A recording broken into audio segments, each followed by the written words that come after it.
Oh, hello, hello. It is once again Monday. Another Monday, another week, and more Last Epoch.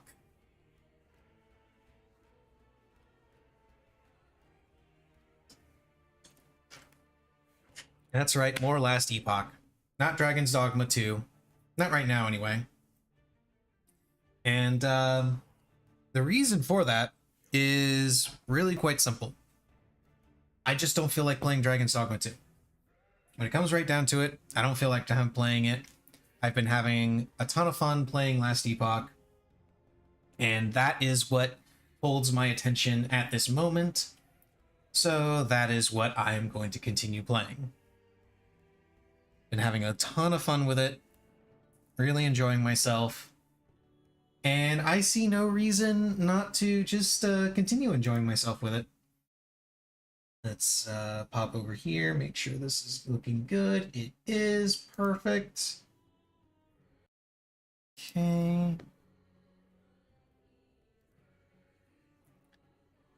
Okay, let's get started. I want to do some Monolith grinds. So, a couple things happened over the weekend. Namely, I need to do this one. Namely, there was a event over in Boston. You may or may not have heard of this. A little event called PAX. Let's see. Howard and XP still. And during said event, there were a number of announcements made by Square Enix regarding Final Fantasy XIV.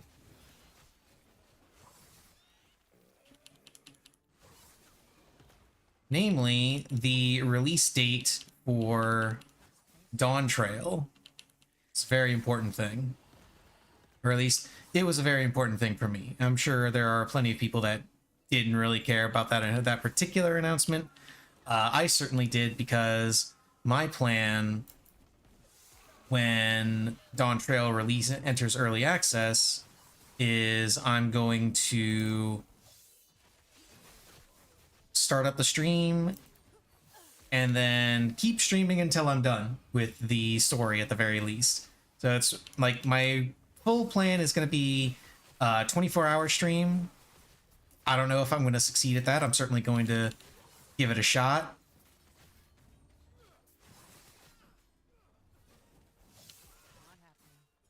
Oh, you were over here. That's what's stopping me. There we go. That's better. So planning on doing that 24-hour stream. And of course, prior to that, it'll be Elden Ring. Because DLC is going to be a ton of fun. Sure. Looking forward to that. It was really funny to me that they made the announcement for Dawn Trail and were like, we wanted to do it a week earlier, but Elden Ring. And he's like, I'll give you guys a week to play it. And it's really funny to me that people are praising Square Enix and Yoshi P for this decision, mostly because I feel like just blindly praising the guy for that decision is a little naive, because I'm willing to bet that if they thought for a moment they were going to be able to compete with Elden Ring, they would absolutely not be changing their release date. Oh, I can just kill you. There we go.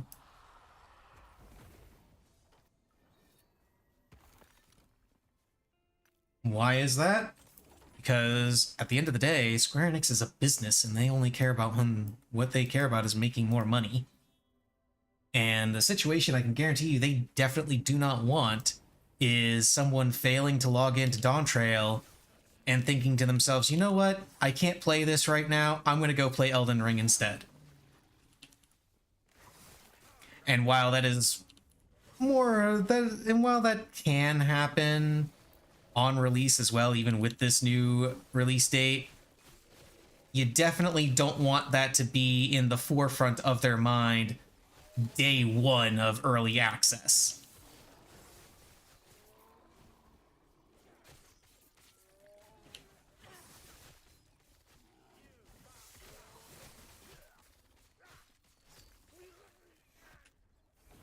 So make no mistake, it is a good guy move that they push the release date back. But make no mistake, if they thought for even a moment they could compete with Elden Ring, they wouldn't care. Ah, I hate one of these. These things take forever. Movement, cast speed, kind of worthless. Movement, cast speed. Can I please get a good one here? Experience gained on kill? Okay, I can work with this. Like, it's not a particularly good one still, but... Okay, another experience gained on kill. I should have waited to tag that one, but whatever.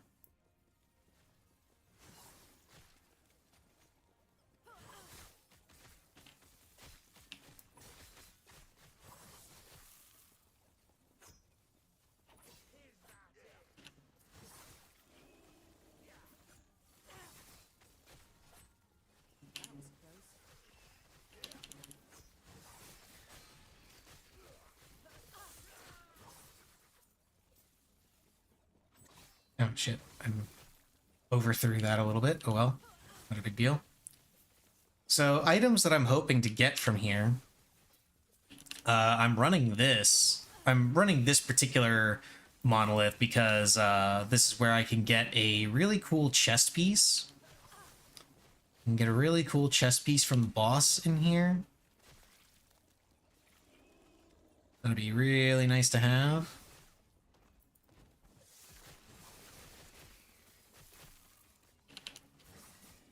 And then at the same time, I can also set up a shade fight and then move on to the area that I actually want to farm, which is Reign of Dragons.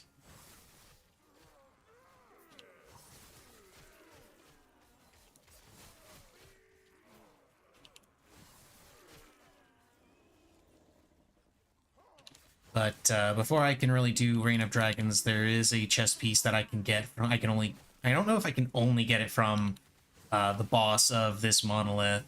I think it's only this monolith. But I am not 100% certain.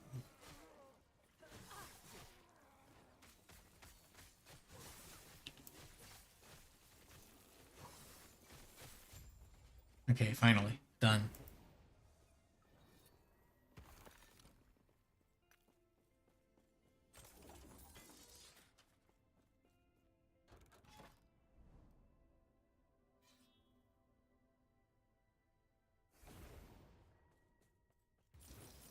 Gold!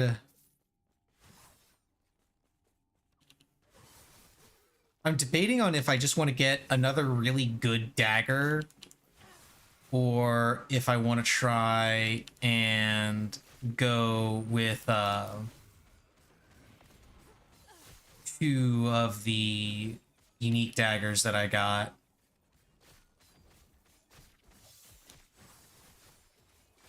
Come on, get low enough so I can execute you. There you go. Oh, shit, and he dodged. Didn't dodge that time, though.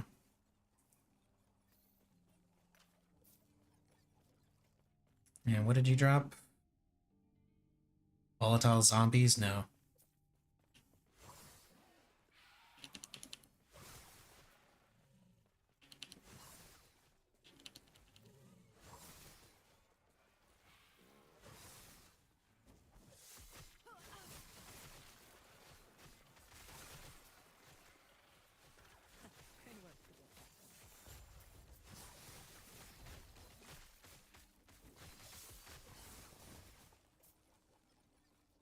It's interesting to me that in those echoes where you have to...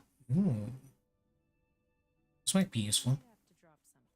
Oh, whoops. There we go. In echoes where you have to kill a patrolling mob or something, it can have the revives after 2 seconds effects on it, but you still complete the echo if you only kill it once.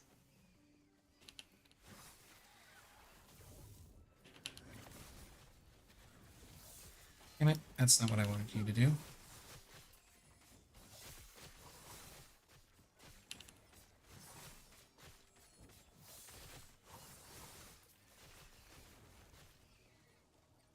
Oh, not that. Do. Haste after using... Ooh.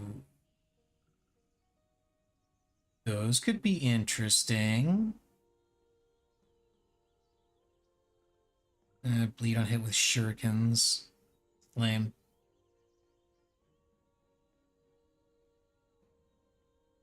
Night on hit, eh.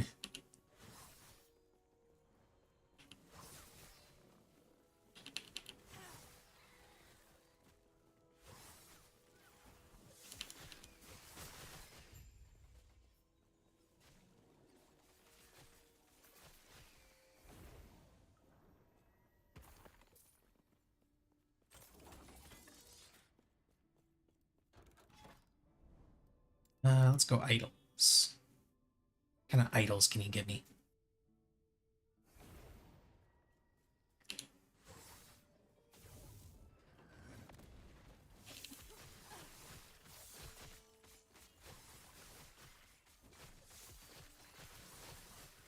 No, you get back here. No, stop that.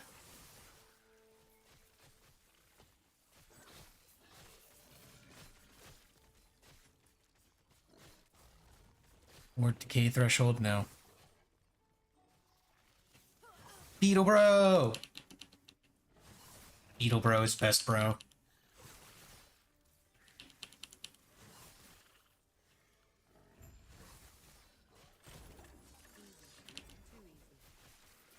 Ah, that's a wand. I need to update my loot filter so I only get the experimentals that are the, not experimental. Although, yes, also experimentals, but for a different reason.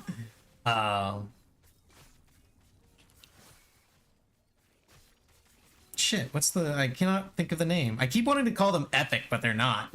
That's not what they're called.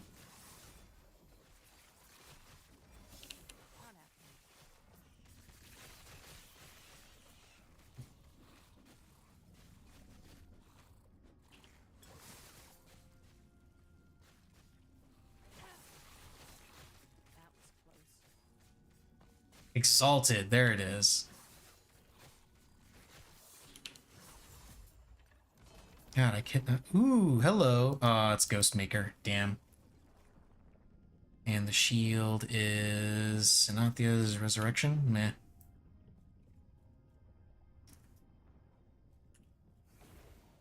I was kind of hoping it was another,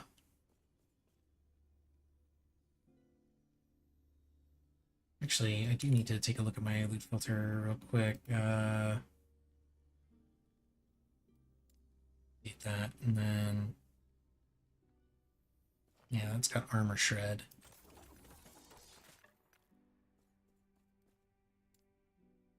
Yeah,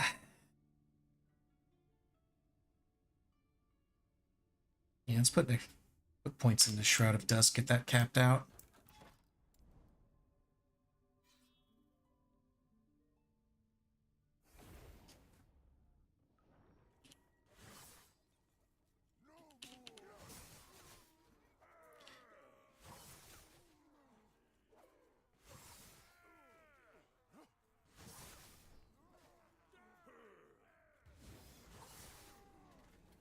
Ooh, haste.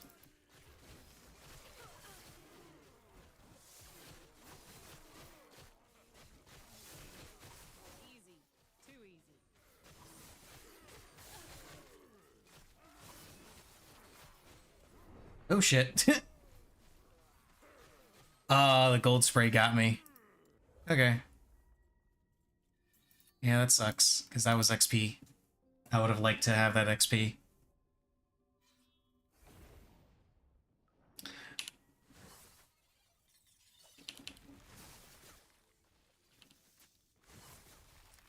But that's why I don't play hardcore. Random mistakes like that happen.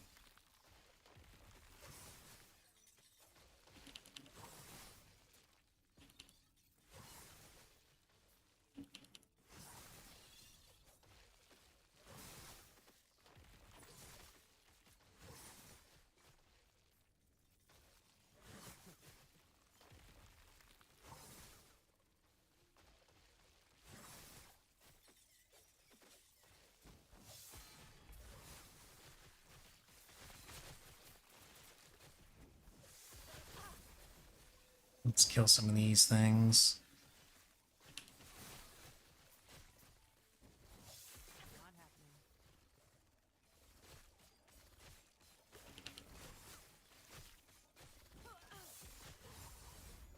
There we go. Ooh, increased dodge rating. Throwing damage could be useful. Intelligence, no.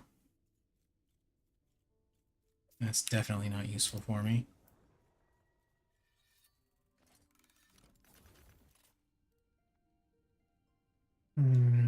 Okay, let's see if I can move these around a little bit to fit in this thing, because this is definitely a little bit better than what some of the stuff that I got in here.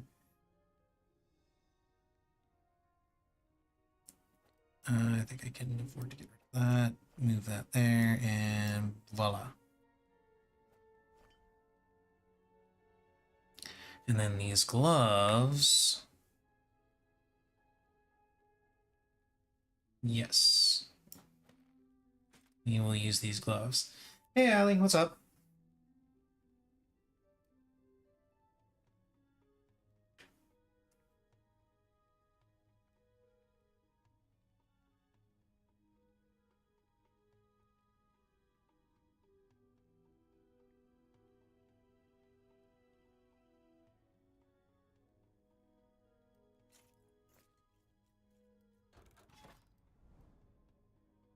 Was just talking about Final Fantasy XIV stuff for Dawn Trail.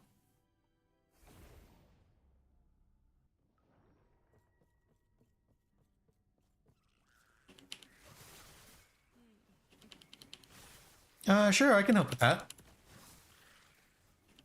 Let me finish this echo real quick, and we'll see what we'll see what we can do. I wonder if I could take you into an empowered echo.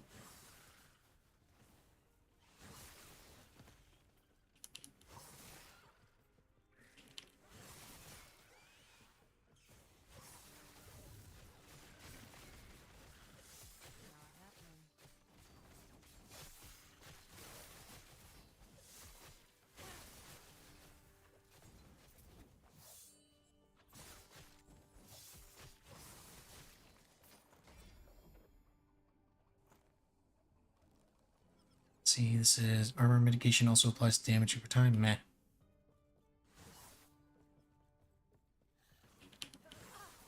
I actually got one of the uniques that I needed for this build. I'm debating on if I want to try farming up a second one to have two of them. There are pros and cons to both either approach. Oh, this is the thing I gotta kill. Okay.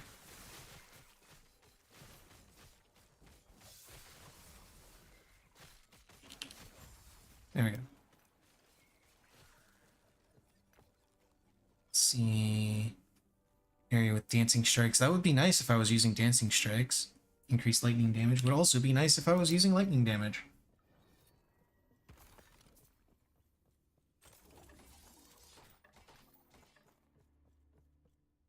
But yeah, I got this thing right here, the Smoke Weaver. It is really good for... I'm pretty sure I got a really bad one too. Oh no, actually it's pretty decent. Okay, yeah, it's decent. But I'm debating on if I want to run two of these because it does reduce the cooldown on shift, which is my vehicle for using umbral blades. Uh and also reduces, but it also reduces shift distance, which is kind of good, kind of bad. It's kind of good because whenever I shift, I use my shadow cascade both where I end up and where I shifted from. So if I have a shorter shift distance, then enemies get hit by both of them. The AoEs overlap. But it also means I can't really use it to get out of things as easily. Then again, I'd be able to use it more often.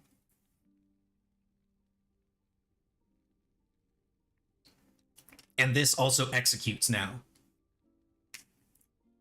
Because I've got, what is it? This one, yeah. Consumed by Shadow. Instantly kills enemies under 12%. So yeah, being able to use it more often would be nice. Okay, let's go back to Follow the Outcasts. And then we will go ahead and invite.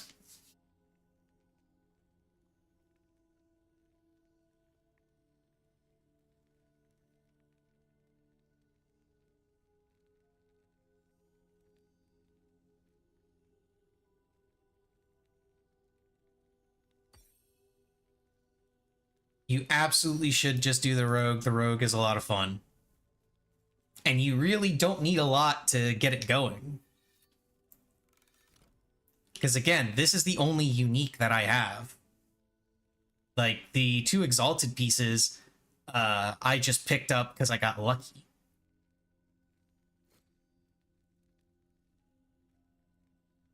We can do that, sure. It's whatever you want to do.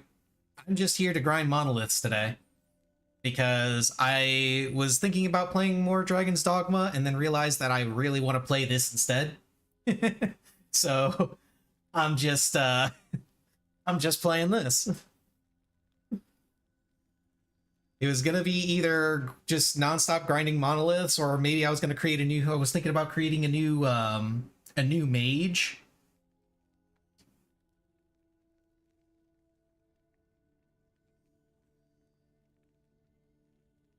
Or maybe actually finishing my primalist.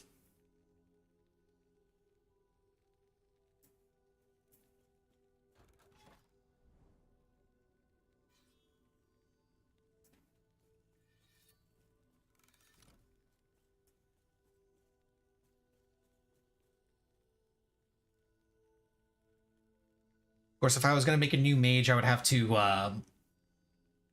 I'd have to look up a quick build because I already did the Lightning Blast mage, and I kind of want to see what other builds are good.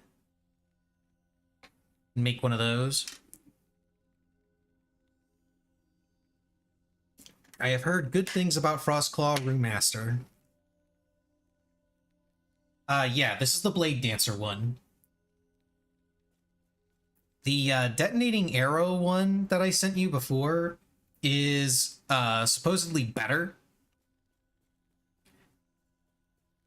but it's not the playstyle that I particularly like, so I'm probably not going to bother building it.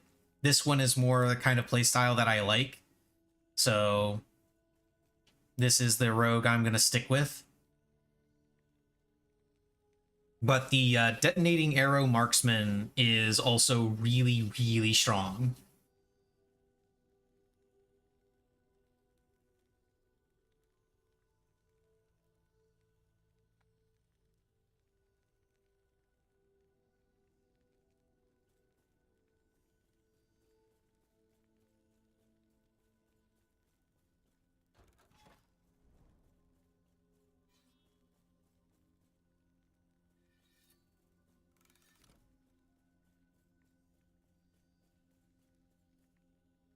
Oh, I should be able to just get you in my party and just join you regardless.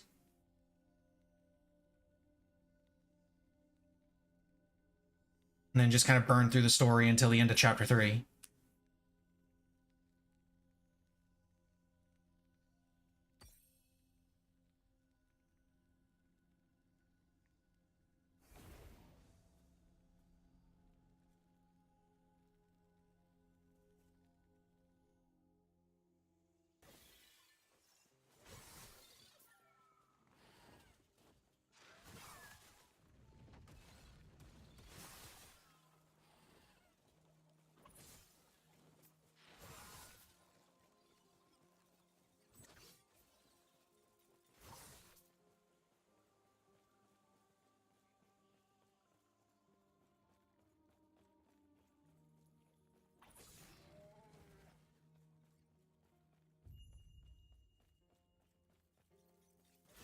I really got to figure out a way to turn off those tutorial pop-ups. Because I should not be getting a tutorial pop-up about swapping skills. No matter what area of the game I'm in. Like, I'm fucking level 85. Why are you giving me a tutorial game? Why? There is no reason for this.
For glory, obviously. That's why you go through such destruction.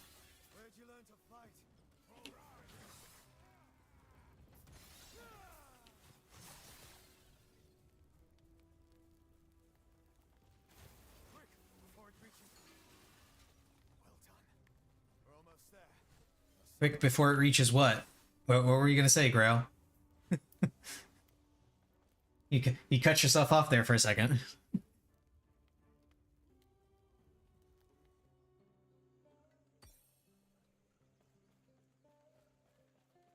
Not happening.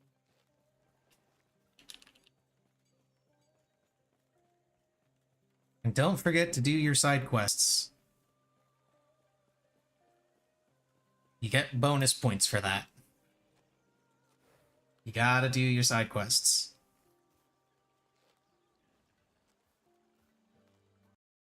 Let's see.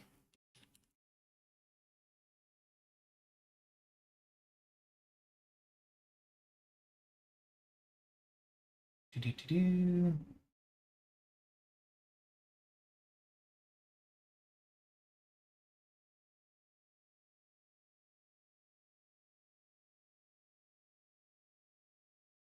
Okay. Not happening.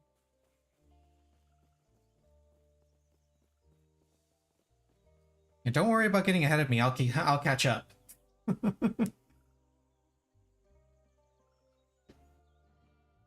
And you mostly want to run and just run through areas anyway. Yes, I am aware. I can tap. Okay, I'm gonna look for a setting for that right now. Let's see, it would be under gameplay. Let's see, length of item names, normal.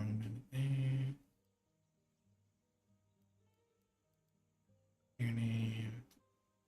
Screen shake. Is there really nothing here that gets rid of the tutorial messages?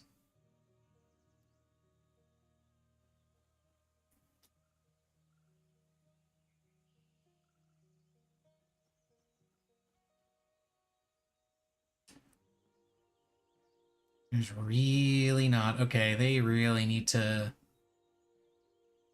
They really need to add that.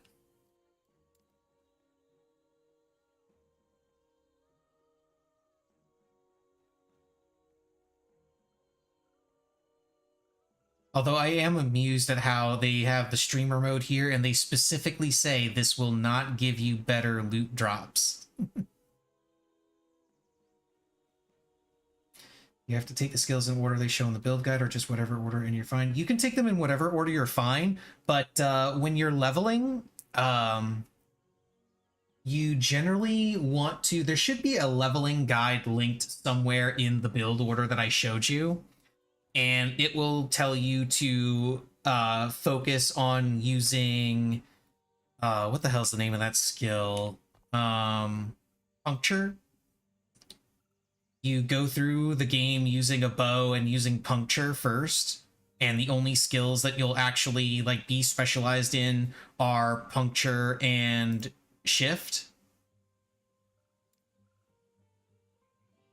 And that's the only specializations you'll do, and you'll do that until around level 30-ish. Once you hit level 30, then you remove the specialization in puncture, put in the specialization for umbral blades, and go from there.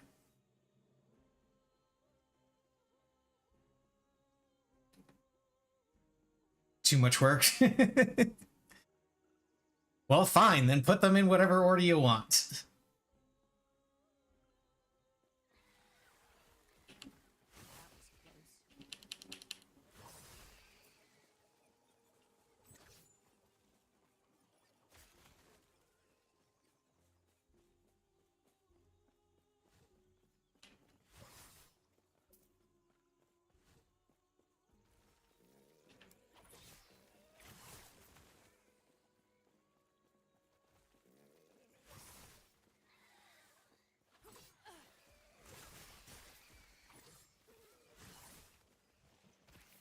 So I don't know if there's a range limit on experience gain, so let me know if you're not gaining experience because I'm too far ahead of you.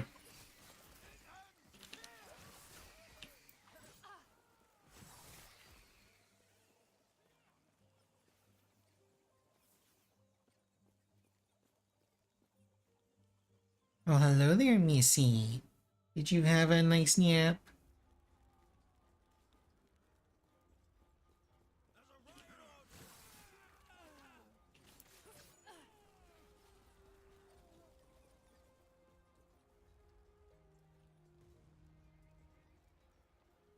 Because I know that's how you did power leveling in Diablo 3, was you would just open up a rift, and then the people you were power leveling would just sit at the entrance of the rift and would be able to gain all of the XP from all of the kills you were doing, no matter what distance they were at, as long as they were on the same floor of the rift.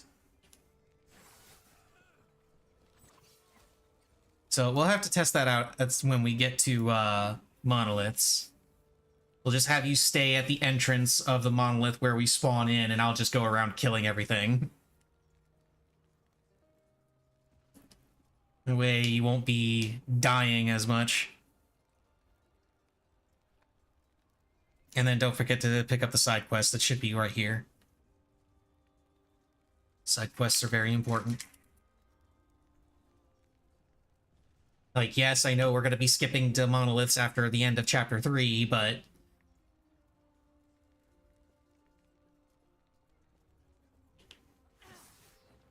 going ahead and just doing the side quests now, at least up to the end of chapter 3, means you don't have to go through these areas and find all the side quests that you skipped.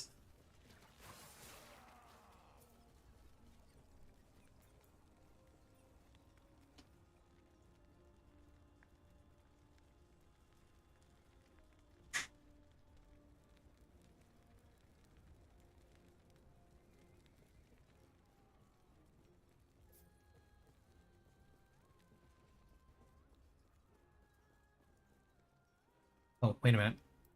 I forgot to do this.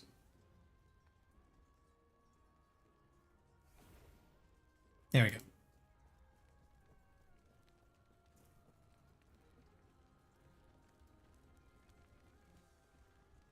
Okay. Well, I'm gonna go into the storerooms, and then you can stay at the door here, and we'll see if it keeps going up. Let's make sure you're in here. Okay, the game has registered you as being in here.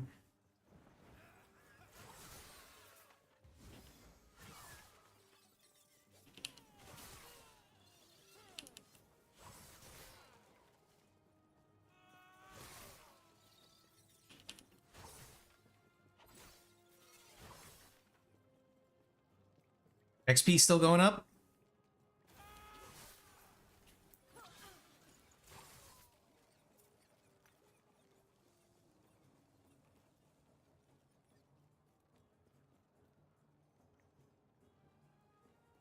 You can port to me now because this is the end. I'm at the end of the thing.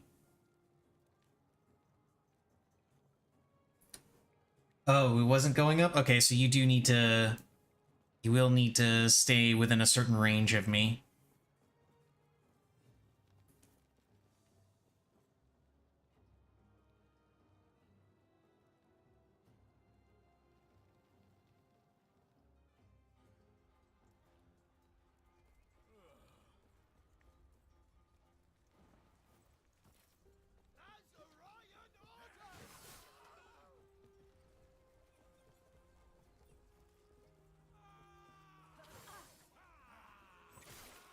That is a little annoying.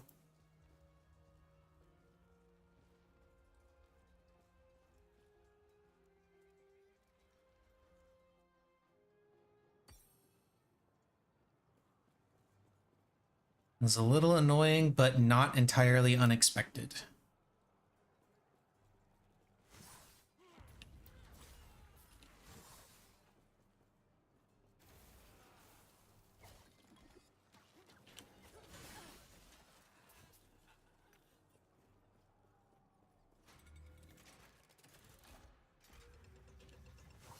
This way.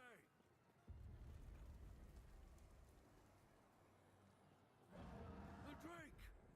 Tread carefully.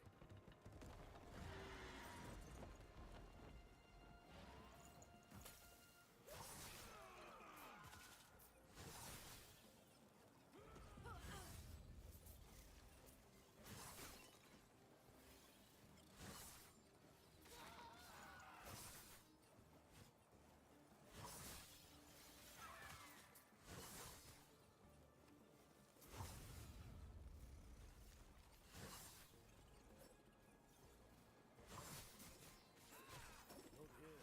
It isn't safe. We'll reconvene outside. Don't forget to talk to the old man. Okay, there we go. Let's go, old man. It's me, I'm the old man.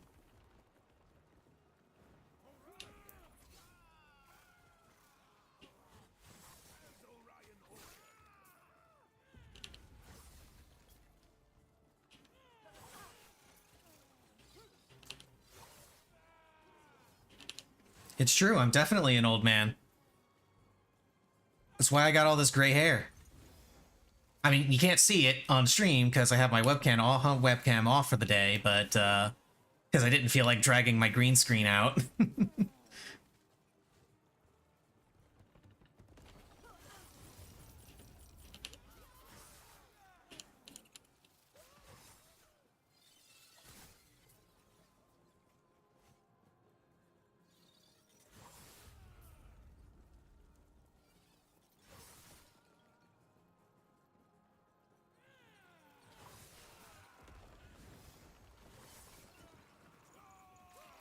Probably should put up my chat blocker, though.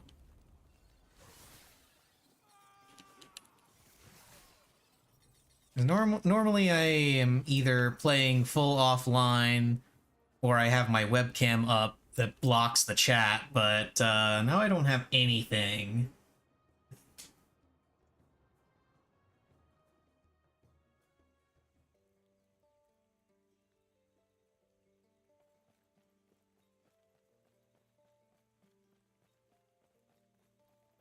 Oh, I did. Town chat's gone. Or more specifically, I turned off global chat. And I think that includes town chat. Like the only things I have up are direct and party, so that should be fine.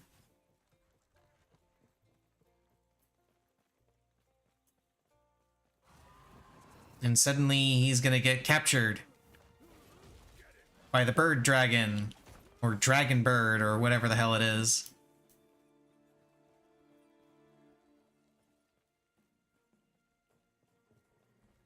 And then we go back to town.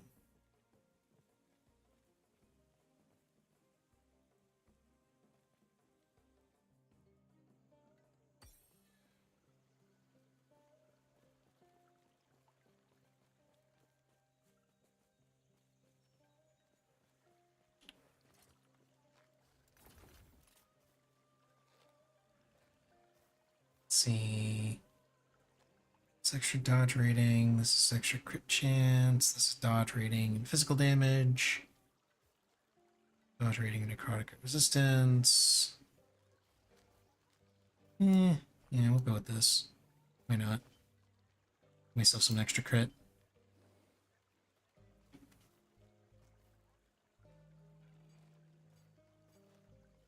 Ghostmaker. This would be really good on an Acolyte.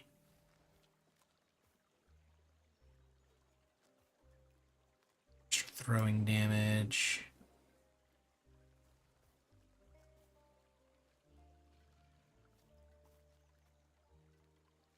Health regen.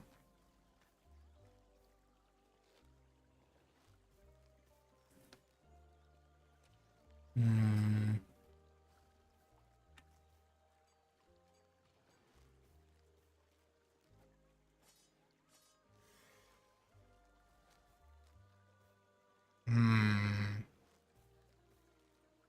This gives me extra mana and mana regen. But it would give me way higher stun chance. And crit multiplier. Crit multiplier is really good. And increased physical damage in general. Okay, yeah, we'll go with eviscerating for a little bit, see if that makes things a little bit better. This one's experimental, which is extra haste after using traversal. I'll look at that later. Not happening.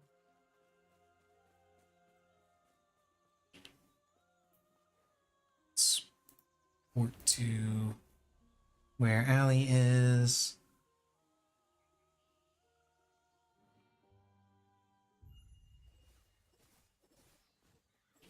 I'm here. Wait, why are you in the Fortress Gardens?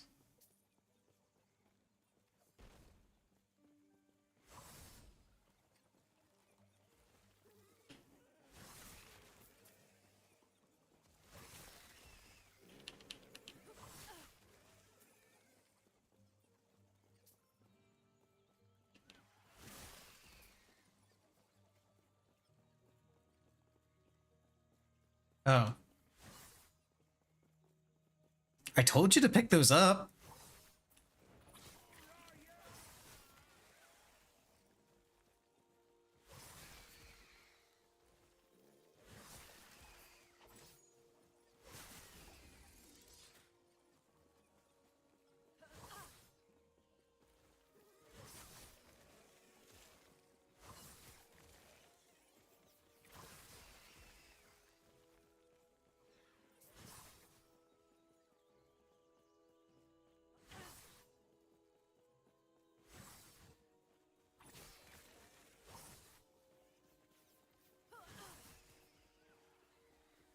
Easy. Too easy.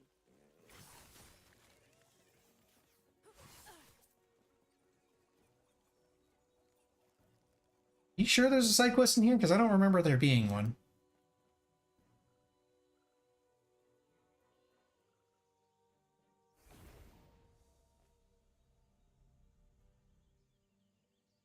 I remember there being a side quest in the Fortress Walls area. Yeah, this one.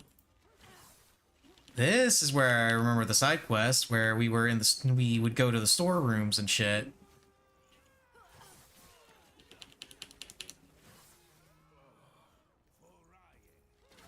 Yeah, and you had to talk to this guy to turn it in.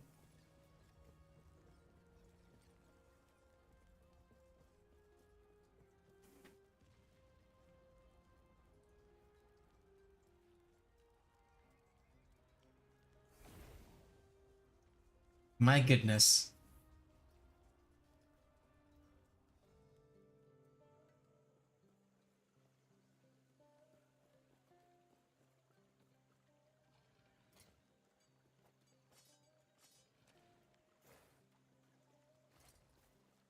I think I do want to try getting a second Smoke Weaver and just having two of them.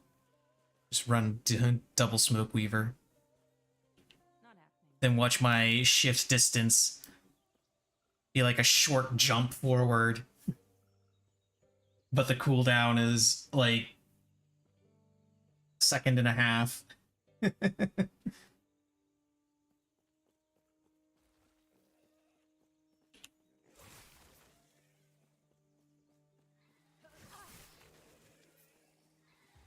Yay, a fixed shards, always useful.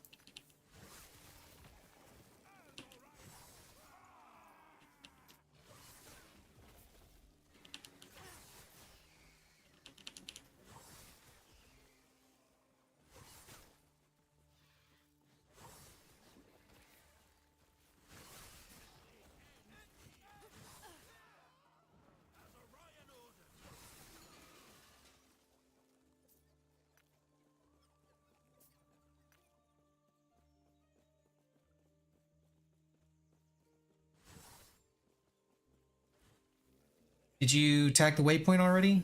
I don't think you did. I don't know if you got close enough for that.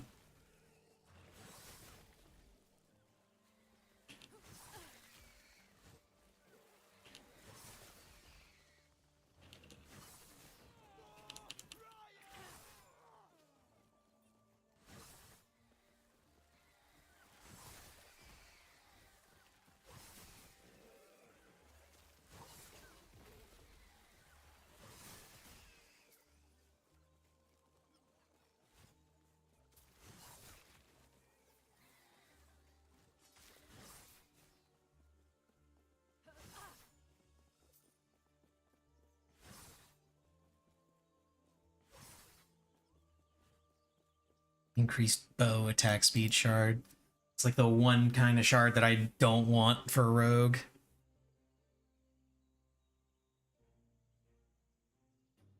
Again, bow attack speed when I'm using a double dagger setup.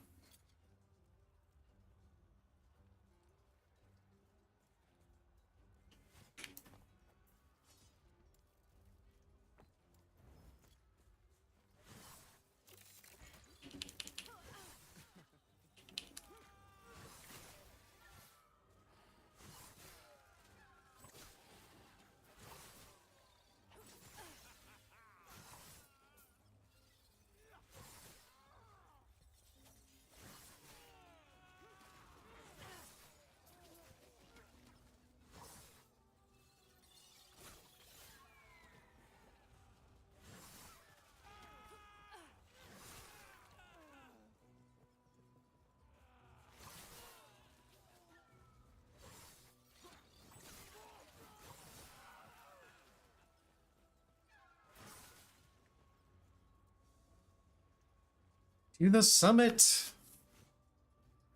where we kill the dragon bird. Or bird dragon. Something. Dragon with feathers.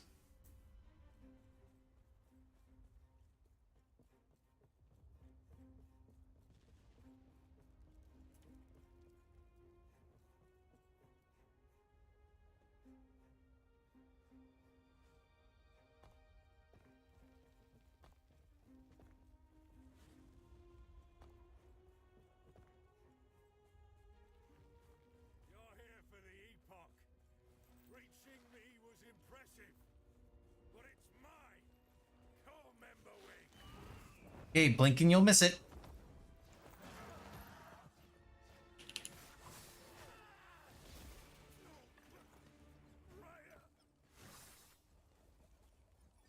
Eh, he's floating on air. Get me out of here.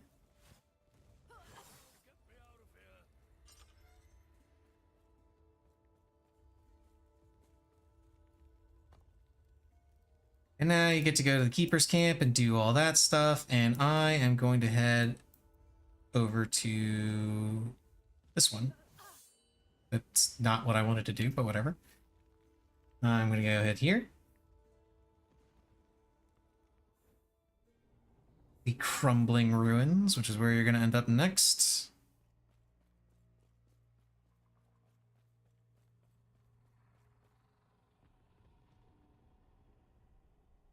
And I shall wait.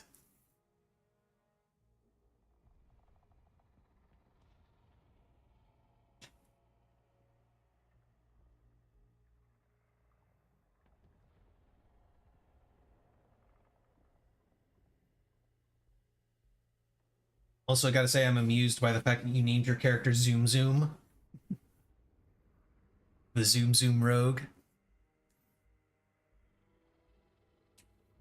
Hey, there you are.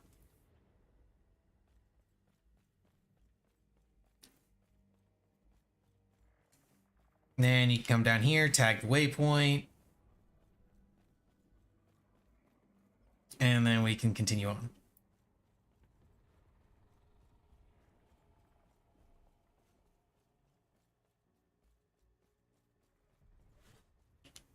What is this place?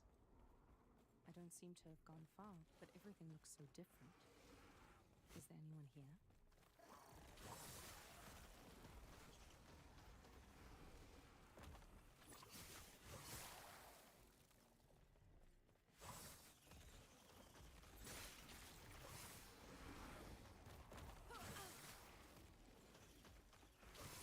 They won't forget that one. And who are you?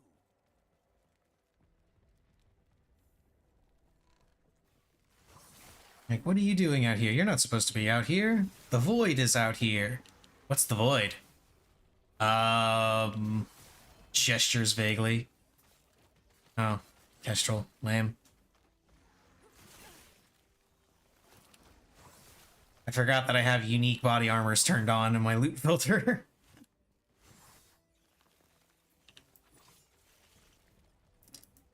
Like, unique body armors and rings are turned on in my loot filter. Why is 2V here? Because 2V is eating everything. 2V is very hungry right now. So she's just going to eat everything.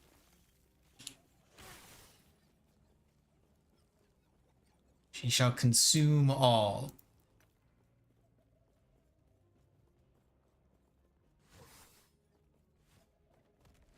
Easy. Too easy.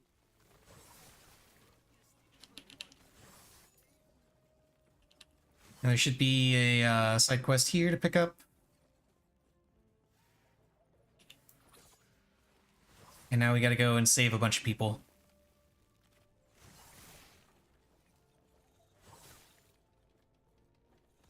You have to save a bunch of people from themselves.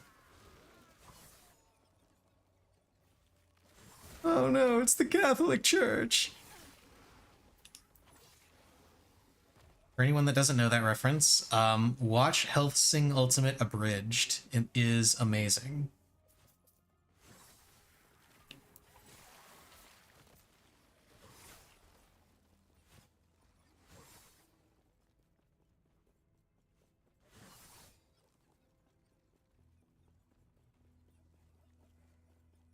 Okay, now that person is saved. Now we go this way. Save some other poor sap.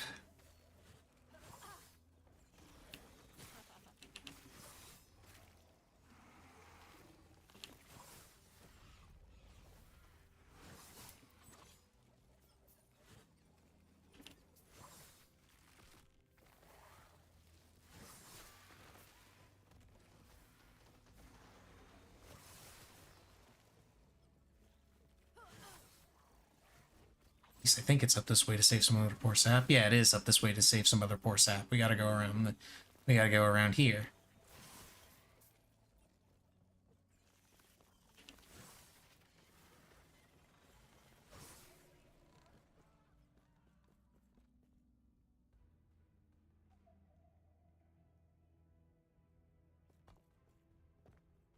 How to dual wield? It's a passive that you take. It's yeah, in the rogue tree, twin blade. You need at least 5 points in rogue in order to unlock it.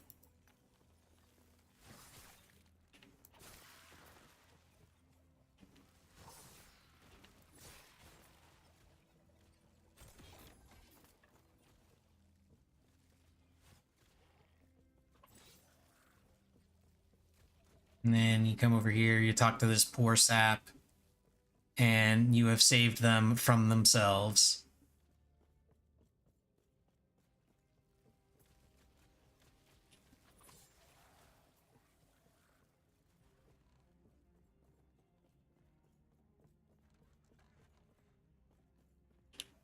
Damn it, now I really want to rewatch Hellsing Ultimate Abridged.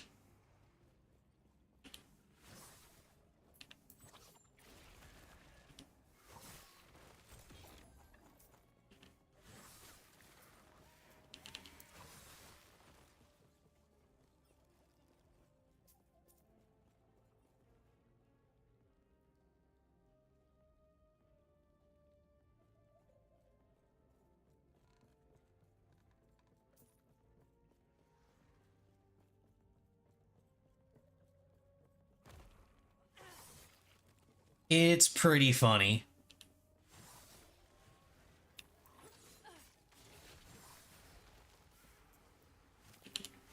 There are definitely a couple of cringe moments in the series because of some of the jokes that they make that go a bit far. But that's part of the charm, honestly. Because most of those jokes are made by Alucard, and he is absolutely the type of person that would go a bit too far.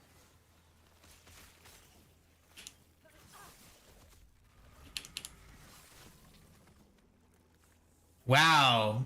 Just abandoning this poor dude? How dare.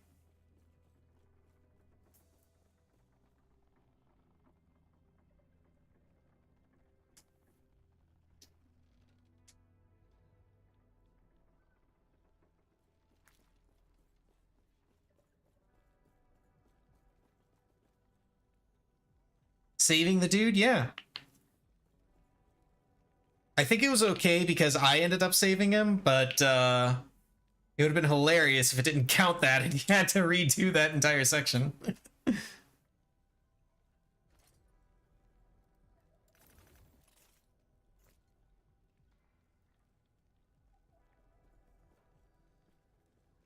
Hello, Missy. I gotta schedule you for a vet visit. Yeah. Yeah, I do. You gotta get your shots, because you are so far overdue, it's not even funny.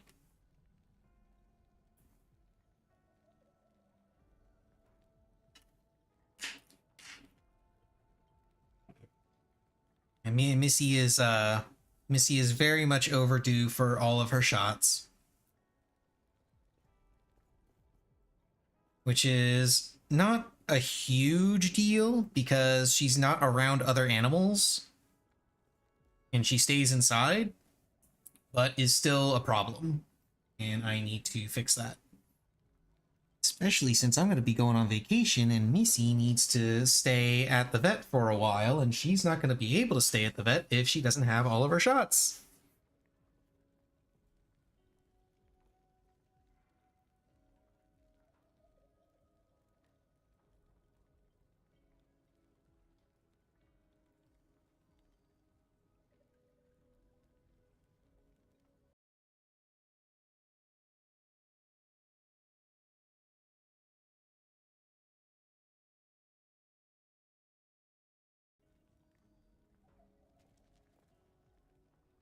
Okay, be right back for a sec. I need to use the restroom. No, take my ears out. There we go.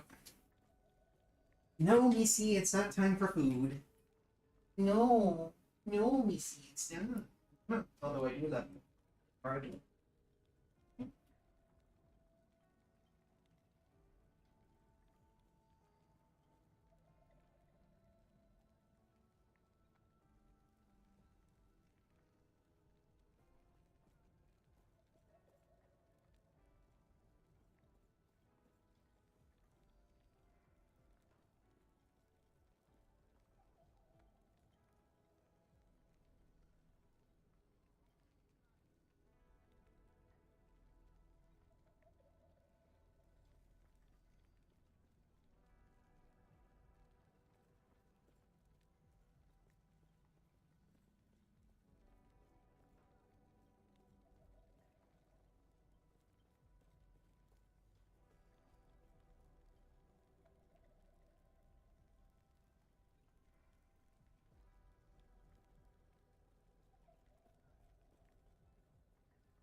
Okay, now let me get my ears back in.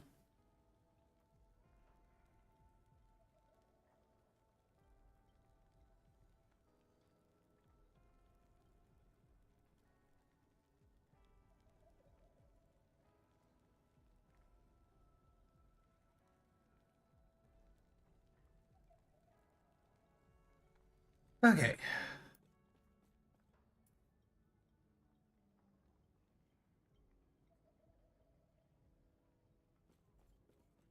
Now let's continue.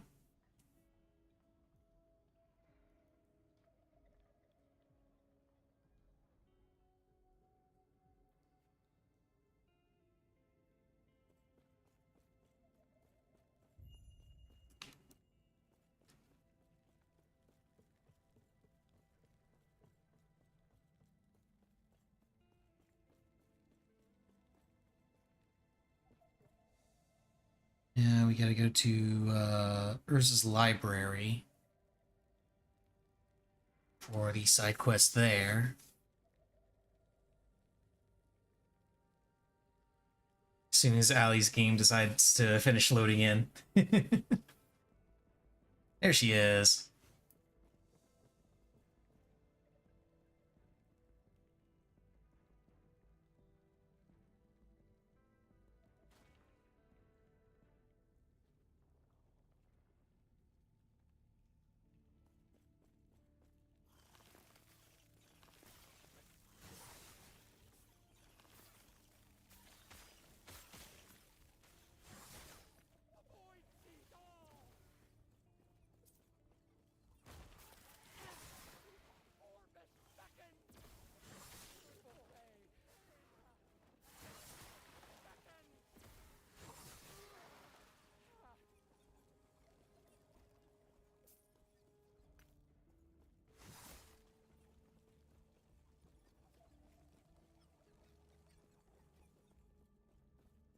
And then you go there, you get the thing.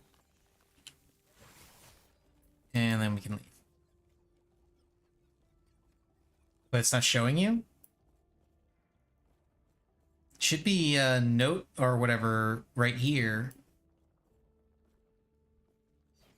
Yeah, it should be like a note or a ledger, I think is officially what it is.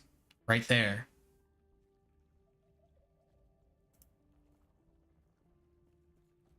Did it not spawn in?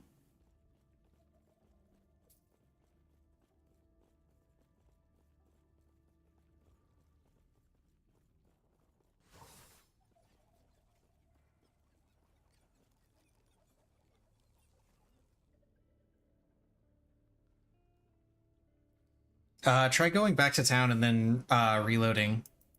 Yeah, try going back to town and then TPing to me.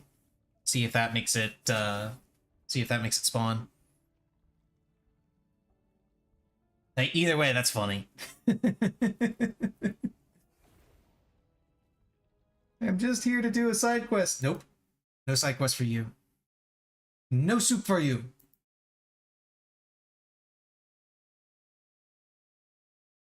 In the meantime, let's take a look and see what kind of mage builds are good. Let's see.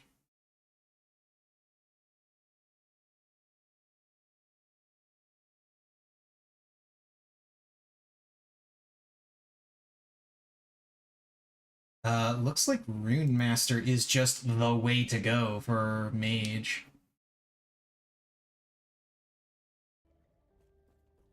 You did pick up the quest, right?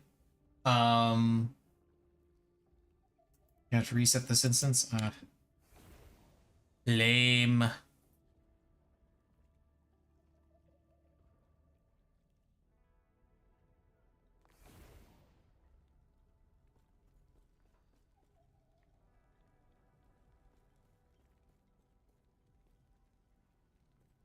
Should work if we just both go back to town and then go back into. You may have to restart your game. It shouldn't matter for me to reset simply because I've already done the quest.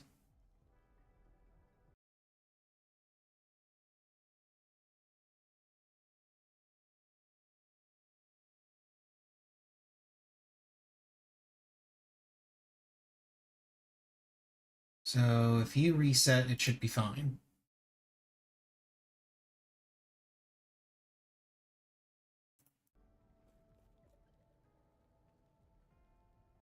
But we'll find out.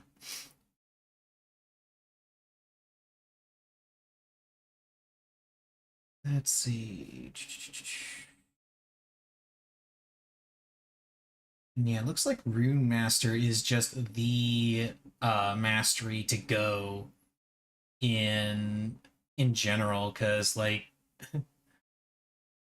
all of these builds I'm seeing are Rune Master except for uh the Elemental Nova Sorcerer, Fireball Sorcerer.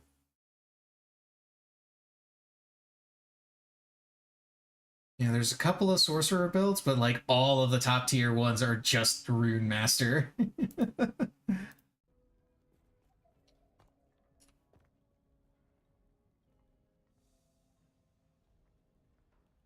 That's kind of funny. Okay, let's take a look at this one. Doo-doo-doo. Yeah, we'll look at this one, the Frostclaw Rune Master. Obviously, Frostclaw is the main attraction. We've got Flame Ward, we've got Frost Wall, Teleport. Oh, okay.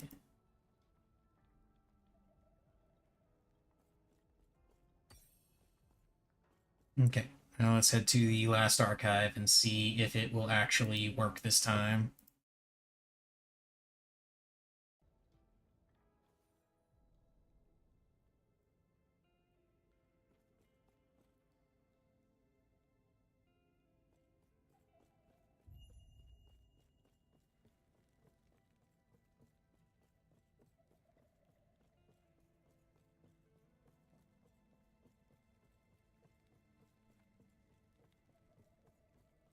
If it still doesn't show the quest item when we get there, we can just skip this side quest and move on, because while it is useful to do all the side quests, at the very least, you have it registered, so it's not something that you're going to have to go and hunt down later.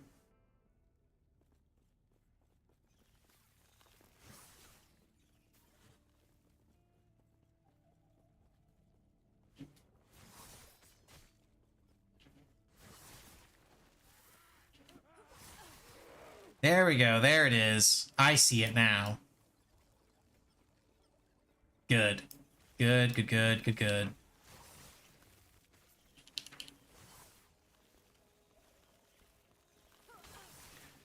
Yeah, I didn't see it before when we came in here, but I figured that was just because I had already finished the quest. So it wasn't that big of a deal. Now we go into Last Archive, and now we can continue with the main story.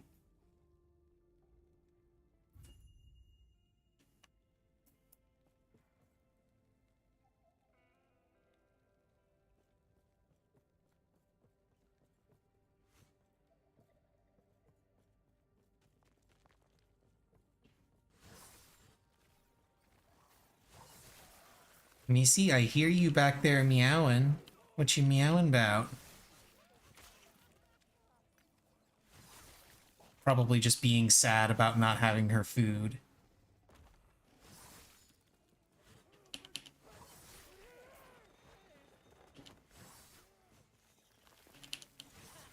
And playing the whole woe is me sympathy card and being super dramatic.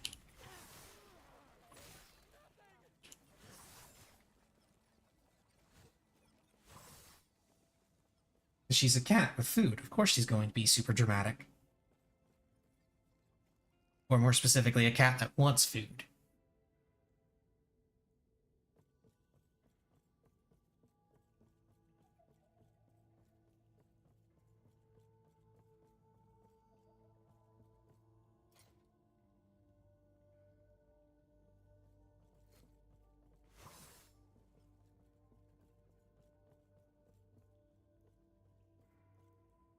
Okay, once again, blink and you'll miss it.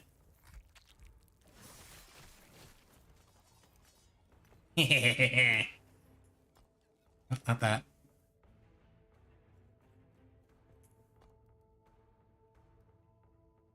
And now back to the council chambers. Hello there, Nisi. You decided to go up into your tree. Here, how about I do this? I'm not gonna give you your food. I will open the window for you. There. Now you can look out and see all the pretty snow.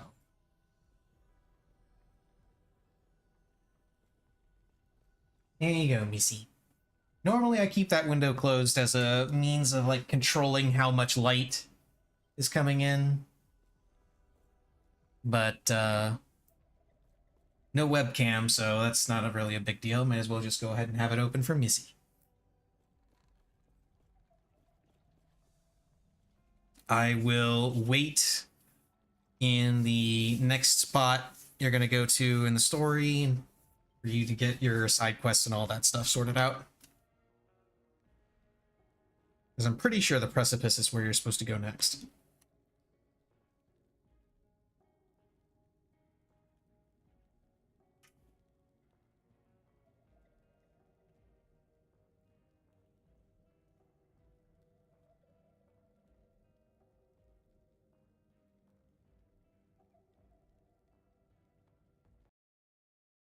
Okay, now let's take a look at this build.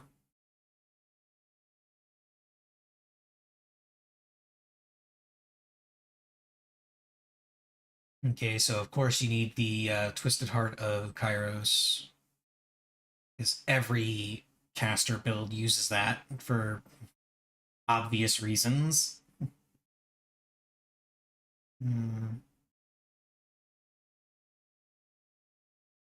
And Bleeding Heart is also apparently a good one. No, you're here.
Yeah, Ancient Terra.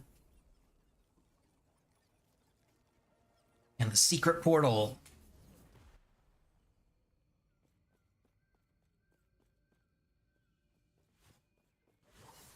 Where we get to fight dinos. Wait, is this... No, it's Beetle Bro. I was kind of hoping for an XP shrine, but Beetle Bro shrine is also cool. Because Beetle Bro.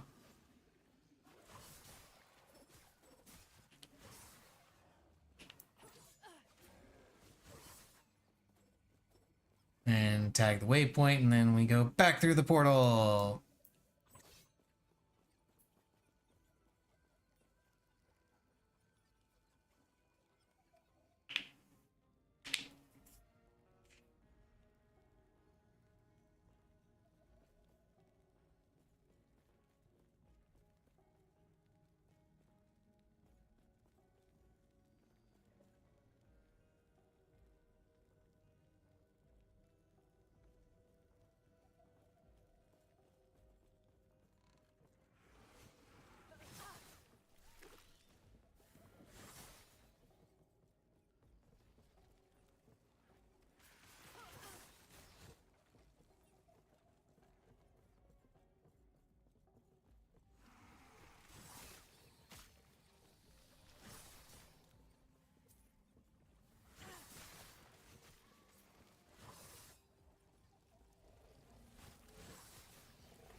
Into the armory.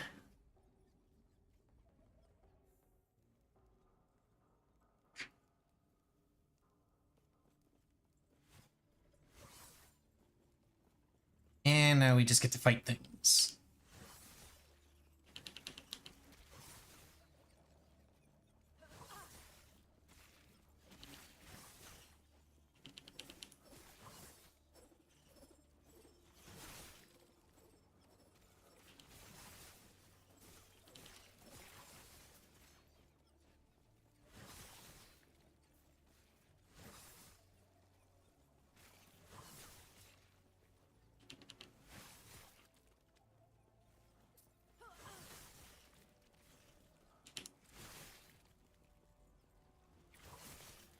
They won't forget that one. Yeah, he died as soon as he spawned in. As one of my blades happened to be right there.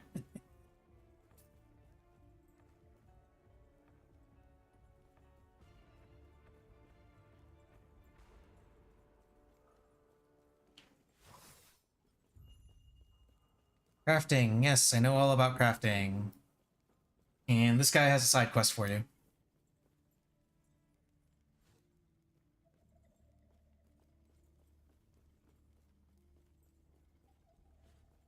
And the side quest is, surprise, surprise, surprise, surprise, we have to save someone from the void.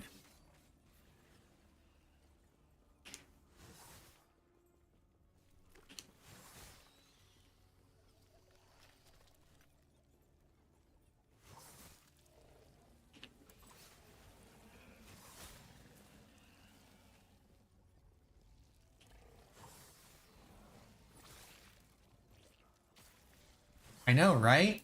It's such a shock.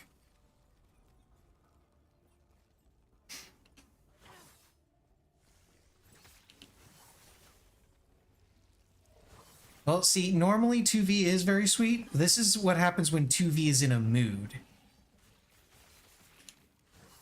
This entire game is 2v being in a mood.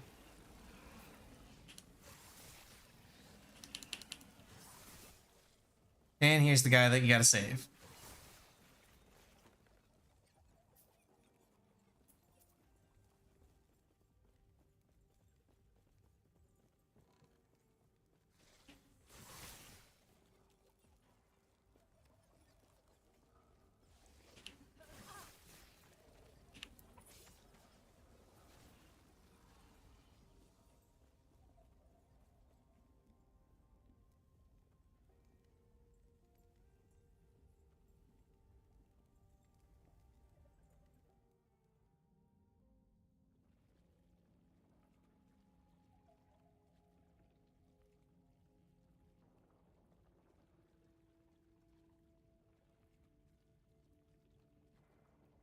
Yeah, I see you over there staring at me, Missy.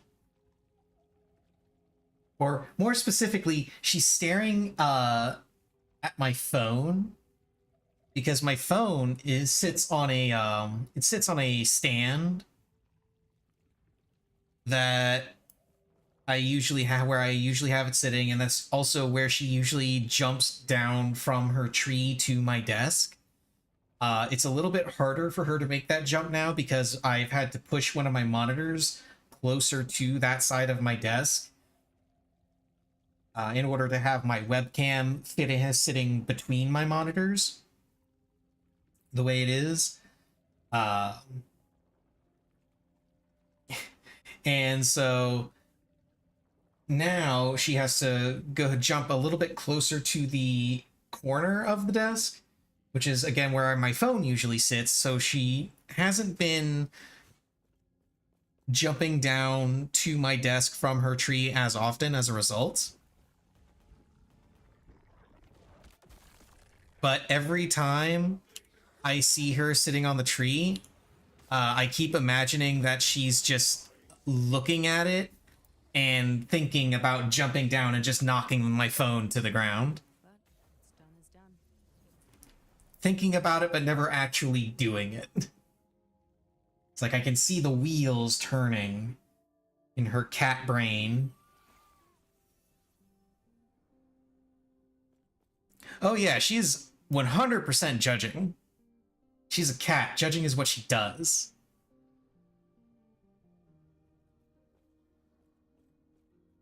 Okay, now you go and select your specialization, and then we can start hopping into monoliths and watching you die repeatedly to things just one-tapping you.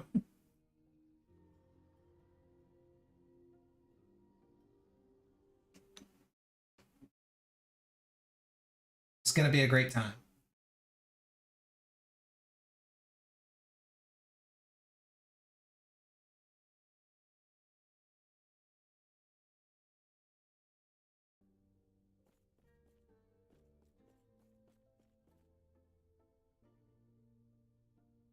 Oh, nice! I finally got a quote in quotes channel. Nice, nice, nice, nice.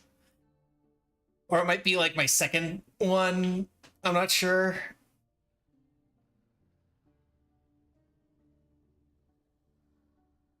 But the important thing is more people are getting in quotes channel.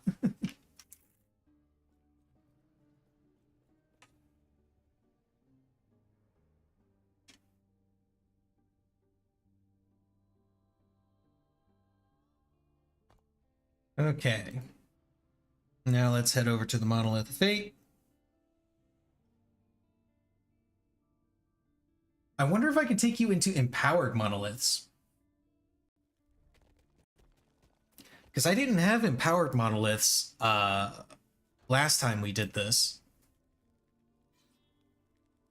I also didn't have the Smoke Weaver.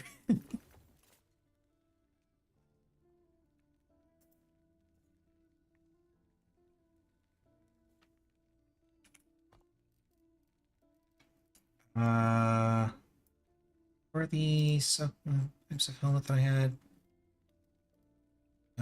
Exile and Scalebane. Yeah, this can have more throwing damage. Damage leeches health. CDR stun chance.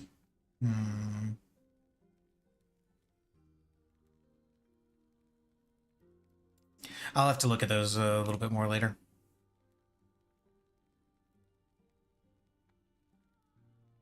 See if maybe there's like better implicit options I can go for. What are my resistances at? Yeah, I'm way overcapped on poison. Slightly overcapped on cold, physical, necrotic. I need more void, lightning, and fire. Although I do have a very nice amount of fire resistance. Okay, let's see if I can take you into an empowered rift. I can't imagine why I wouldn't be able to, so let's find out.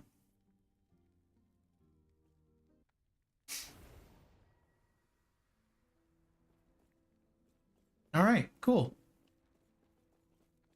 Stay in the middle and hope you don't die.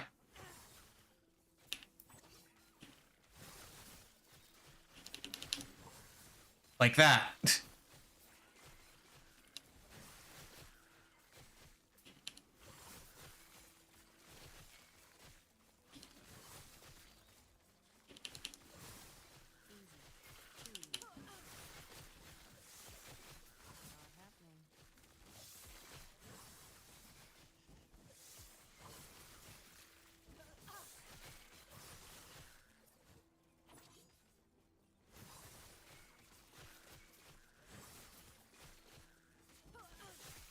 I am trying to keep them off of you as best I can.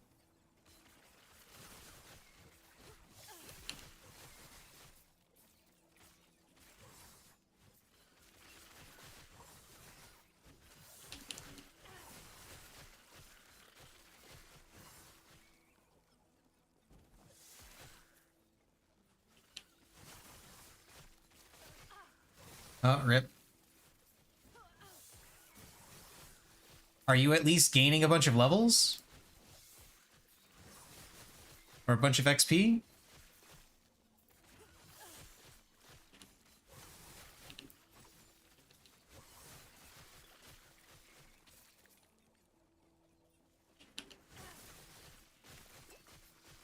I was really rather hoping you would wait until after to answer that.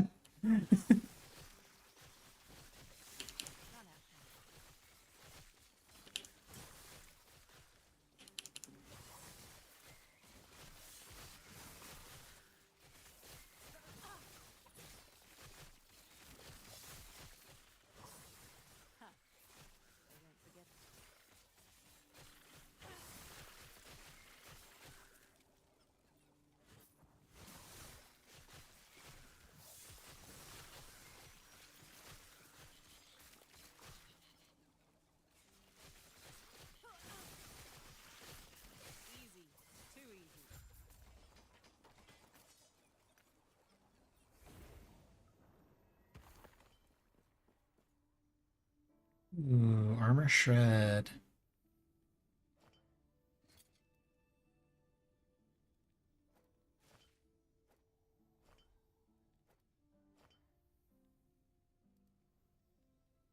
Yeah, that's shock and fire resistance.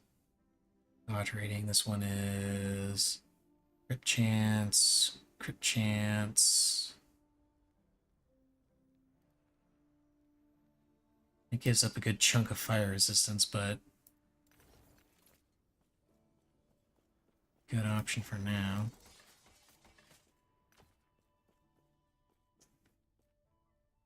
Okay, get your levels sorted out and then we'll go again.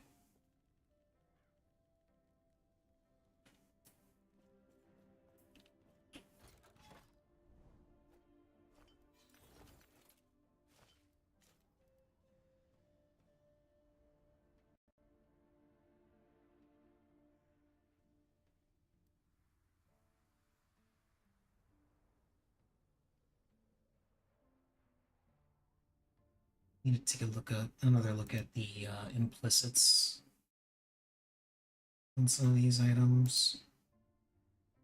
Get some better options.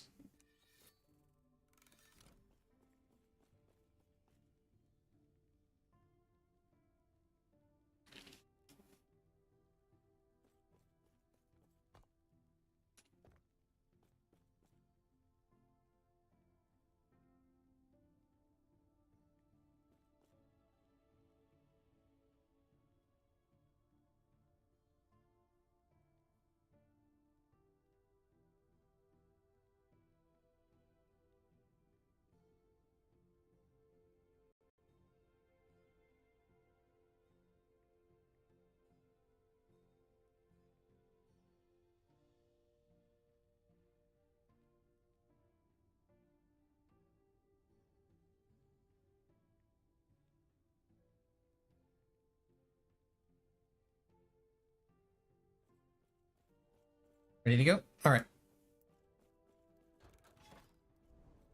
That's unique or set bows. Let's go with this one. Let's just go with the key. Okay, please do not give me one of those wave ones, because I really don't like those. They take fucking forever. Oh, this is much better. Much, much better.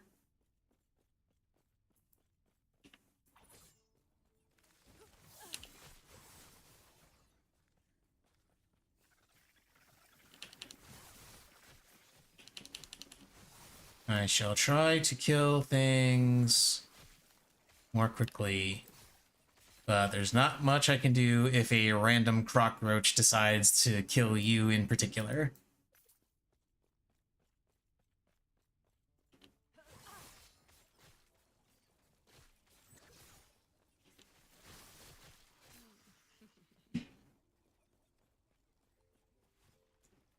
Yeah, we're gonna go this way.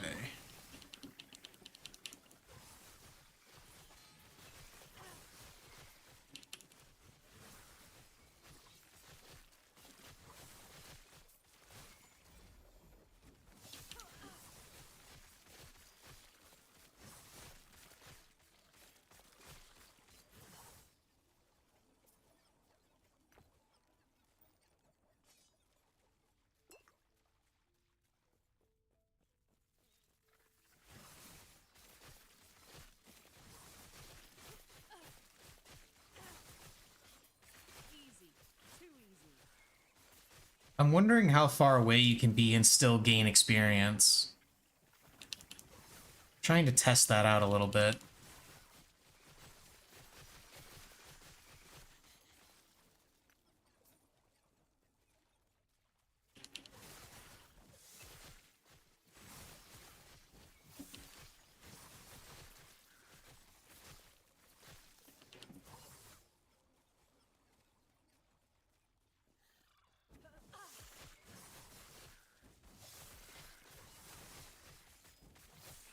Not happening.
Yeah, not a whole hell of a lot I can do about that.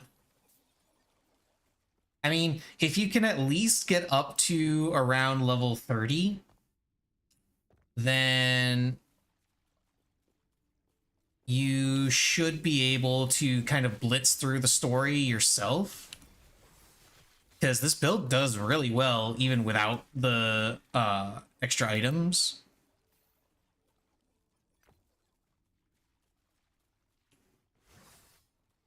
It's more about getting over that initial hump in levels, and then once you get the necessary pieces, which quite frankly are not that much, you can just rip through everything.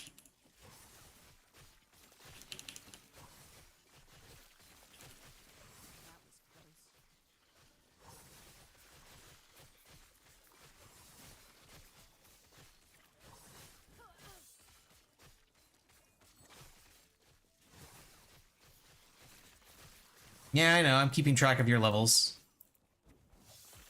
At least a little. Trying to see how efficient this is.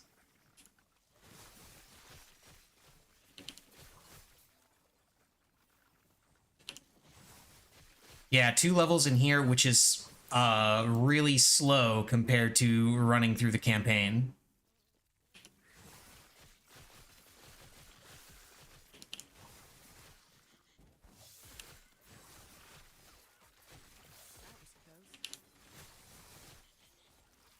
I wonder if you're getting an experience penalty for being so low level compared to the area.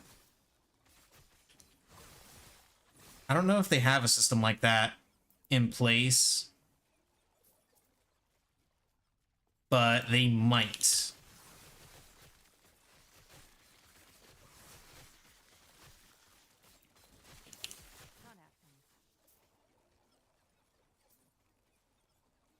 You heard slander was being spread about you 2V? No, I don't think there was any slander at all.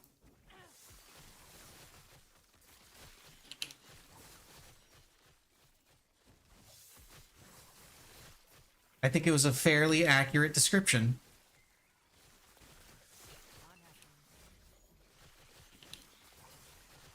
Easy. Too easy.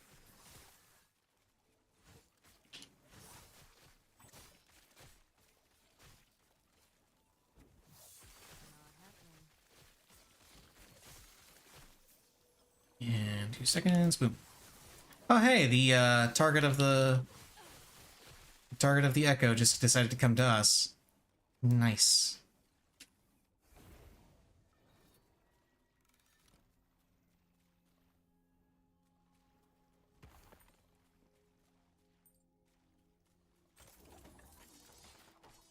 I was not implying that you have moods that people need to be rescued from.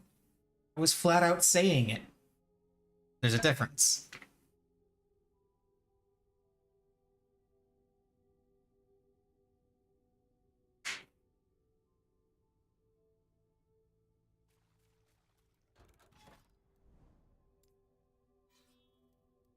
Nah, it's not slander. It's not slander if it's the truth. No, Missy. It's not time for that yet.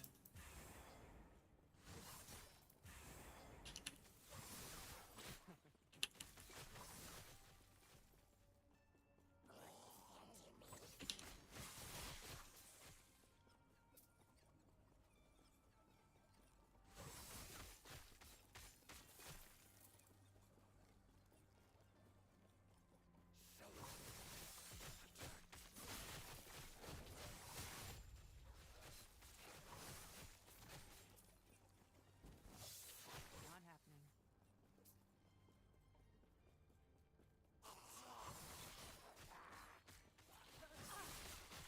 This might go a little bit smoother if I actually just do normal monoliths instead of empowered. Because, like, the empowered monoliths will be higher level, but that also means I can't kill them as quickly.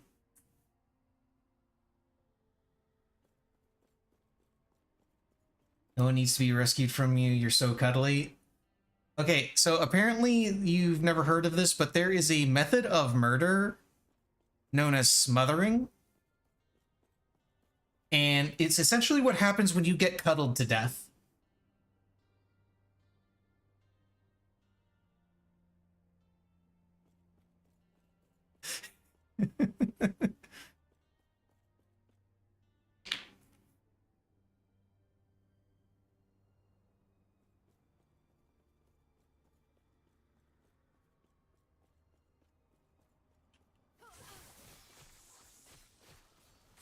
Like, it's not the good kind of smothered, like Waffle House hash browns. It's the kind of smothered where you don't get to be alive anymore.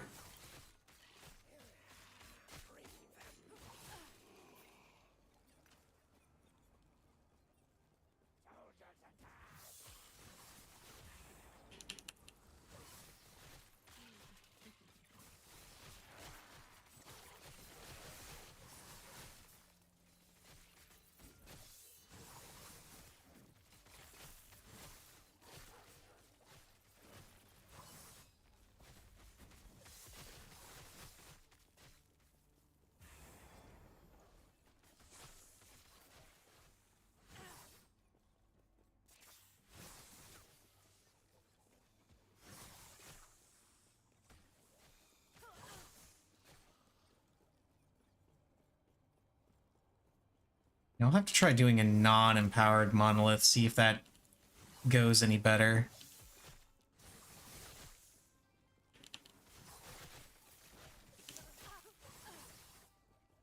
Because with a non-empowered monolith, I'd at least be able to, like, kill these things quickly with just my spinny blades.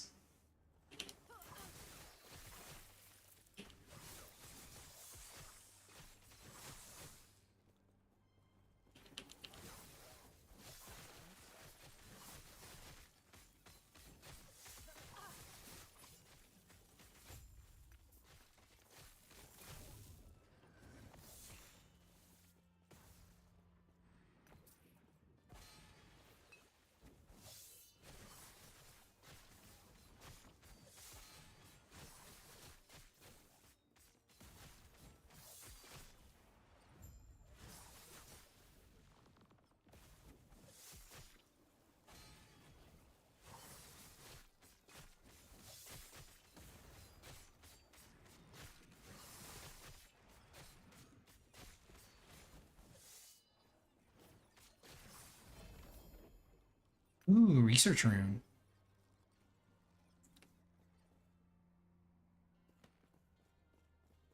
Research rooms are fun.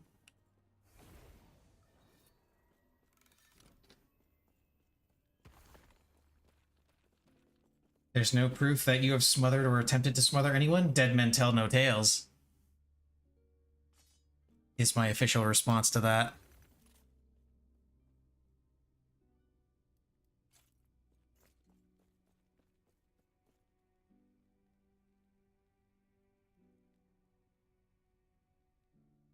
Okay, let's head back outside the monolith and do a non-empowered one, see if that one goes a little bit better. Let's see, what can I get from a non-empowered monolith that would be somewhat valuable?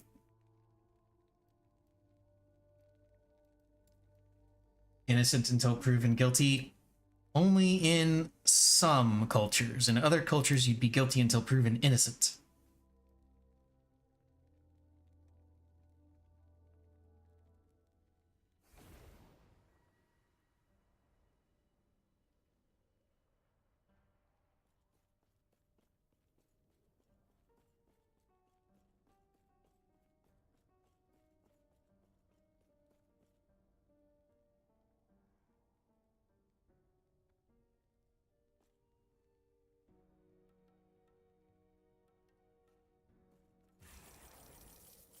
Free gold.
Okay. Oh, no, I can go this way.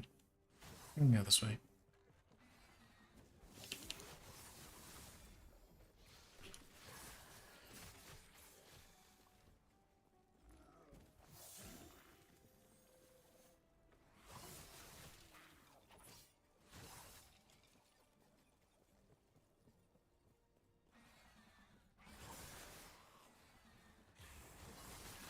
Yay, CDR shrine.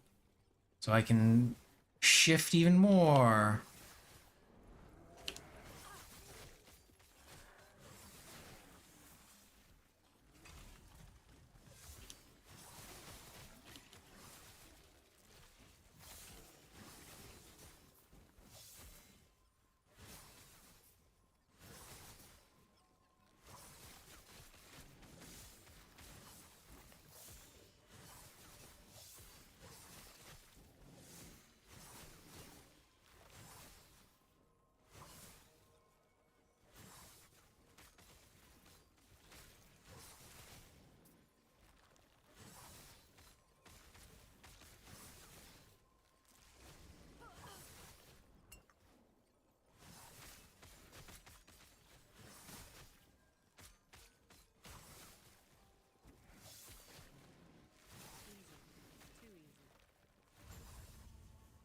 Yeah, Echo conquered.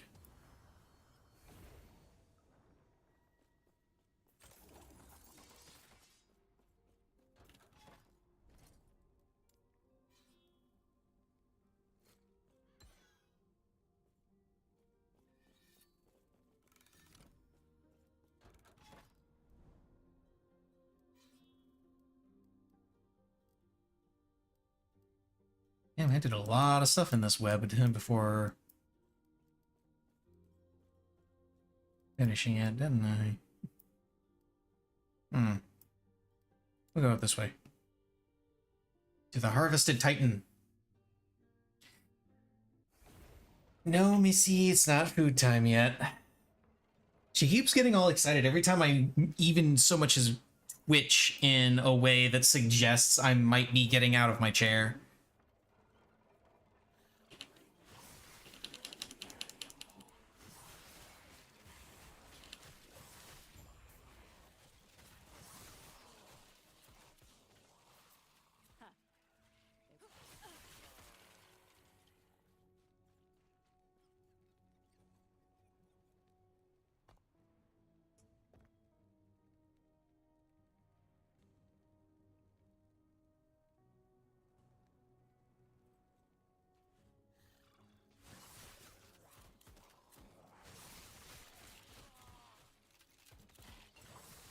Easy.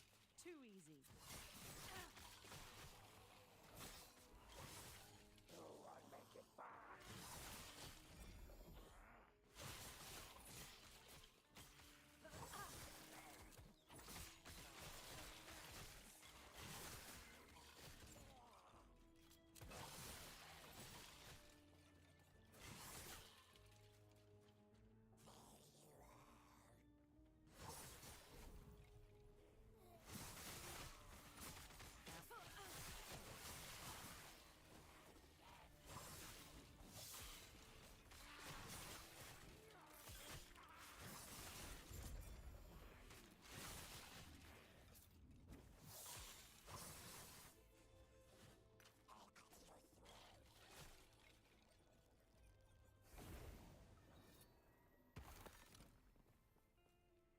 Yay, more arena keys.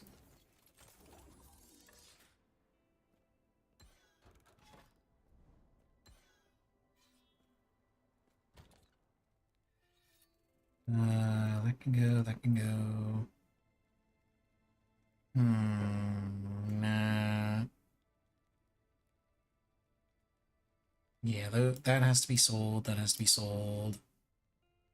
This, no, I'm gonna... Yeah, I'm just gonna sell that. Minion dodge, sell.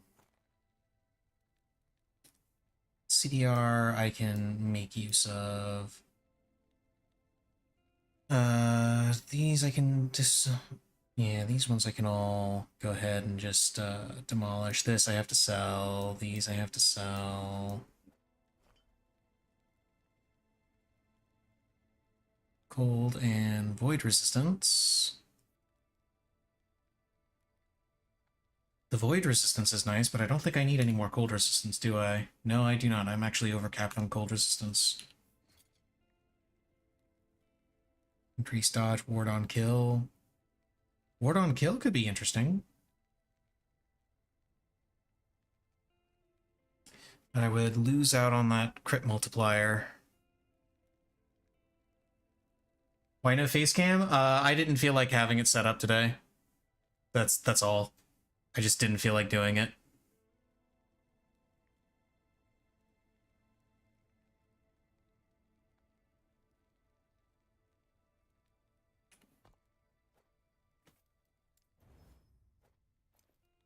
And I'm just gonna disassemble all this stuff. Why not? I have to look into my loot filters and rearrange things anyway, so not gonna worry too much about this stuff. Just get rid of it. Yes?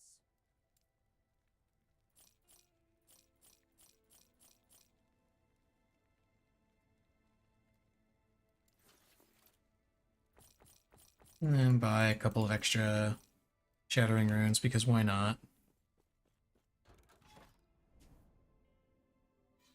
Okay, later, TV. And let's go this direction, because that eventually leads to XP, which is always fun.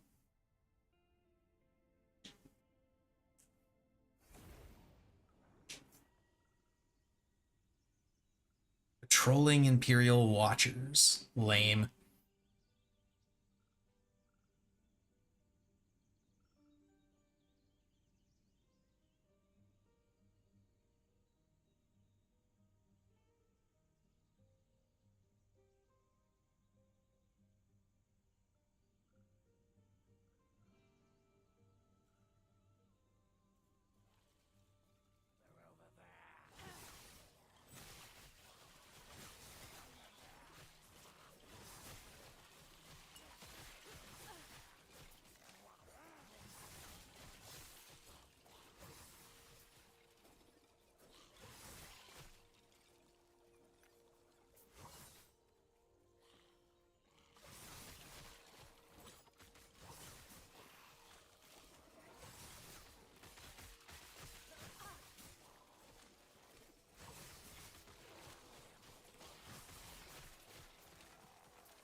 Scepter of Freezing. Ooh.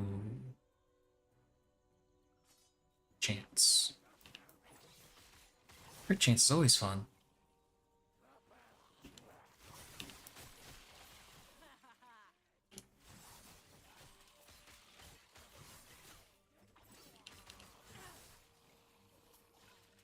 Hello, Imperial Watcher. Goodbye, Imperial Watcher.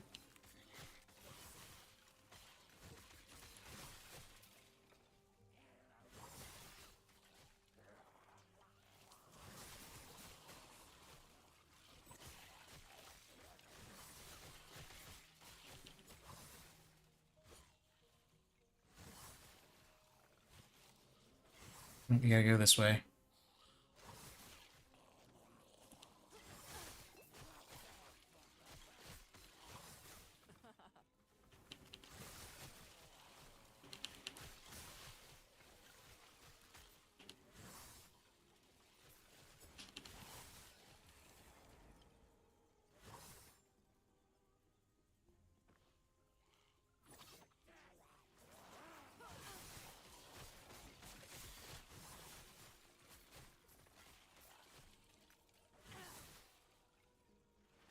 Damn it, stupid patrolling nonsense. Get back here. Come here. Die.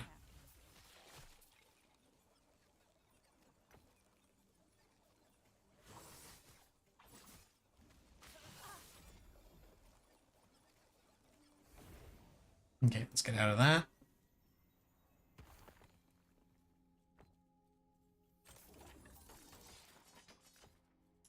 You should be getting close to the point where you'll be able to do a lot of this yourself,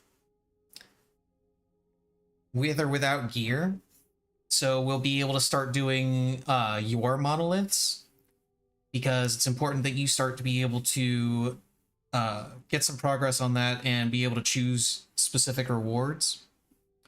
Because if I remember correctly, doing someone else's monoliths just gives you the choice between two random rewards that aren't necessarily anything to do with the rewards that they get in their echoes.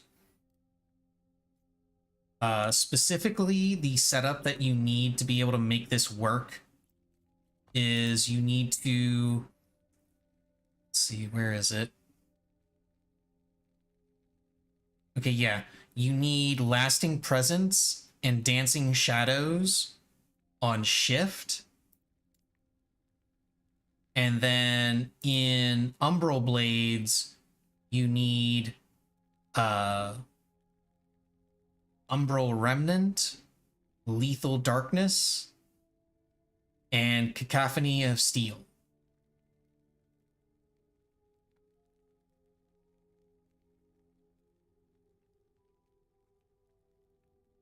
Which all of that together requires 6 levels in shift, and I think also 6 or 7 levels in Umbral Blades. Yeah, 6 levels in shift and Umbral Blades, and you can make this work. And then it just gets stronger and stronger from there. But that's the main reason why when I was doing the initial leveling process for this build, I waited until level 30, because level 30 will give you 3 specializations, and your minimum skill level is 5, so you only need 1 extra skill level in Umbral Blades at that point. Yes, Lethal Darkness. That's because they have you level it in a specific way or going through the story. And when you're going through the story, leveling it that way is fine. No, Missy, stop. When you're going through the story, it's fine. When you're power leveling and you want to be able to keep up with what I'm doing, you kind of need to rearrange things a little.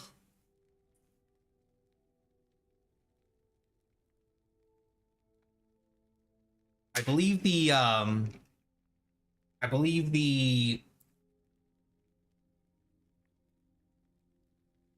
path they have you take for that is you get a couple of extra points in Dawnfall, Sword Thrower, Cacophony, then going into Steel Torrent and Loathing. No, Missy. And Lethal Darkness is one of the last things you get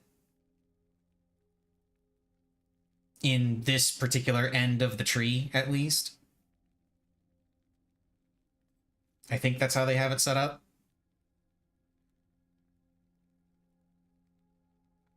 Because Lethal Darkness just gives you more damage, or Lethal is next, then Umbral Blades.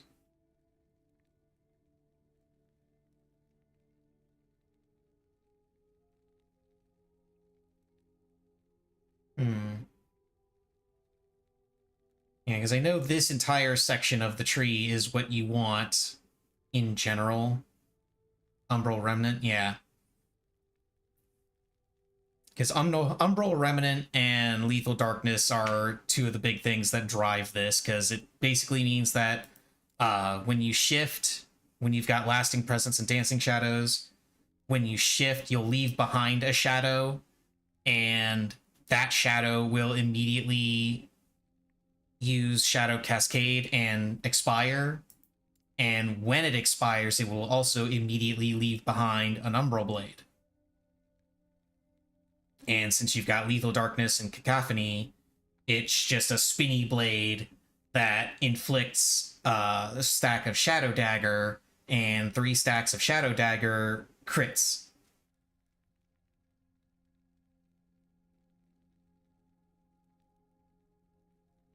And then you'll get points to increase the area and duration. And then you'll get you'll get Loathing, which will have the blades start to move towards enemies.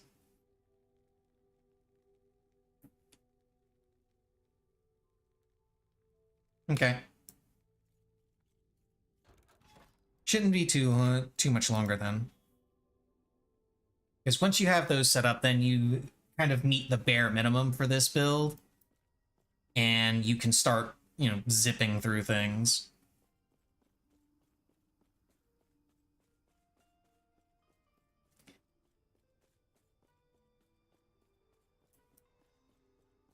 And remember, when using this build, you are Jason Statham from Crank. If you stop, you die.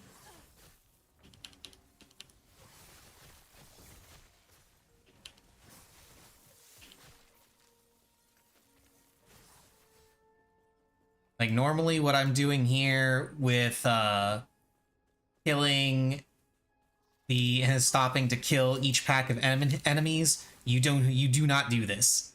You literally just dash forward and keep going. You look towards the future.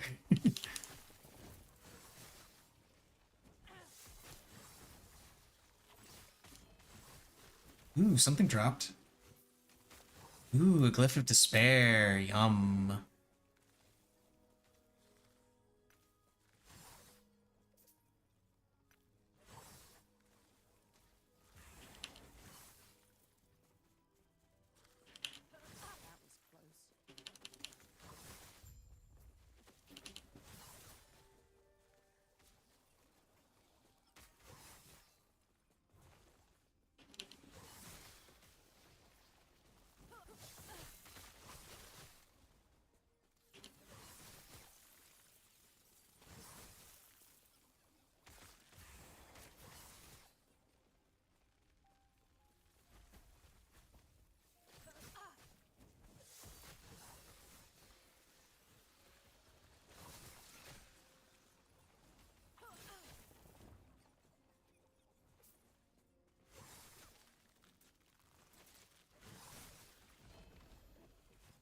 Ooh, Golden Resonance.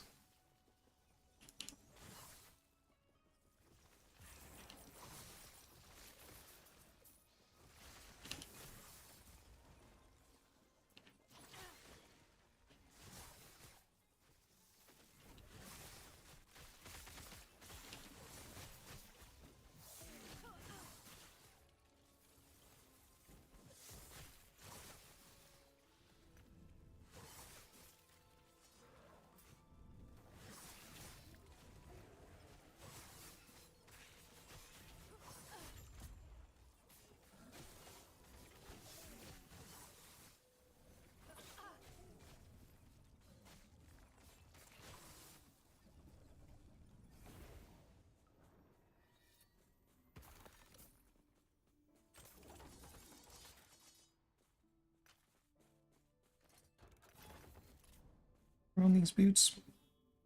Move speed, armor, cold res, move speed, vitality, health. I can always use more vitality and health shards.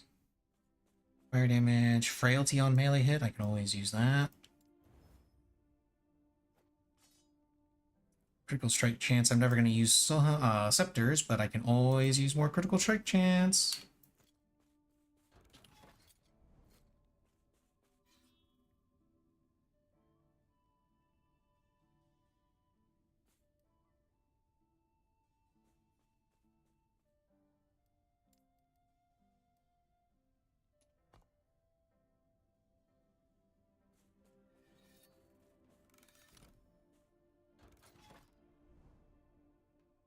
And then, of course, when you start getting when you start looking into picking up uniques, you technically speaking don't need uniques on this build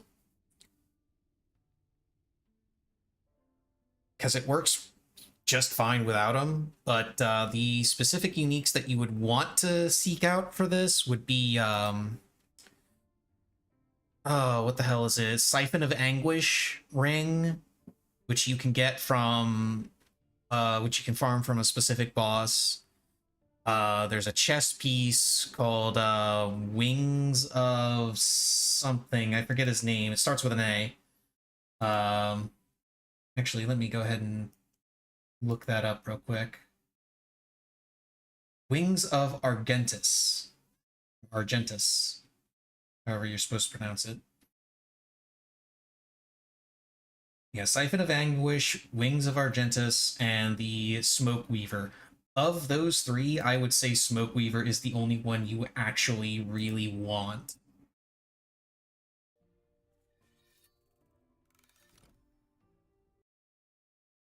Because the other ones are good for the things that they give you, but they're not 100% necessary. Yeah, Siphon of Anguish gives you extra melee damage leached as health, and increased move speed. The Wings of Argentus give you melee damage, chance to gain haste, and less damage taken while moving. So very useful, but also very replaceable. The one that's less replaceable and still really good is the Smoke Weaver, for the simple fact that the Smoke Weaver reduces your CDR for shift and reduces the distance you move with shift, which are both very good.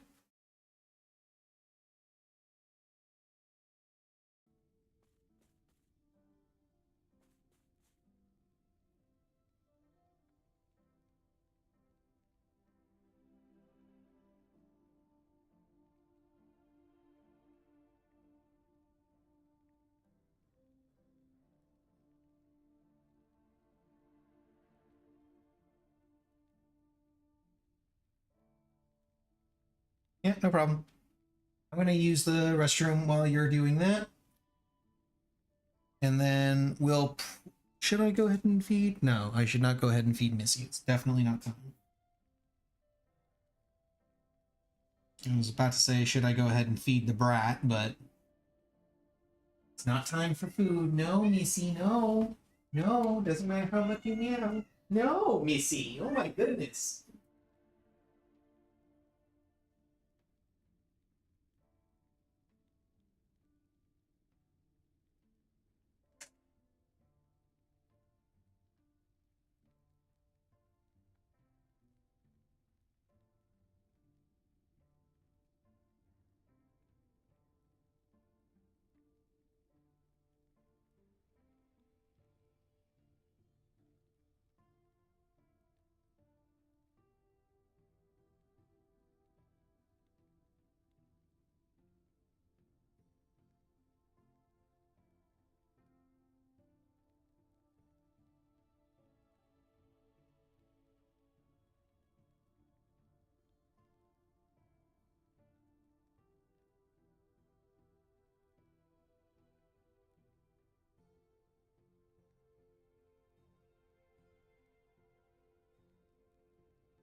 Missy is not a happy camper right now.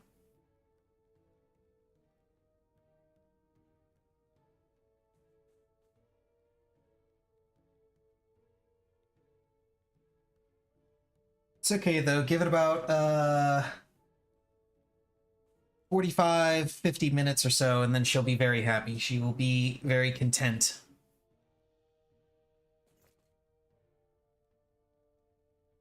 Poor Missy. Like, It's not my fault that she chooses to be super dramatic whenever it's close to food time.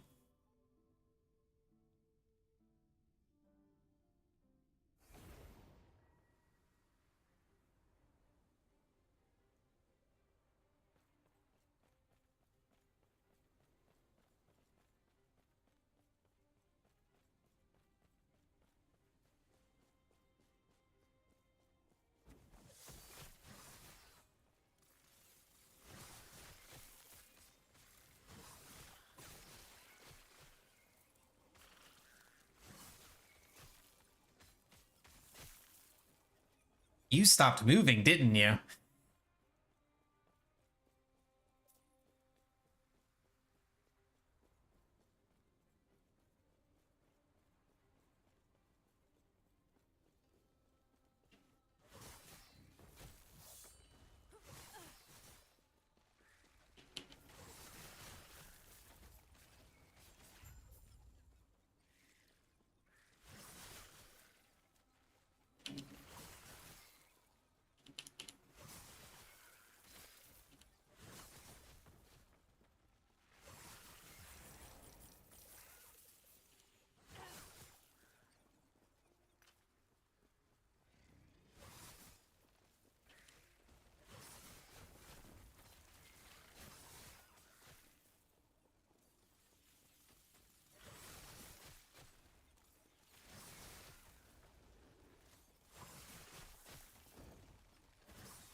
Stop running into them then. Just don't get hit.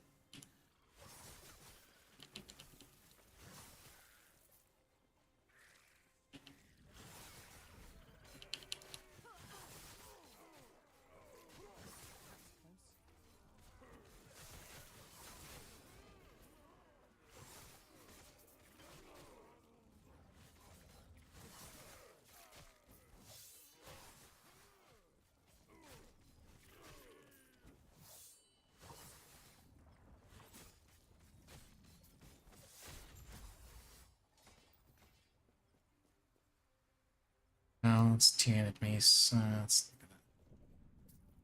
gonna do anything for me.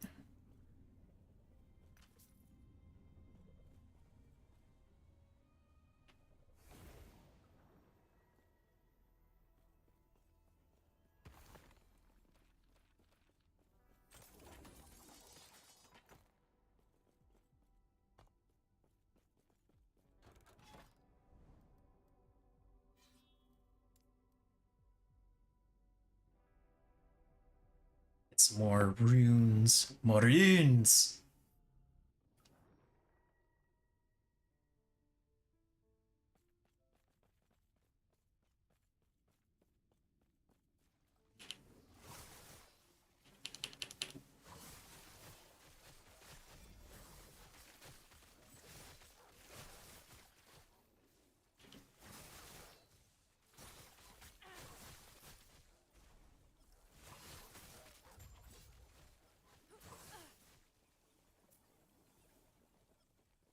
Okay, oh, we get to split. We get to kill the Spy Master again. Nice. I like killing the Spy Master. He's fun.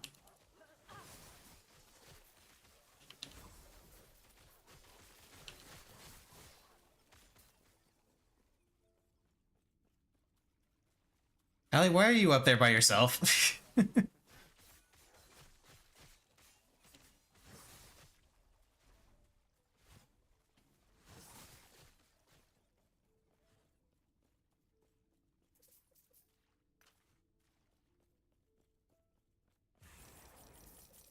Gold Shrine.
And the Spy Master is dead.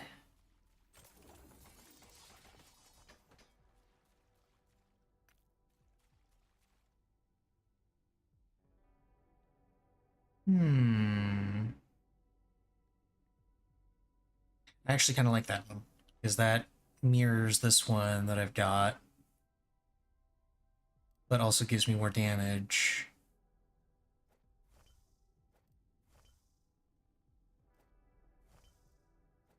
Yeah, I'll swap those out.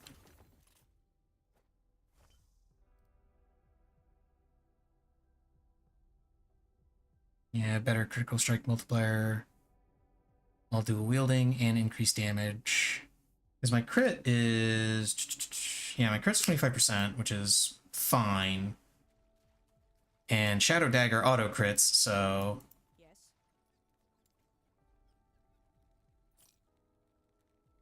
Void damage, health regen. The health regen is what I really want from this.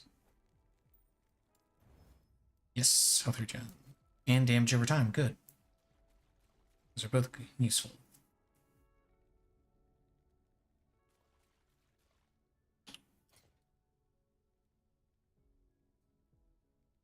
Now I've got extra space for a large idol.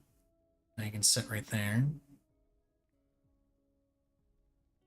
And then I can do whatever I want with this space here and this space here. Oh, goody. And goody, you got it. Yeah, and that's basically all you do. That whenever you're running through an echo, that is all you do. You just dash forward and leave behind the blade and just keep going. You don't directly fight anything until the game forces you to do so. And when the game forces you to do so, your rotation is you use synchronized strike and then immediately dash away. Synchronized strike will give you a bunch of extra shadows, and then shift will make those turn those shadows into blades, and that is all you do. That is your entire bit. You will use smoke bomb if you want to buff yourself, and decoy if you need to, if there's a huge crowd of enemies that are surrounding you. But apart from like very rare instances of using those, your entire game plan is when you're moving through an echo, you just hit E to shift your way through it, and then you hit synchronized strike and E when you're fighting a boss. I keep saying E, but it's because that's where my shift button is. But yeah, it's just shift through to go through, and then synchronized strike shift when you're fighting a boss. That's it. That is all you do.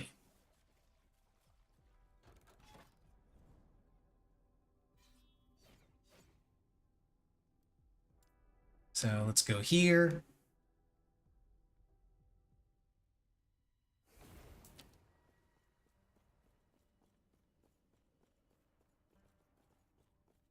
Okay, let's go.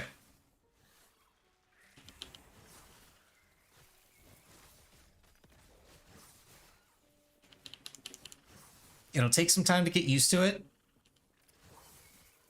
Because again, you're not meant to stick around for anything to die. You just keep shifting forward. Keep shifting past stuff and just keep moving through the map. That's it.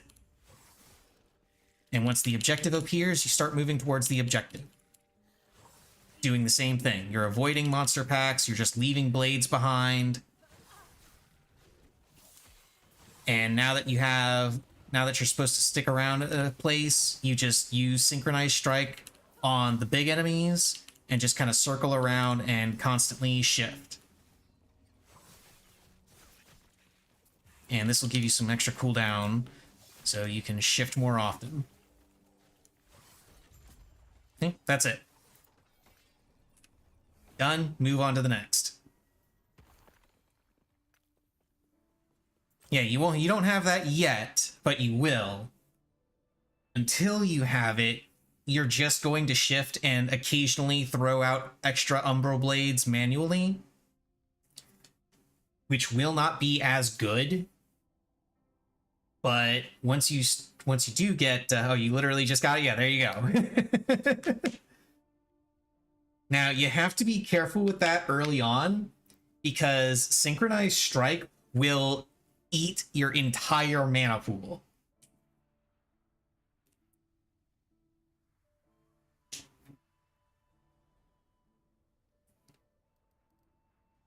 Like literally the mana cost on my synchronized strike is 77 and I have a bunch of bonuses that lower that.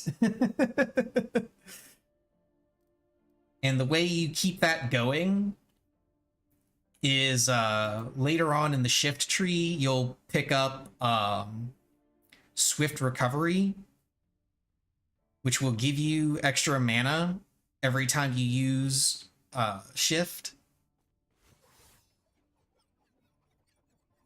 And then Synchronized Strike itself will give you, you can get Dynamics, which lowers the mana cost. So you'll have options.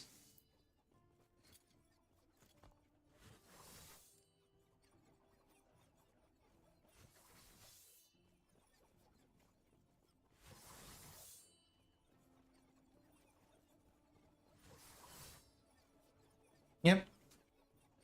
And whenever you're up against a big pack of enemies or a boss, then it's just you strike, zip away. Wait for a shift to come off cooldown, strike, zip away. Wait for a shift to come off cooldown, strike, zip away. And then if your mana gets too low, then skip the synchronized strike portion and just use shift to continue regenning mana and dropping Umbral Blades.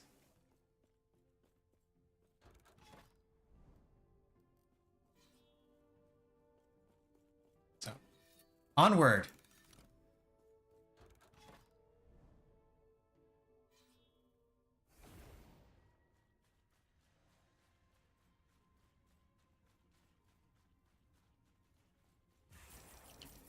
Oh, wait, that's gold. I didn't see which one that was. Okay. You. Yay, cooldown.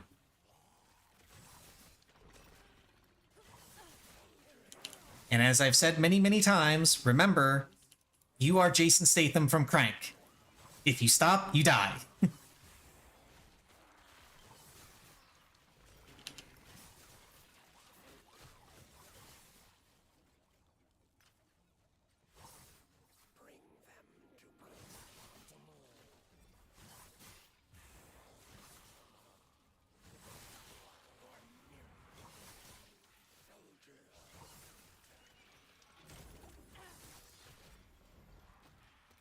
No, longbow wins now.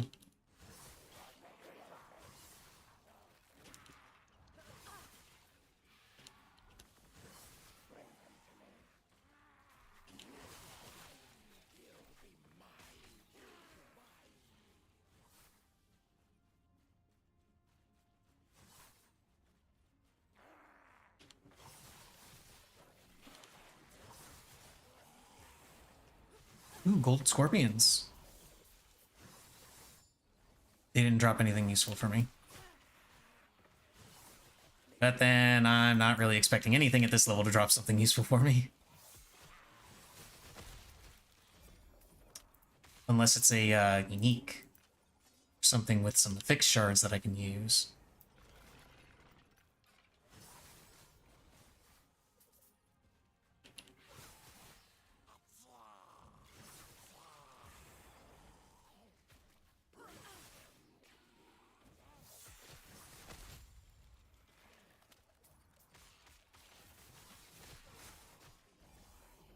Ooh, Soulfire Bastion Key.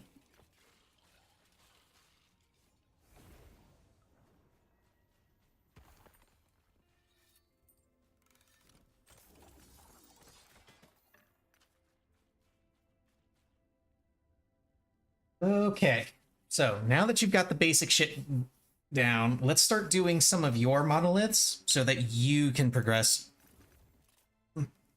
on your end game stuff, because I've already got empowered monoliths unlocked, so we need to start getting yours unlocked.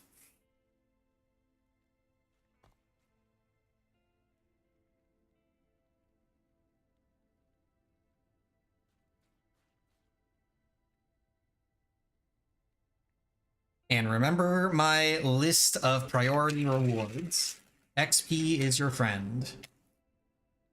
Then crafting materials, then whatever piece of gear that you might want to get a drop of.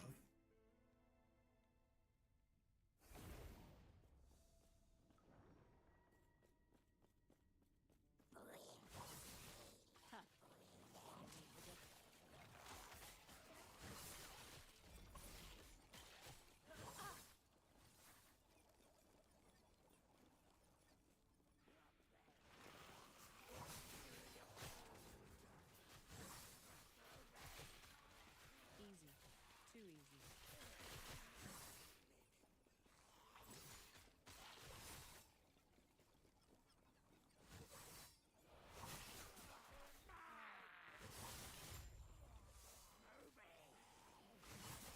Oh, reward is this. The goal is this way.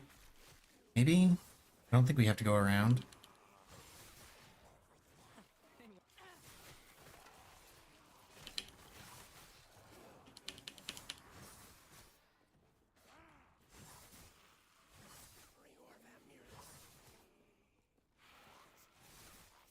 Oh, and if you have any, you won't be able to equip it right away, but if you've got any, runes of ascendance, use them on daggers. So that you can try and get yourself a, shit, what's the name of it? The Smoke Weaver. Yeah, try and get yourself a Smoke Weaver.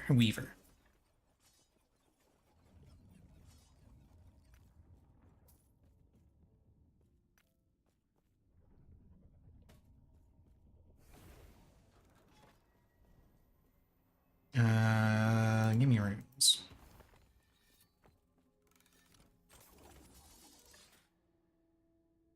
Yes, Rune of Ascendance.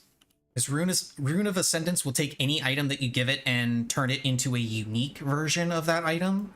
So if you feed it daggers, then if you take a dagger and you feed it a Rune of Ascendance, it could become a Smoke Weaver. And Smoke Weaver is the dagger you want.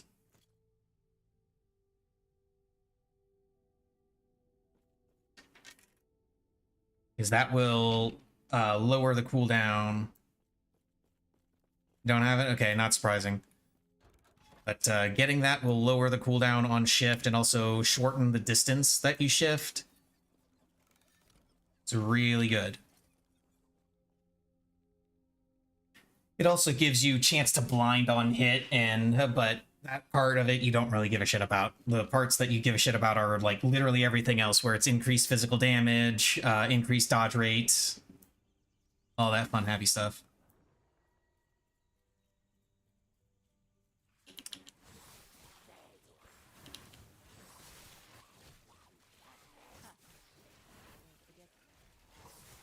Oh, wait a minute, there's a drop down back there. Lightless Arbor Key, and... oh, it's 2-hand attacks, meh. No way.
Yeah, you'll get there. I mean, you're still killing things pretty reliably at like 20 levels below this thing's level, so like your gear might not be that great, but you're still doing shit that you shouldn't be doing right now. Easy. Too easy.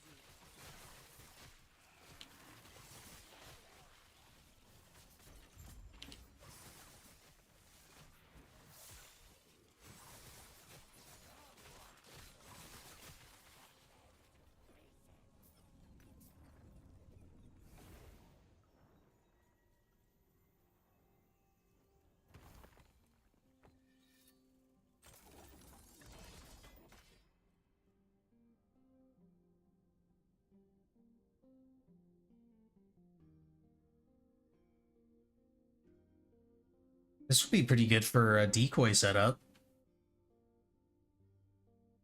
I mean, I'm not using decoy setup, so it doesn't really matter, but...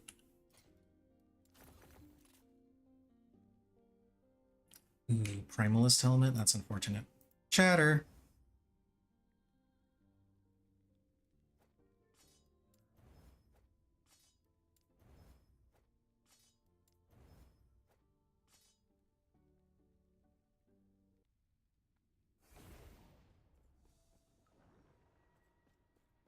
Oh, one of these. These ones suck.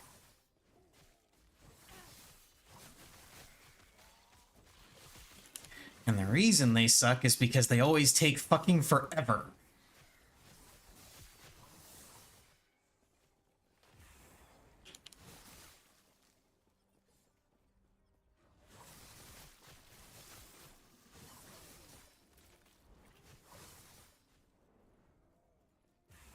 Stun chance and duration. Damage reflection. And you got shitty, you got shitty shrines on this one too, to boot. That really sucks.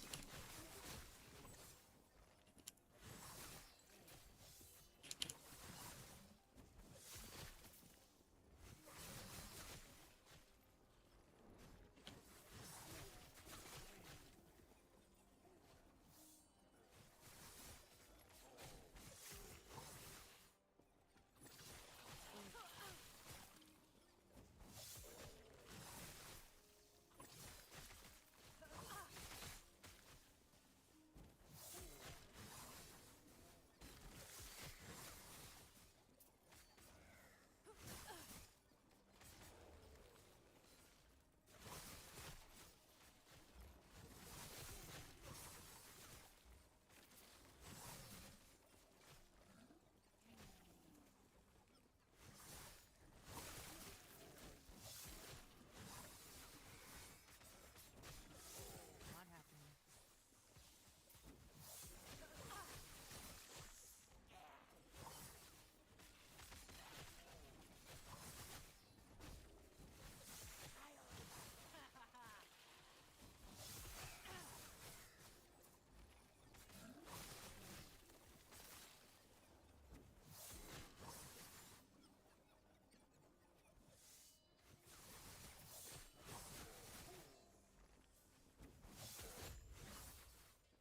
There we go, finally.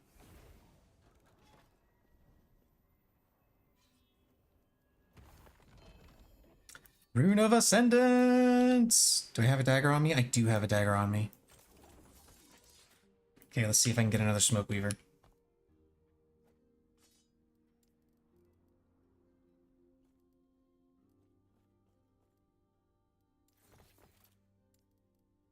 Okay, give me Smoke Weaver. That is not Smoke Weaver. That's the dagger you need for the other really good rogue build. Well, one of the other really good rogue builds, I should say.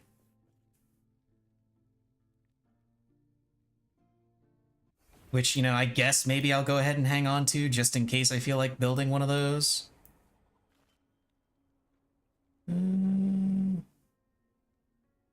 Healing effectiveness.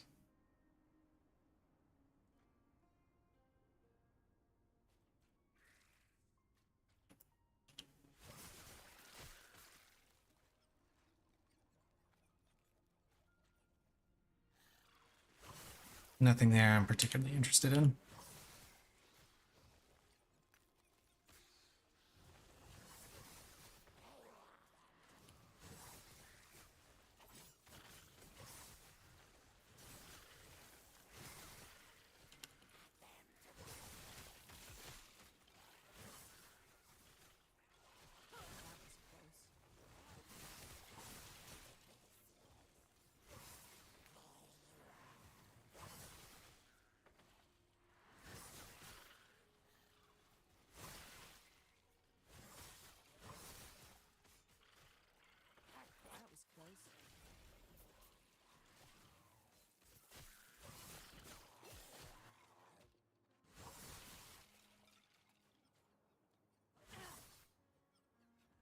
It's gonna be an ambush level, isn't it?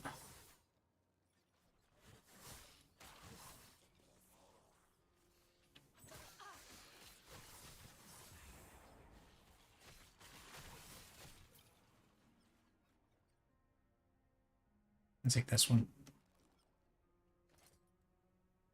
I had space for one small idol, so I'll take that. No, Missy. Still not time yet. But we are getting closer, at least. Let me grab another dagger just to hang on to, just in case I get another Rune of Ascendance. Player has been ambushed. Defeat the ambush. The ambush is defeated.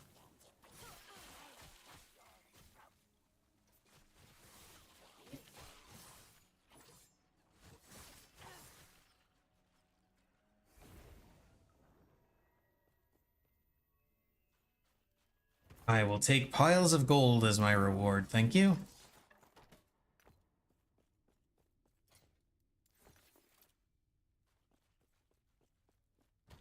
Did I have another gel cores? Yes, I did. I do have another gel cores. Nice. -6, -4. Okay, so now any more of those daggers that I get, I can just go ahead and trash, because I've got 2 gel cores.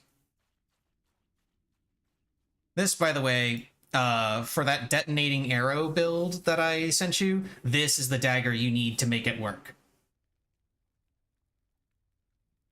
Gives you +3 to detonating arrow, -4 mana cost to it, and makes it so that detonating arrow doesn't require a bow.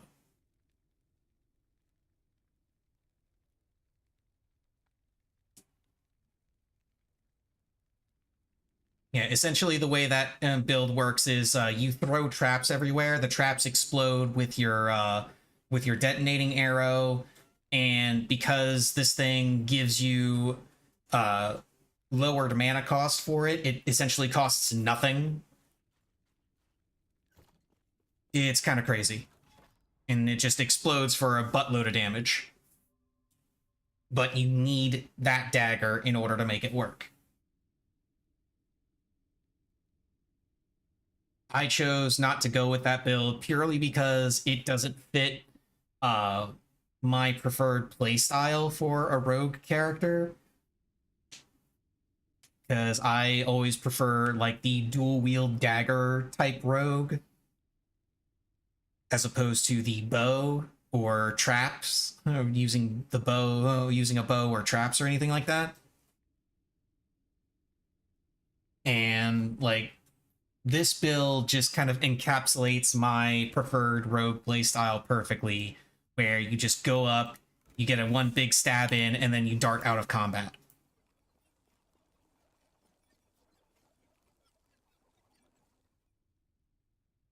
That is my rogue class fantasy.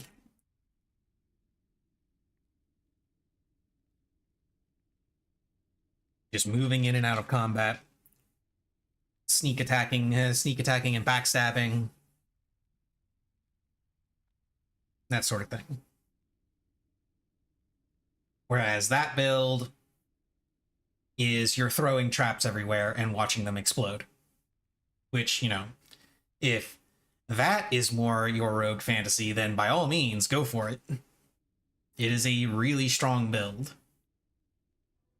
And there is a reason why I'm hanging on to those daggers, because I may go back and actually build that kind of rogue myself.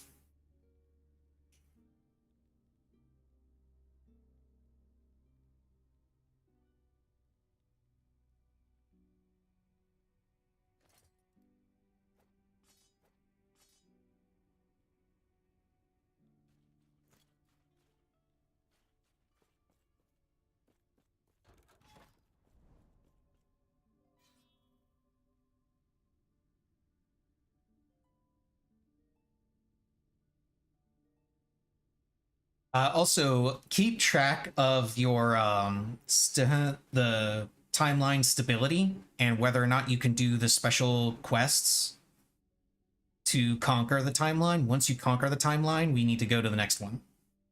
Because that's how you unlock the empowered monoliths.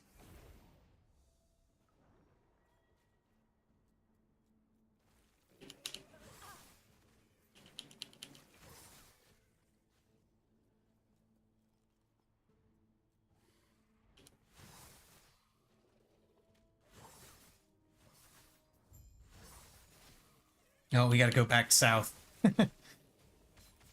That's where the thing is.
Give me more runes.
I really need to get my resistances sorted. Volcanus. What is a Volcanus?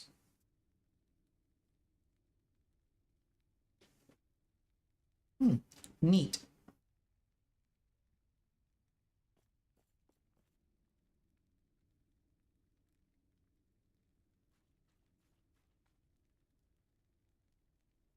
I mean, not something I would keep unless you were planning on using two-handed swords on your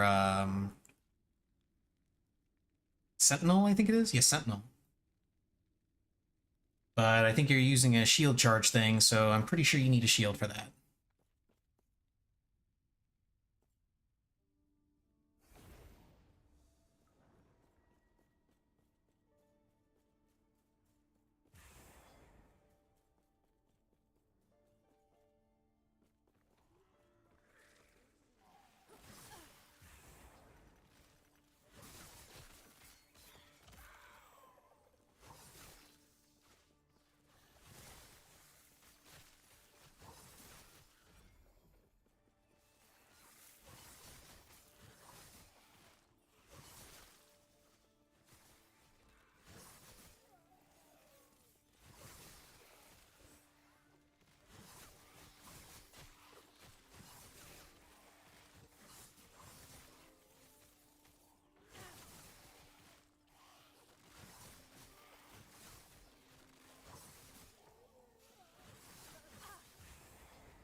Players have been ambushed. Defeat the ambush.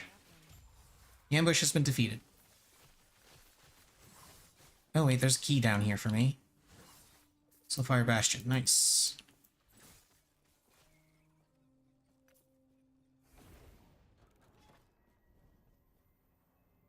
Runes.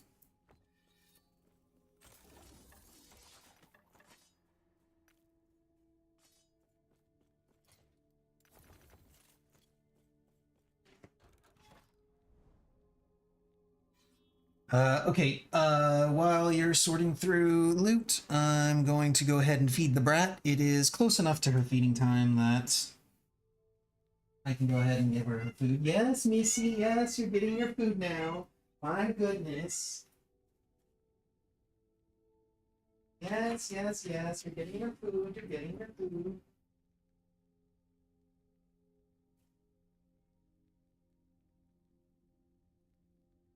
Okay, here you go, here you go. Little brat.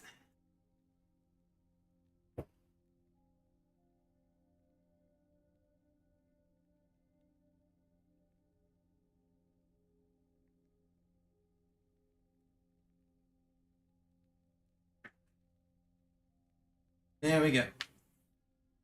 Missy has been fed.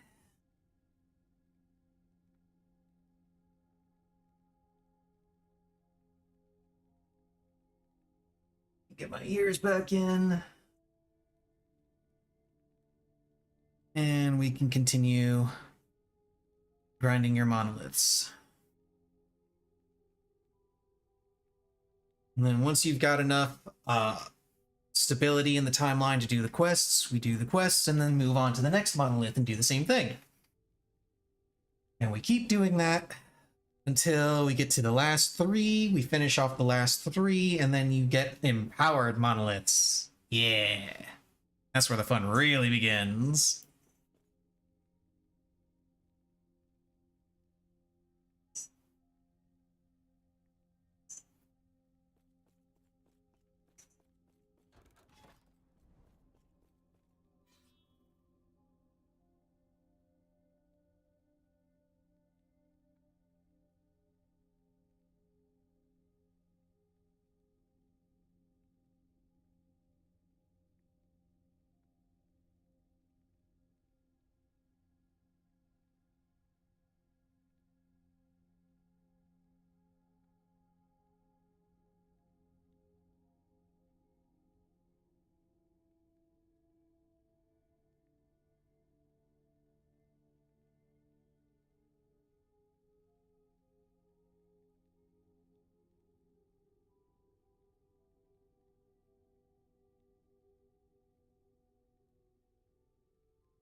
Ah, okay, she's AFK. I was wondering about that.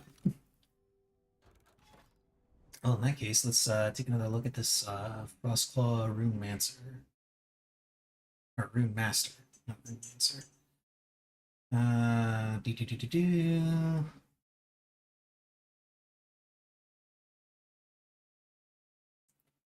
Use Frostclaw to proc Elemental Nova.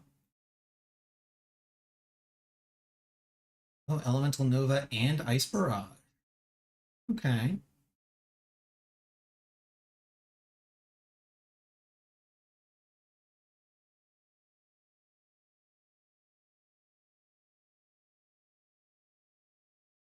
That's pretty cool.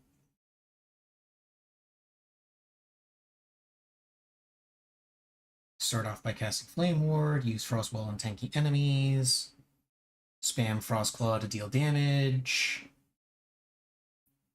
recast Flame Ward before approaching high damage or tanky enemies, use Teleport for positioning and to avoid telegraphed attacks. Okay, okay.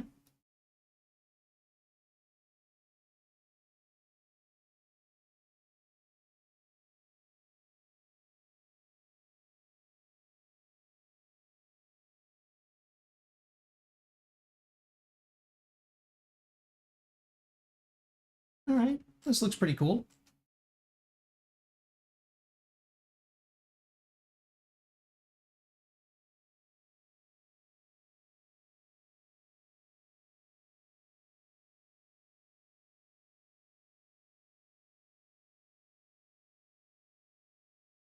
Now, this has me using Runic Invocation, or at least it has Runic Invocation on the skill bar. Yes. But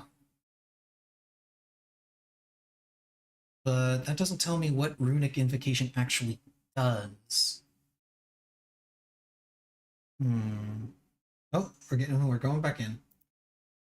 I guess I'll have to figure that out myself when I start doing that. Because I am absolutely going to make that build. Looks pretty interesting.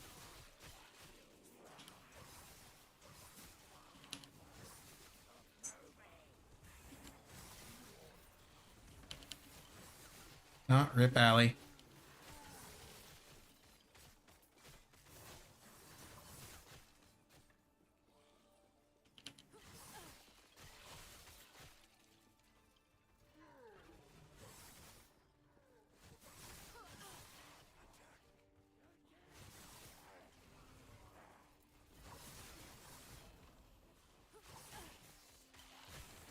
Beetle Bro! Beetle Bro! Ooh, what's this? Nine Sword Gladiator's Oath? Eh.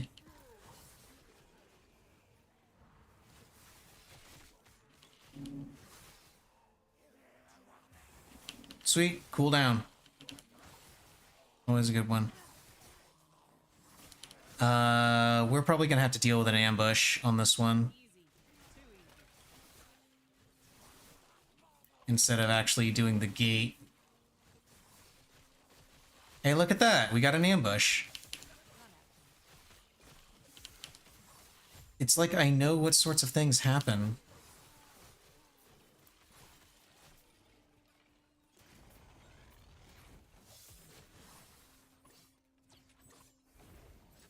And if you're curious, the reason why I know this is because when you have tome of experience, when you have a an echo objective that is kill enemies to locate the gate and then seal the gate, it usually doesn't take more than like a dozen or so enemies to reveal the location of the gate. So if you're like halfway through the map or something, if it takes you more than a couple of minutes for the gate to reveal itself, you're not going to be dealing with the gate, you're going to be dealing with an ambush.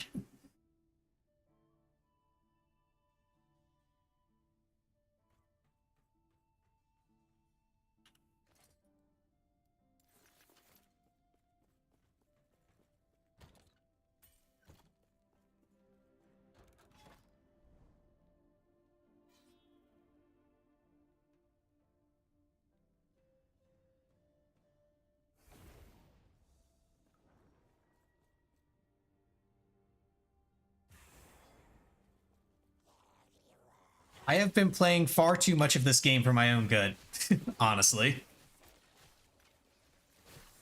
It's the reason why I know that.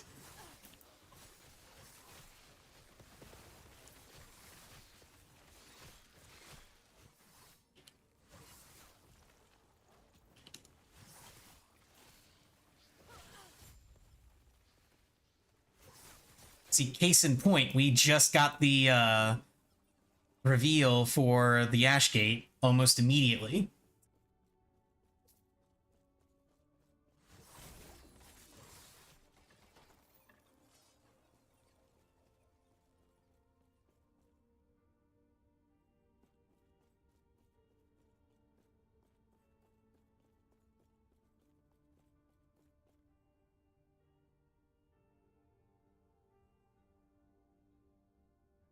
Yeah, no problem.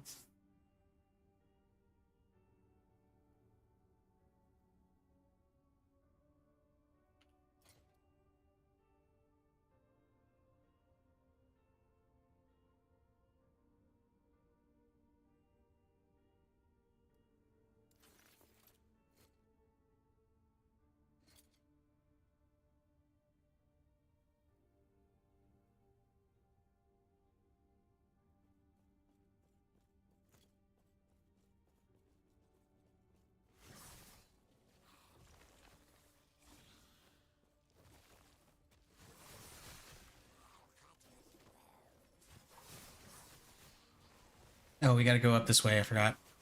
On this map, we have to go up here and then around the corner.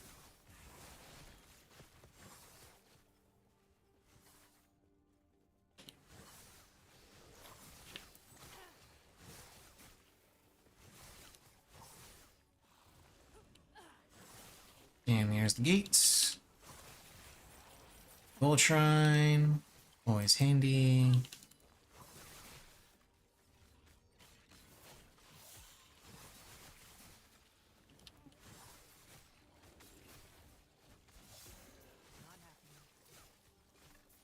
Ah, Rip Alley.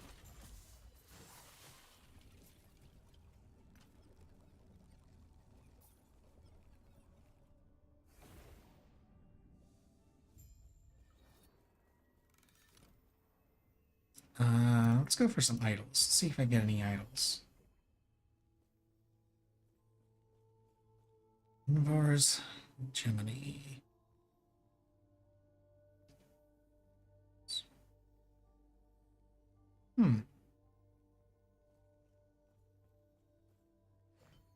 Rip. It's an acolyte. Increased throwing damage.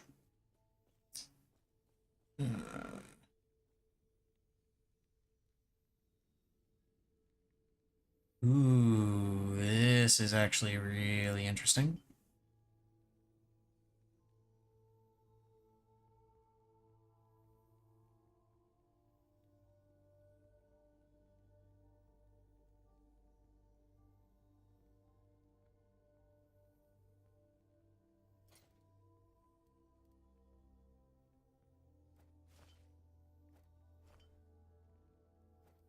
I'm gonna try this out. That's crit chance. This one's better. This one's only 18. This one's 20.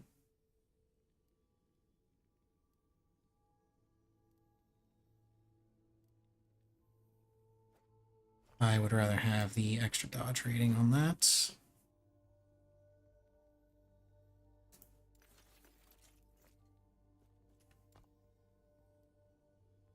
Yeah, my crit's down to 23%, which sucks, but I am working with some less than optimal idols here.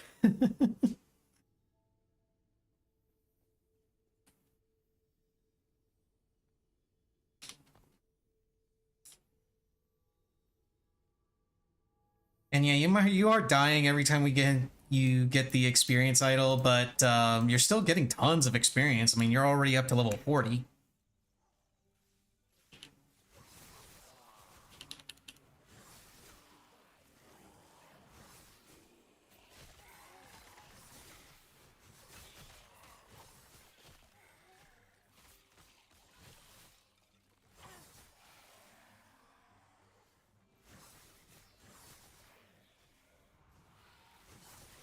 And that's going to happen for a while until you start getting more of your dodge passives and better gear.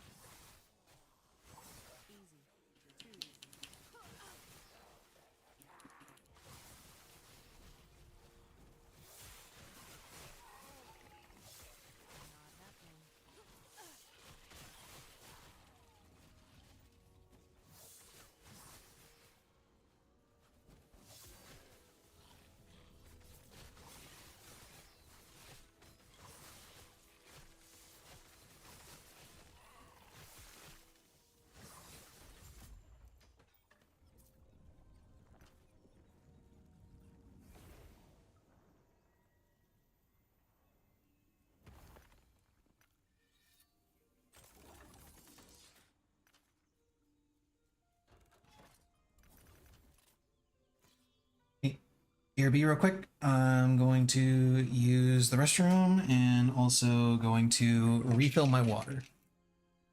And of course, Missy, in predictable fashion, now that she's had her food, is over on my bed making biscuits.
Okay, let's get my ears back in.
Okay, echo done. I guess rare rings. Don't really need either of those. Is there a shortcut to toggle loot filter off and on? X. X on your keyboard will toggle the loot filter.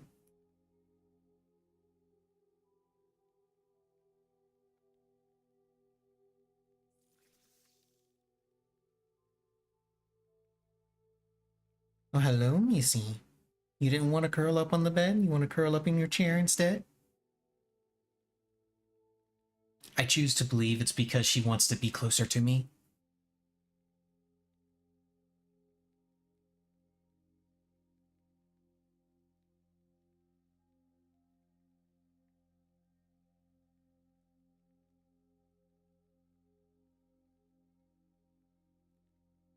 And tomorrow I get to pre-order Dawn Trail and get some of the bonus items. That's going to be fun. Dawn Trail in general is going to be fun. I'm really looking forward to Dawn Trail for a couple of reasons. The main one being that this is going to be like the first time since Yoshi P has been able to take over or was given FF14's initial dumpster fire. Like, this is the first time that he's been completely free from 1.0's nonsense, because like the story up until now has all been continuing or tying up or explaining plot threads that were set up in 1.0. And now they've finally ended the Zodiac Heidelin story. So now they're going to be able to continue with something completely fresh. And I'm very interested to see what they do with it.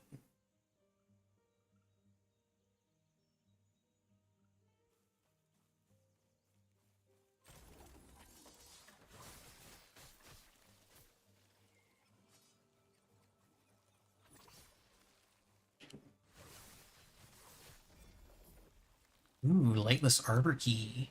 Thank you.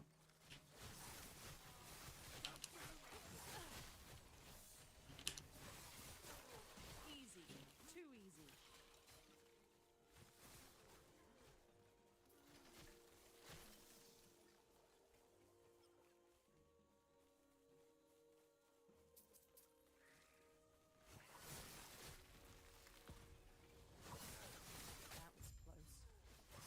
Okay, and there's the beacon.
One thing you can start doing, Allie, if you're having a little bit of trouble staying alive in instances where there's a whole bunch of enemies around you, remember that you can always throw out decoy.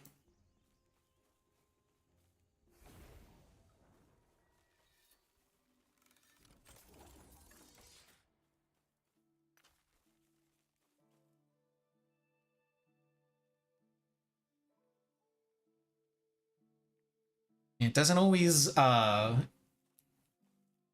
always save you, but it can buy you a couple of seconds for your shift to come off cooldown so you can, jump the hell out of there.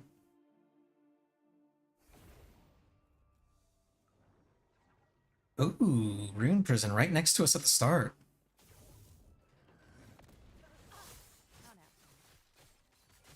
And he's already dead.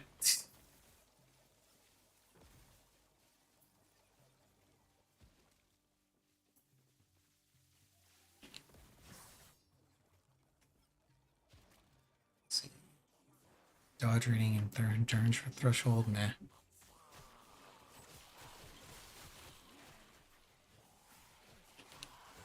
Okay, we gotta kill off the blood spires.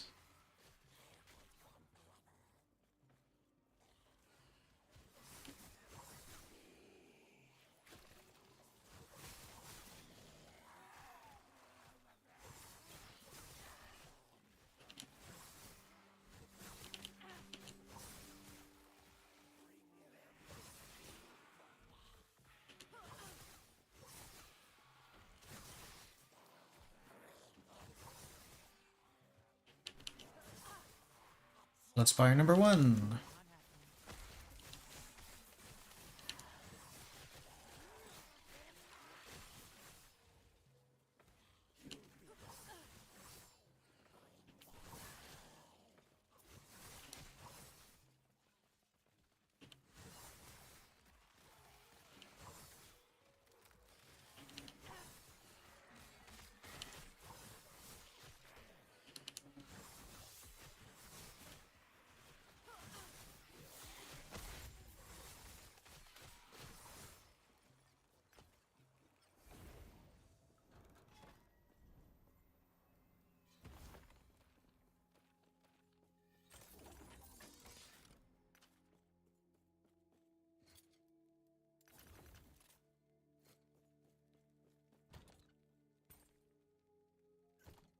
Yes?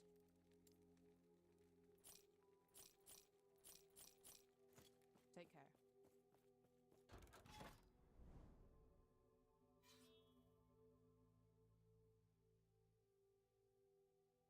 Now, a lot of people are or at least some people I know are very very interested in Dawn Trail because of the massive amount of FF9 references that they've been making and dropping, which if the pattern holds, means that a lot of the bosses and storylines are going to be references to FF9 because they did that with Stormblood and FF5. They did it with Shadowbringers and shit. What was it for Shadowbringers? I can't remember if it was anything specific for Shadowbringers. Oh, Shadowbringers was FF7 because they had the weapons. Yeah. Yeah, Shadowbringers was FF7 with the weapons. And FF8 with the raids. Yeah.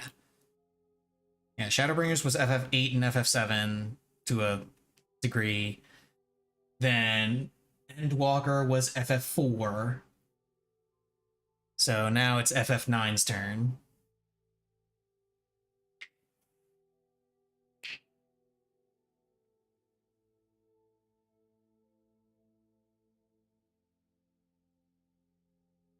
FF6 had their moment in the spot, had its moments in the spotlight when with Omega, specifically the second tier of Omega, and it was glorious. Absolutely amazing. We got to fight Guardian, we got to fight Kefka, we got to fight the Phantom Train. The only way the Phantom Train boss would have been improved is if they had a special interaction during the intermission section where you got to suplex it.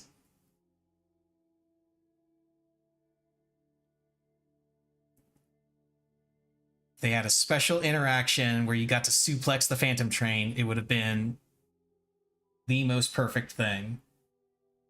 But they didn't do that.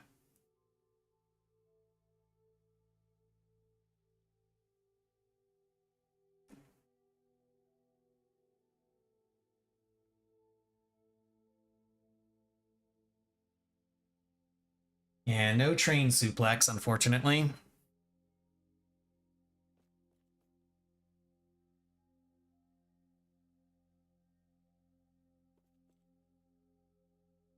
But hey, we got to hear the 16-bit soundbite of Kefka's laugh.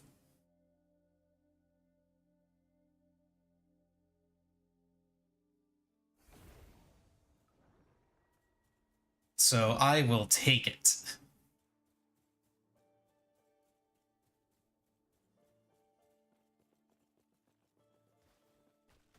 Ooh, a unique item. Not one that I need, but still, unique item.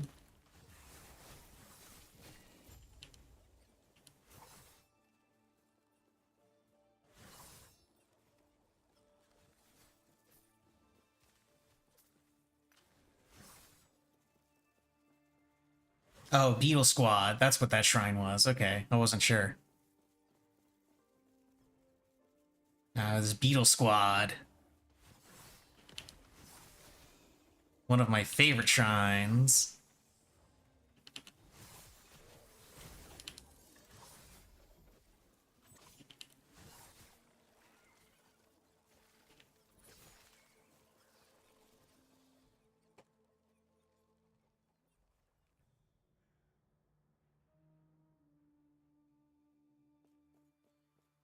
Also, I gotta say, I'm enjoying the, what's the word I'm looking for? I'm enjoying the series of references that have led to the collector's edition mount. Because the Arc collector's edition mount is from FF9. It was a summon in FF9.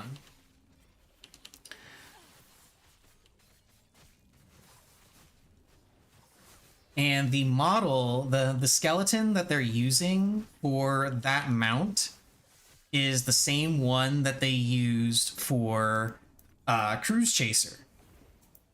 And Cruise Chaser itself started as a reference to Ark.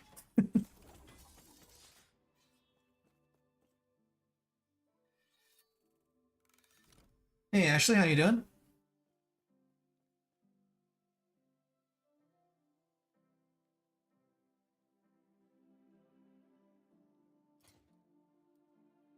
So it's a nice little circle of reference there for Ark and Cruise Chaser.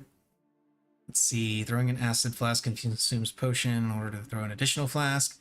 This is not the sort of chest armor I want to be using, so it can go away. Take care.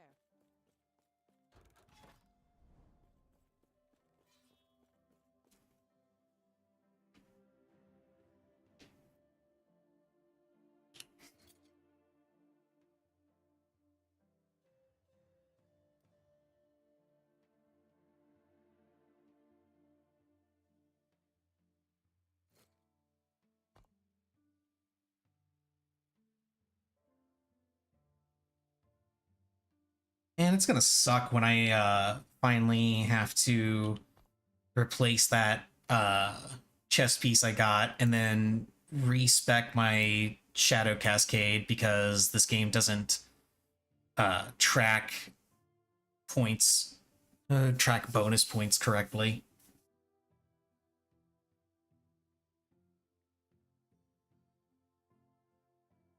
Because like I put all the bonus points for Shadow Cascade into Shadow Torrent for more damage, but when I remove my chest piece that gives me the 3 extra points that allow me to have Shadow Torrent, it's not going to take the points away from Shadow Torrent, it's going to take them away from other shit. So then I have to respec Shadow Cascade to remove Shadow Torrent and then level it up again. It's very frustrating. And it is the one thing I do not like about the system they have of having plus to skills on different pieces of armor.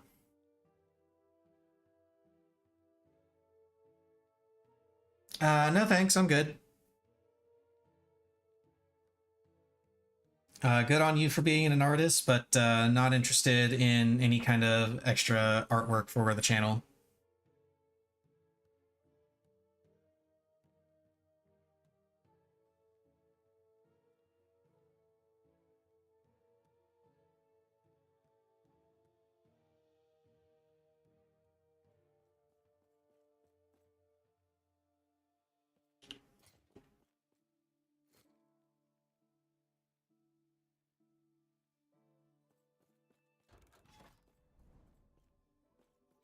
Nope, I keep that private.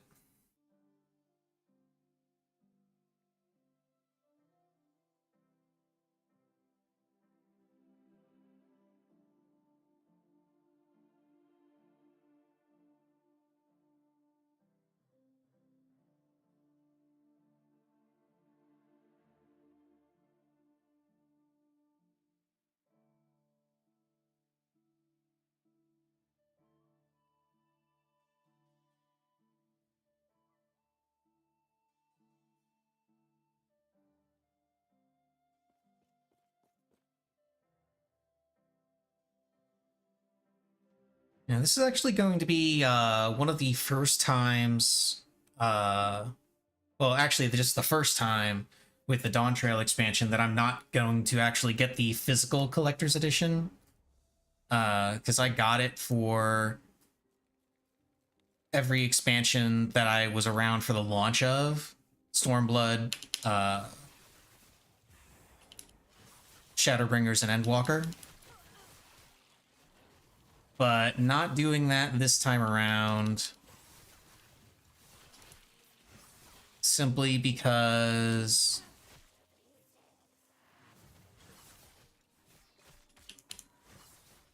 I'm not going to have the room for the stuff that it gives, because I would love to have that map the map would be amazing, and I really hope that they have like a version of that map available on the Square Enix store that I can buy separate. Because I really want to have that map. It looks really nice.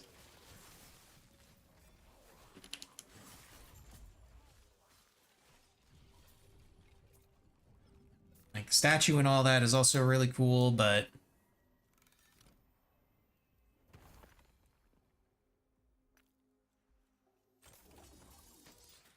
as is the pen case and the little journal thing. Those are really neat, not little novelty items, but of all those things, I would want the map the most because I would absolutely like frame that and hang it up on a wall.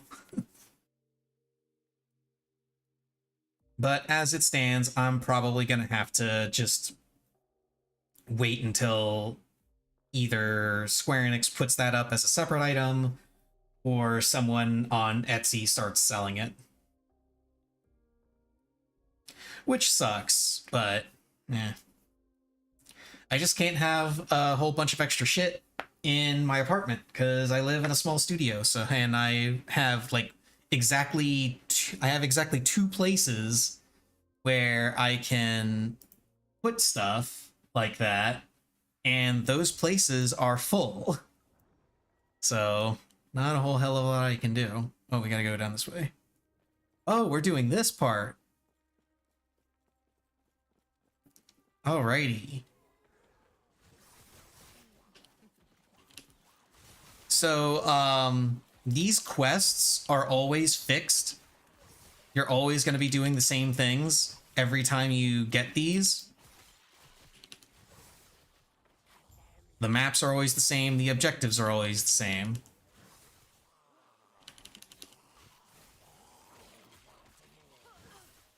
Okay, so that one's dead. Now we gotta come over and kill this other one.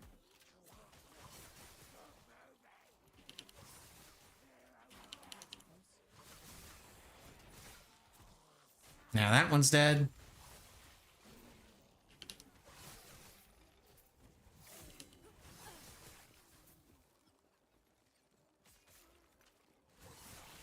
Now we go over this way. And now we have a little gauntlet to do where a bunch of enemies will spawn. And this build makes this really hilarious because literally all you have to do is just sit here and throw knives.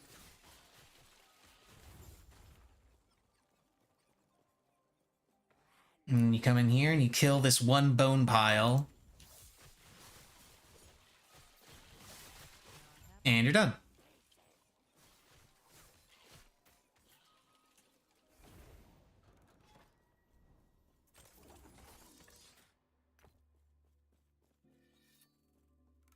And you only get the chest reward for doing those, but the end of it is what you really want. You want to be able to complete all 3 of the quests. Once you've completed all 3 of them, stability of 500 dude. Yes, you do the other 2. You have to do all 3 of them in order to complete the timeline. And once the timeline is completed, you unlock the higher level monoliths.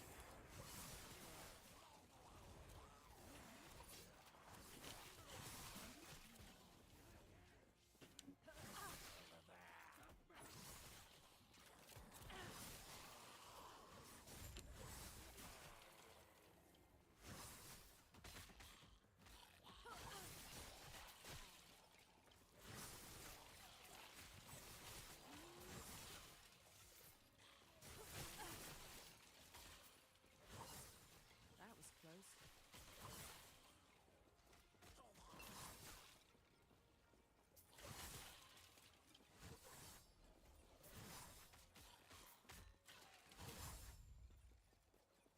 Okay, now that one's done. Now we get to go forward.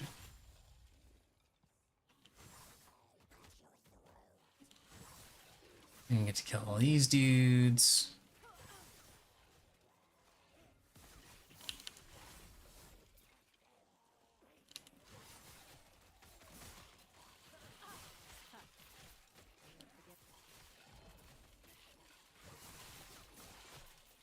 Ooh, more golden resonance. Nice.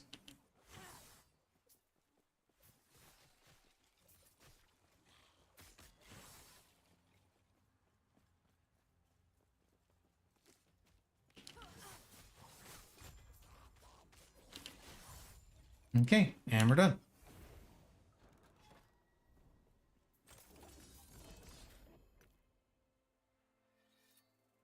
Set amulet. And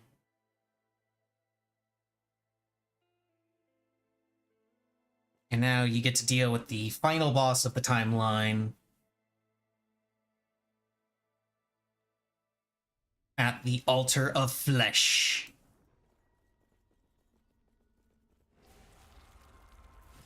Okay, don't bother killing the boss yet. We gotta go up and kill these things at the corners. The soul vessels. Once the soul vessels are dead, then the boss will be vulnerable. And once the soul vessels have exploded, stay away from the corner that they were in. Because once they explode, they'll have a little bit of poison on the ground. Oh, yeah, you found out about that.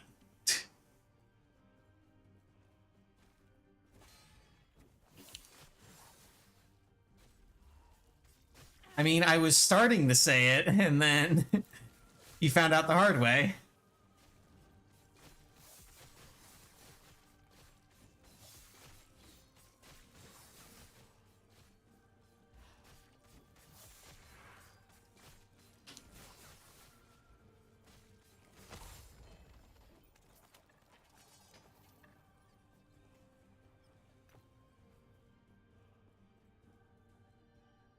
Let's see, Ribbons of Blood.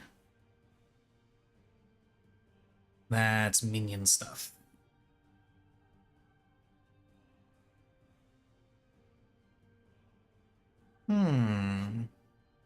Increased damage per active shadow. Oh, it's only with Shadow Cascade.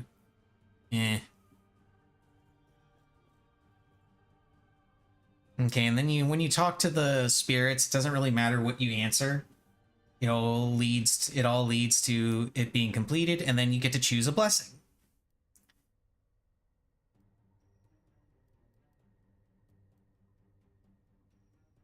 Let's go with that.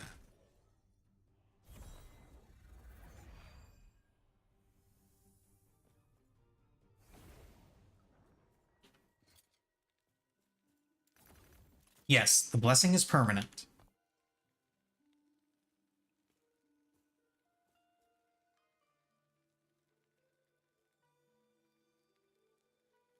The blessing is permanent, and you get to choose from another one of those blessings each time you complete those quests. Yeah, basically.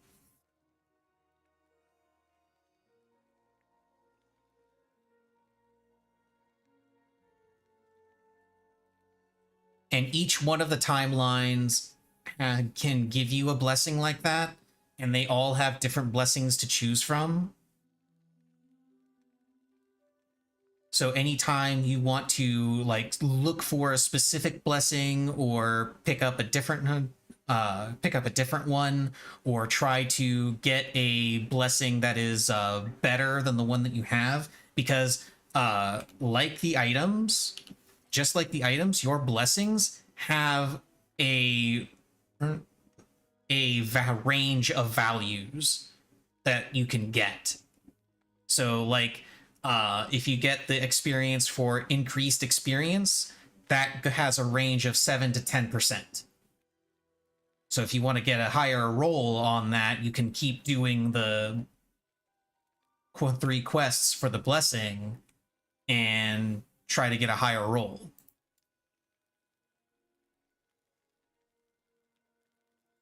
So like my blessings, I've got increased experience, increased ring drop rate, some void resistance, health regen,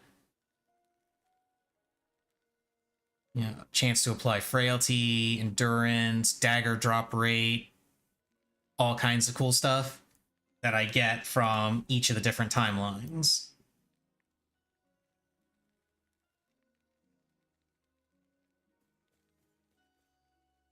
And each timeline, like I said, has its own set of blessings, which you can look at when you go into the blessings menu. It'll tell you, like, you can use that drop down menu to look through the different timelines and which blessings they give you. Not that way. You want to go this way.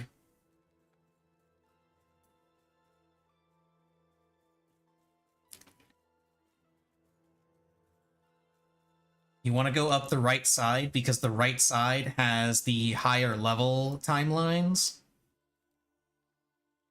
and give you better drops.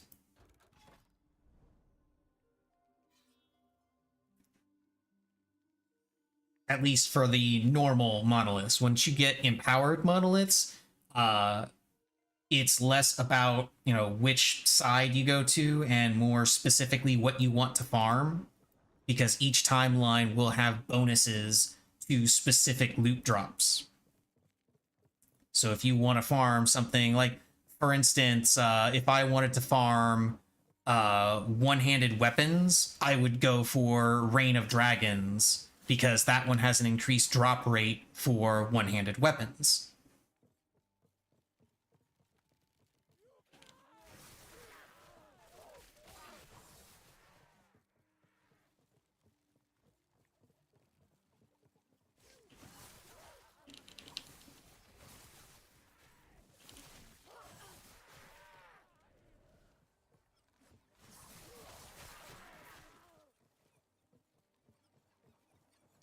Oh, this one we just have to kill enemies to lure out an ambush. Okay.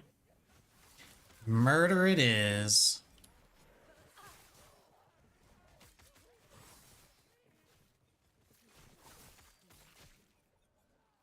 Could be interesting.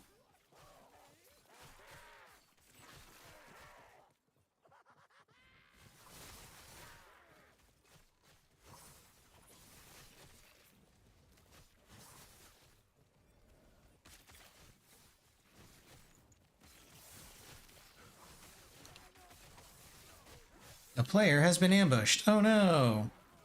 Anyway.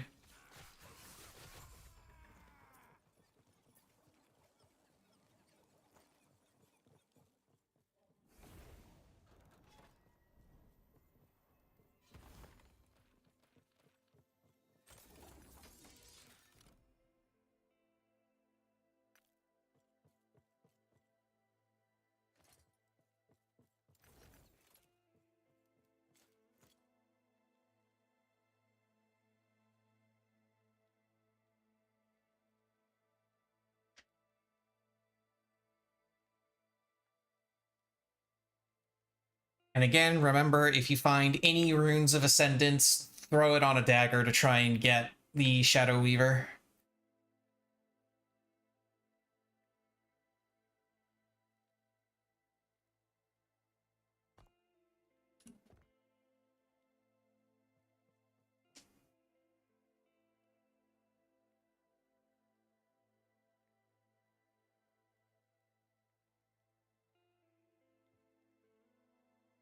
Just rare dagger.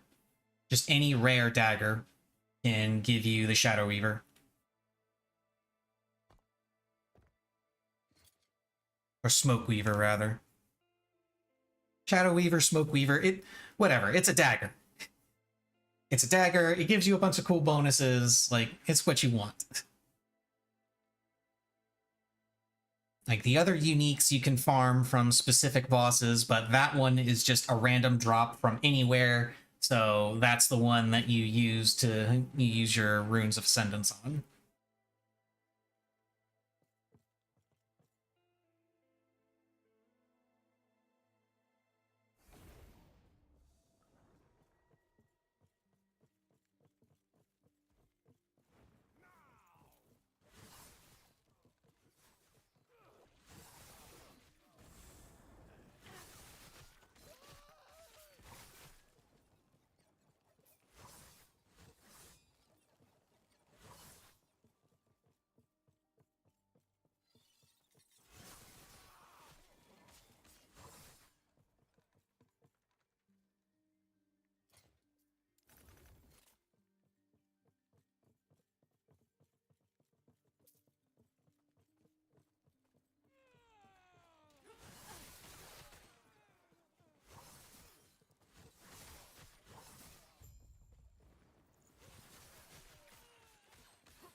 Ooh, an experience shrine. Wait, no, that wasn't an experience. That's something else, I don't know.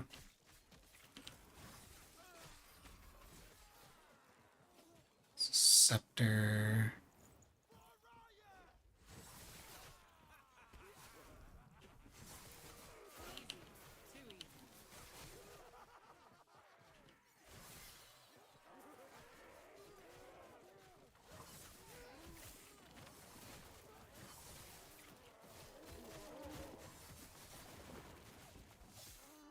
Oh, you got bees?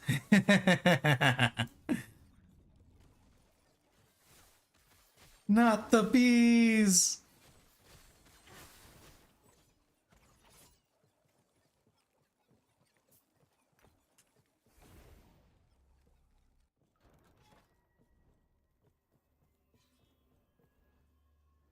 Give me some runes.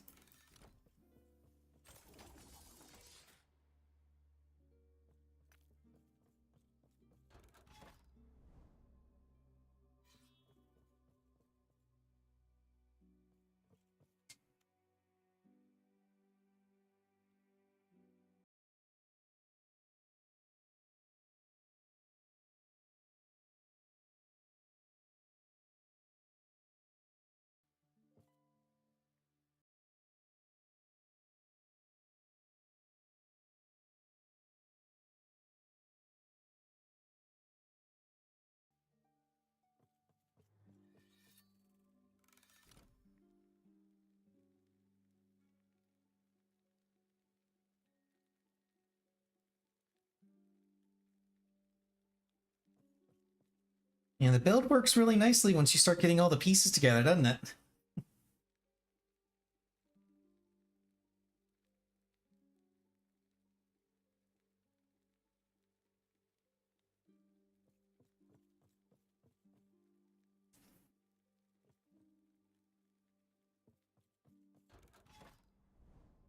And it's just fun.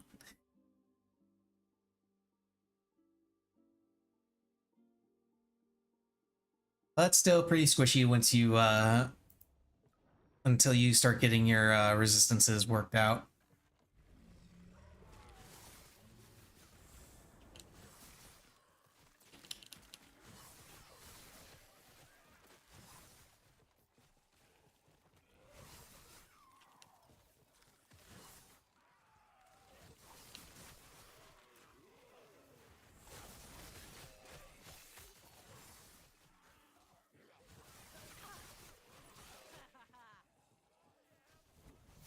Not after.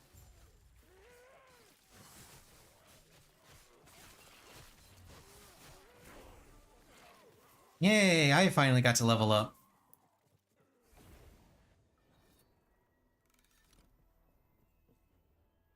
We'll go with glyphs.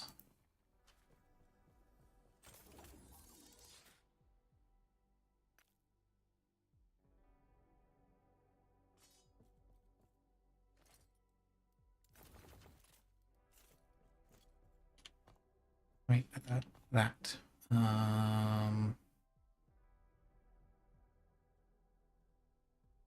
Yeah, more points in that. Now I just need 2 more points in Shroud of Dusk. And I think that's it for this tree. I think I want to go into... No, there's something else that I want from here, right? Right, I want this one capped out as well.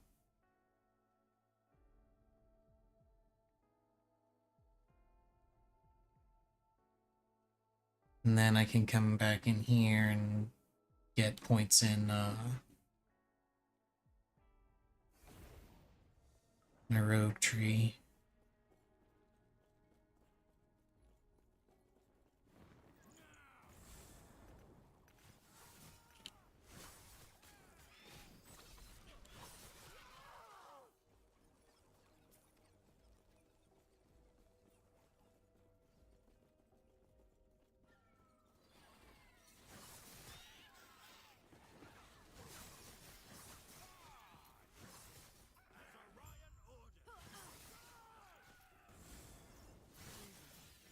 Yeah, XP shrine. Actual XP shrine now.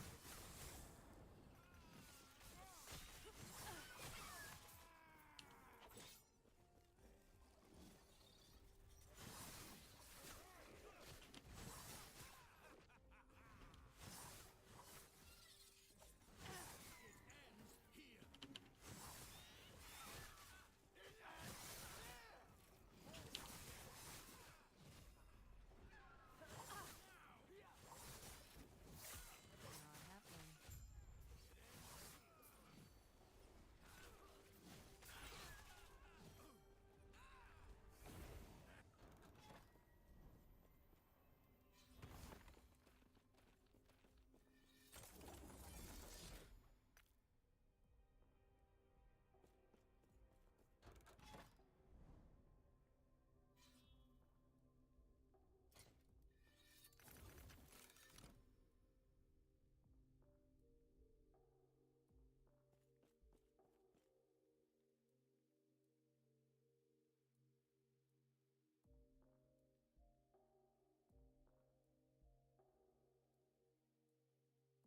And of course, if you haven't figured out, if you haven't ironed out your loot filter, this would be the time to do it because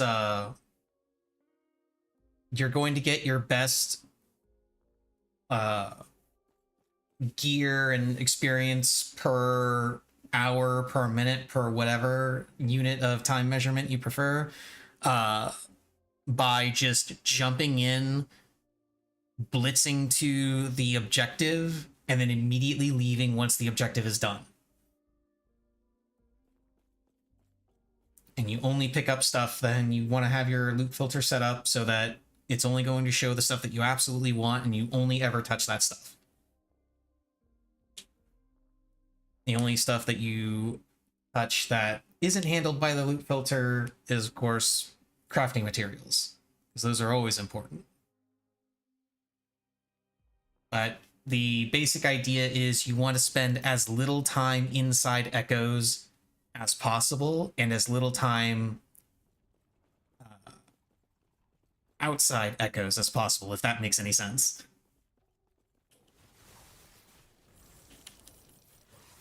They won't forget.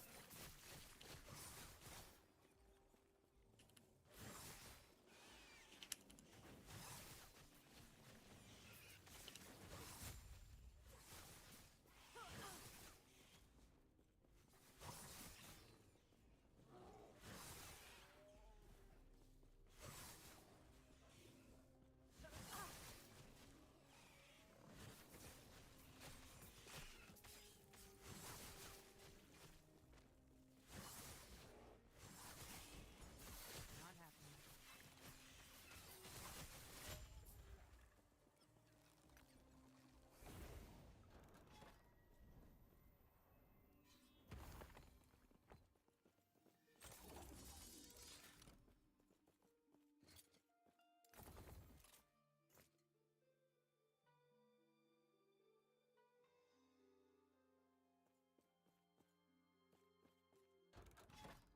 Although, speaking of loot filters, I actually have to redo mine on this character for this build. Experience Shrine!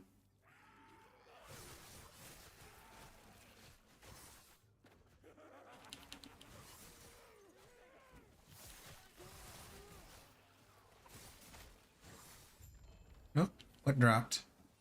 Rune of Ascendance!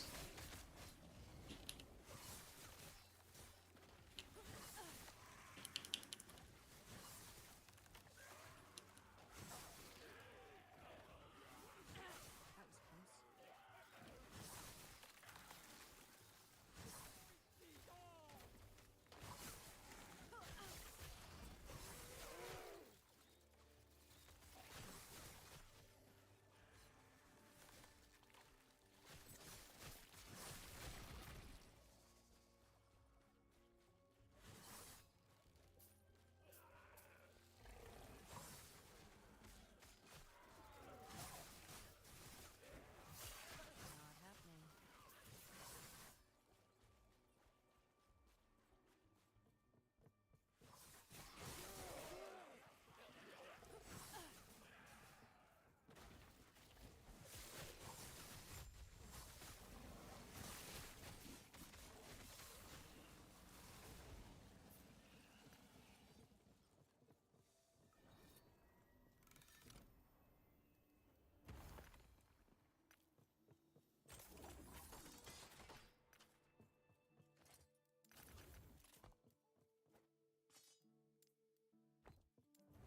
Damn.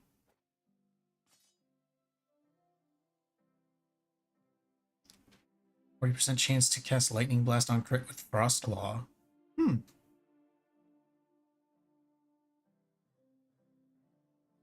I think I might want to hang on to this. From the mage build. It's not the dagger I want for this character, but it could be a dagger that I want for a different character.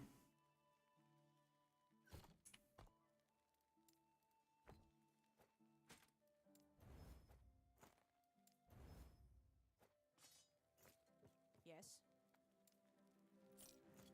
Take care. Actually, is that a dagger that I want on this character? Let me see. Do.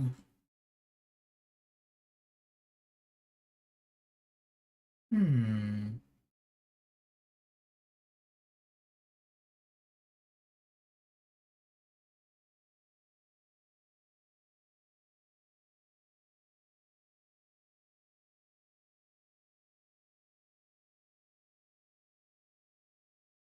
Apparently not.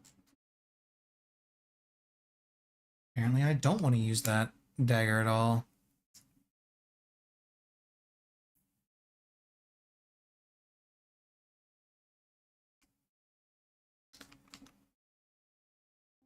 And yeah, I know, Allie, it's art scam. There are always art scams. It's never not an art scam. I keep talking to him for a couple of reasons.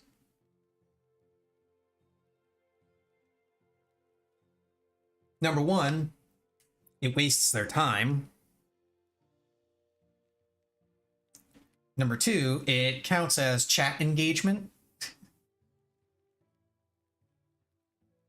And number three, it gets me used to the idea of greeting people as they come in.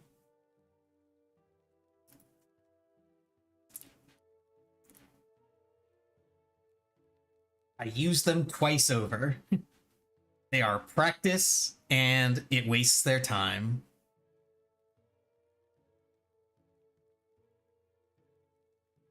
There have been a couple of really clever ones that have come through, but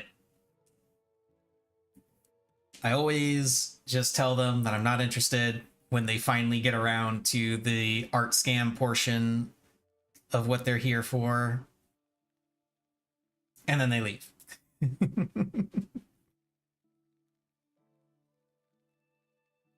Now, I will continue to engage them as long as they want to continue to put up the illusion that they're not an art scam. But if they immediately come out and like post a link or something, then I'll go ahead and snipe them.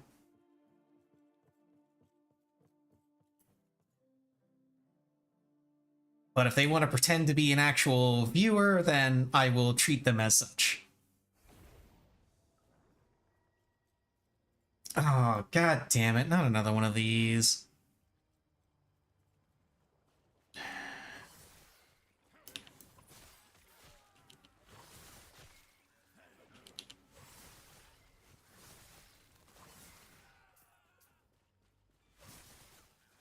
Let's see, we got Beetle Bro Shrine. Any other useful shrines? That was close. No, no useful shrines. Oh wait, here's another shrine down here. What is it? Damage reflection? Okay, that's not terrible. It's not like reduced cooldown, but not terrible. But it looks like those are the only shrines we've got, which sucks.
Yeah, these ones will get you more levels because you're forced to kill more things in order to clear it.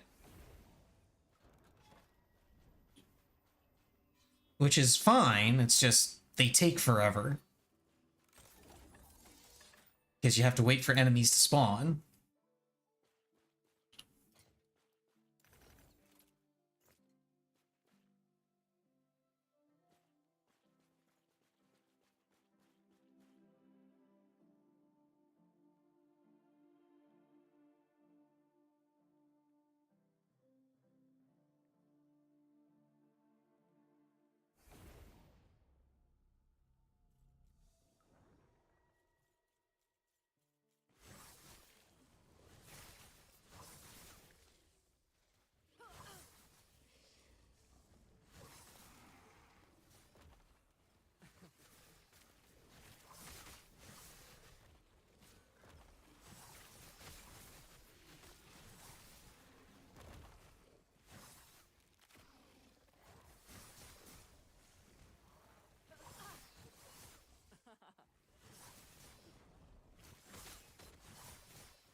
Ellie, where are you going? Easy.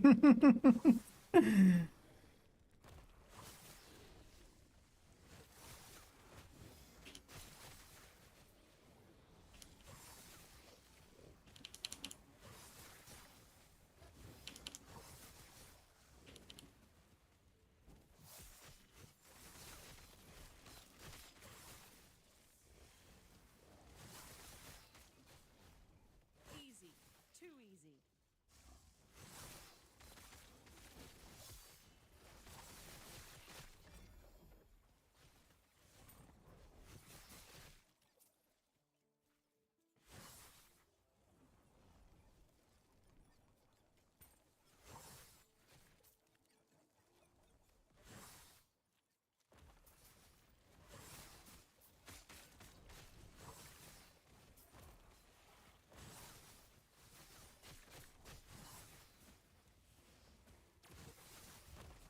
I don't know what they changed to make that one particular enemy type invisible, but I really hope that gets fixed.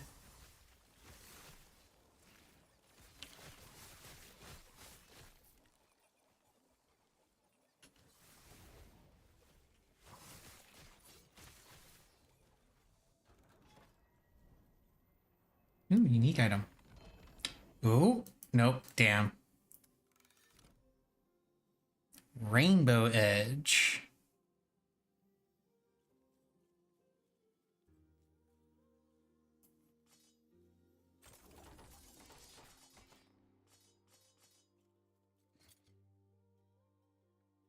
Let's see, Drought's Release. That's a poison acid flask thing.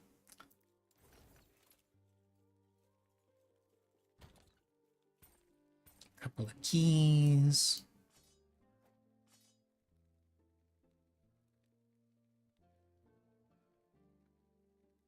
Hmm. Nah, I'm just gonna sell it. Yes. I can sell all this junk. I don't need it. Care.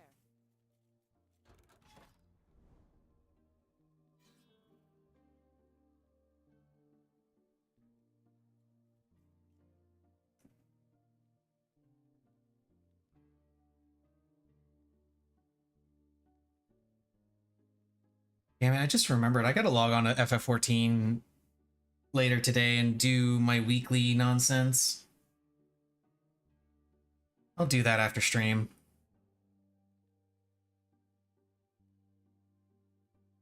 I'm gonna wake up on Tuesday. I'll do my weekly nonsense then, so I don't have to remember to do it on Monday.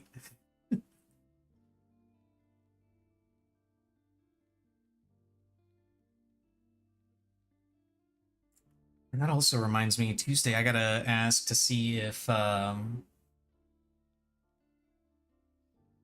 see if my raid group is actually doing anything.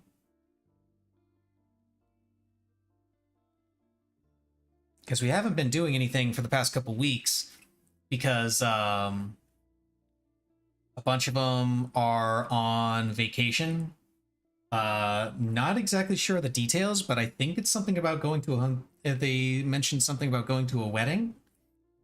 Not 100% sure that's what it is, but I just know that enough of them are that at least one, maybe two of them are on vacation, so they're just we're just taking a break, and then at some point we'll get back together and resume doing farming shenanigans.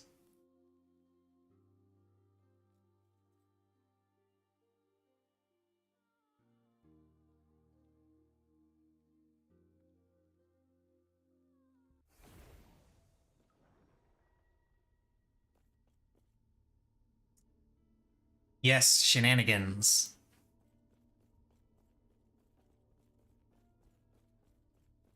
Hey, what's the name of that restaurant? The one with all the shit on the walls? Shenanigans? Easy. Too easy.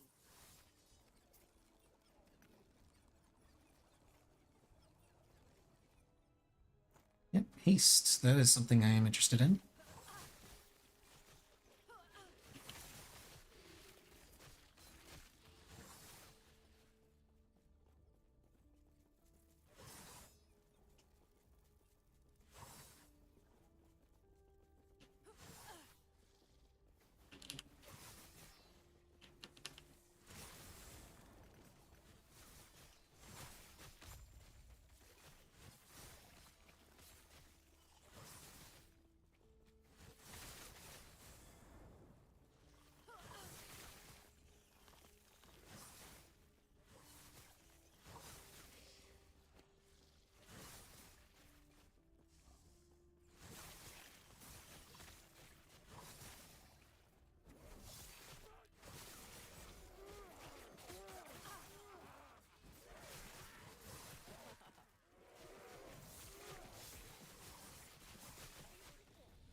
No, welcome back, Tootie.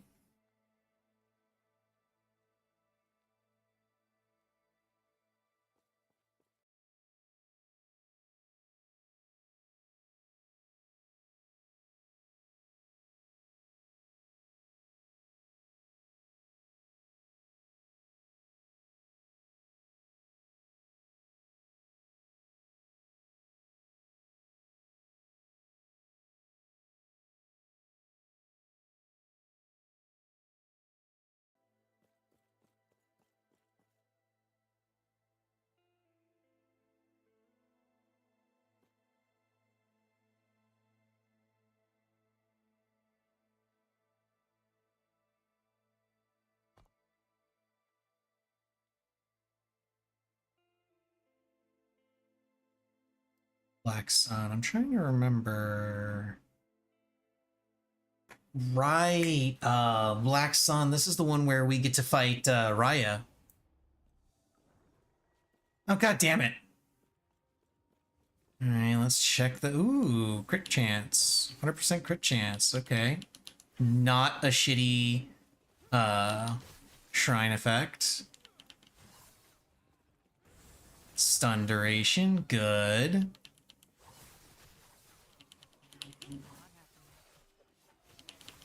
And then this one is Beetle Squad. Hell yeah. Beetle Squad. Beetle Squad. Easy. Too easy. God, my frames are going nuts.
Easy.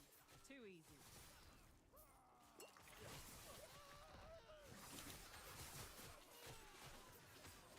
Let's see, 16 out of 18. 18 out of 18. There we go.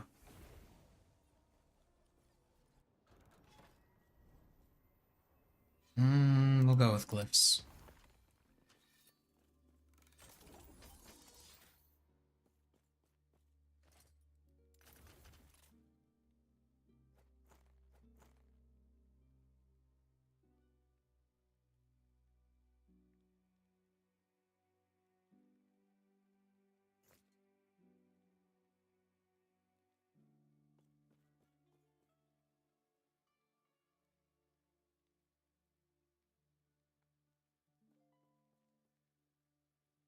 Also, I didn't mention it earlier, Allie, but you got to say the quote right. It's, I swear, the exact quote is, I swear to God, I will pistol whip the next person that says shenanigans.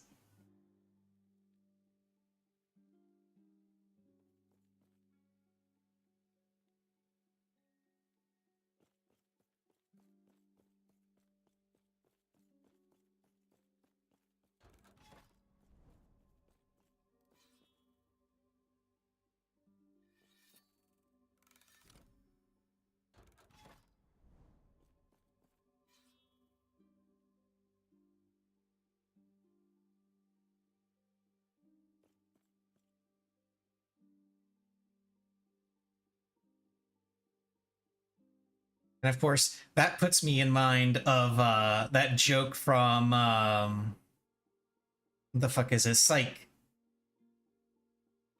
where Detective Lassiter is just like, I swear, if I find out you're behind this, I will throw every book I can find at you. What if you find the Bible?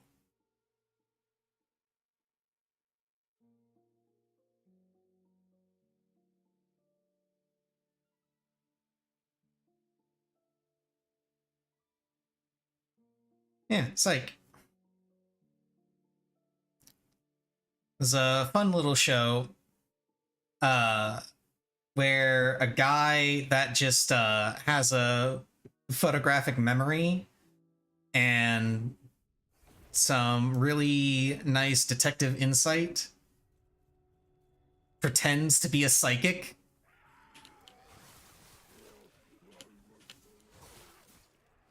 Ooh, movement and attack speed. Hell yeah. We zoom in.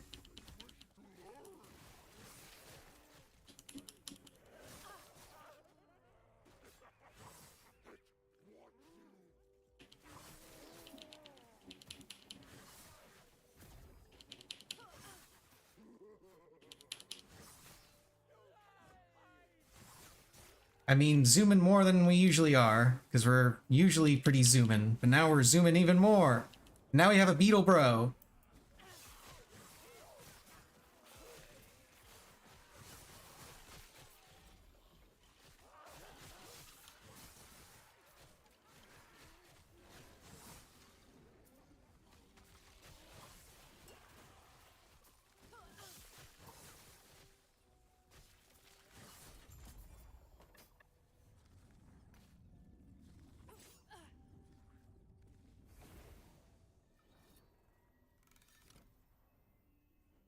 Piles of gold.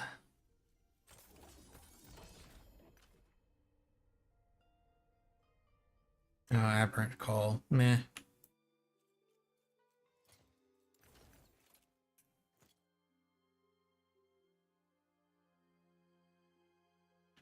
Hey, I got over $1 million gold finally.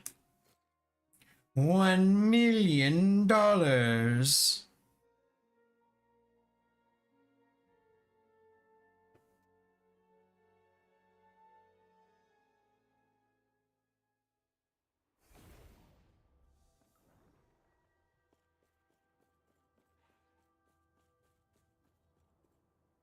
Yeah, pretty much. If you run enough echoes, you will get a pile of gold. Greetings. It helps that there's nothing to really spend it on unless you want to respec a lot.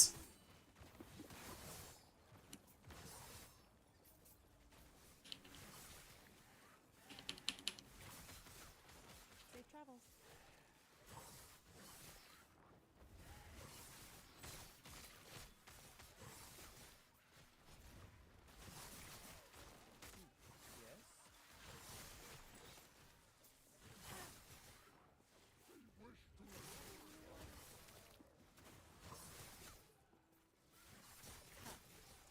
Yes? Forget.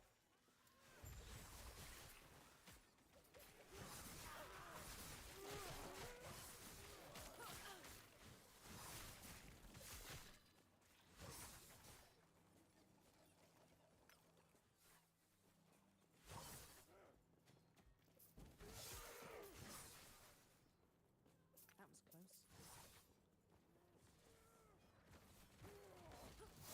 Not happening.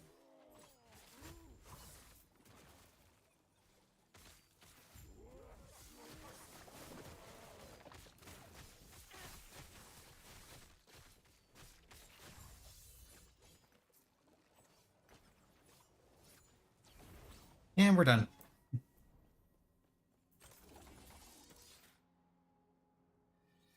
Ooh, spider silk sash.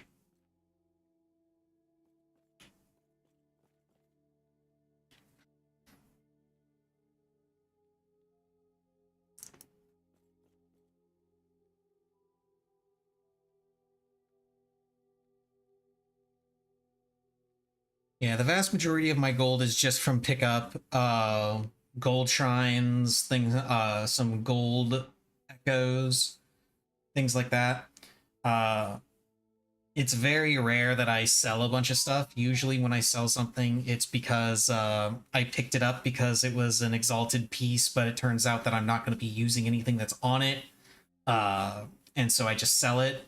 Or maybe it's a unique dagger or chest piece or whatever that I picked up, and it's not the one that I need, so I sell that.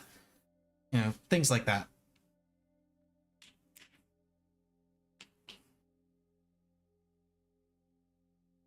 The vast majority is just from gold shrines and gold echoes.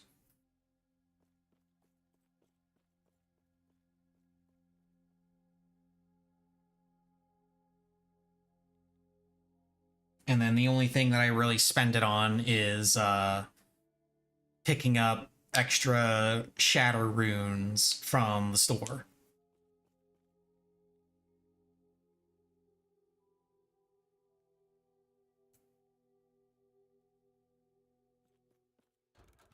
Oh yeah, this is where we gotta fight Raya.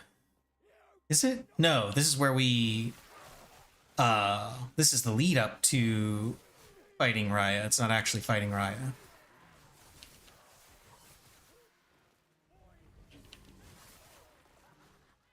Not happening.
Okay, now the next one is where we get to fight Raya.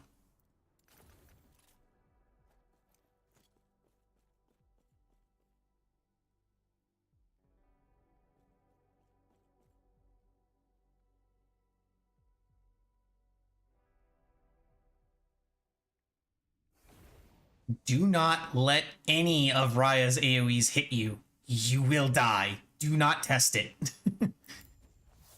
Do not test it. You will die. This motherfucker hurts.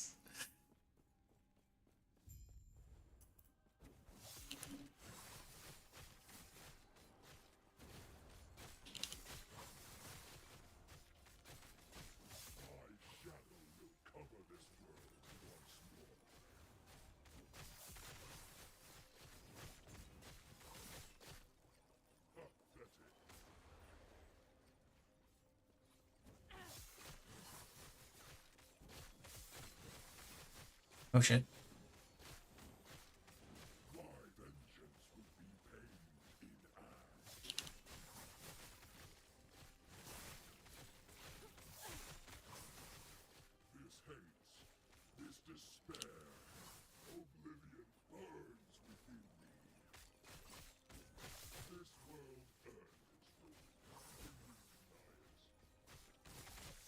Not happening.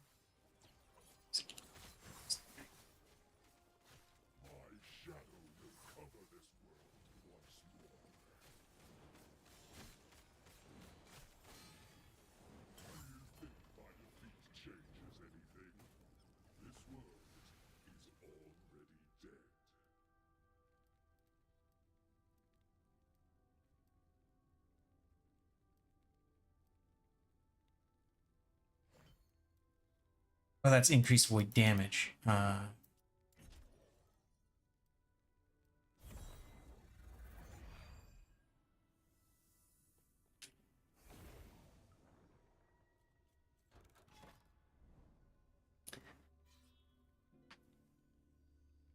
Yeah, that guy hurts. I cannot tell you how many times I have gone up against that guy only to misstep right at the end with like one AoE and then I just get annihilated.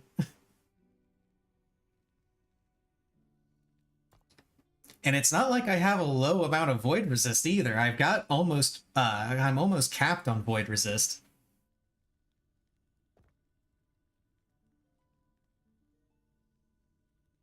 My HP, it might be that my HP is just too low for that level, for the level that I fight him at, but I don't know.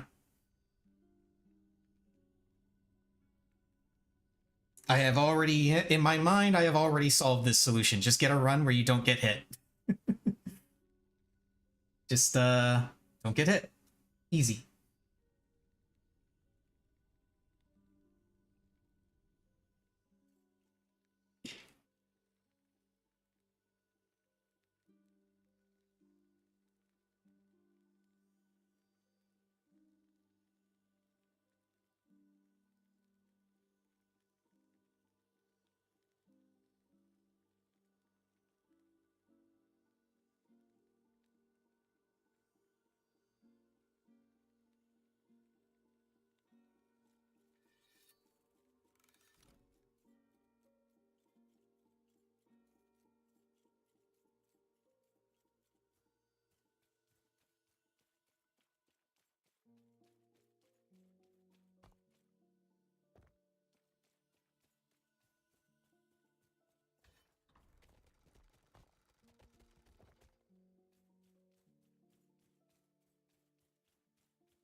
It's interesting. The map here shows the connection between those two areas, but it doesn't show the connection between the other ones. It's weird. Okay, now we're level 75, in the level 75 area. Now we're starting to get into the fun places.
Okay, Moonspire's dead.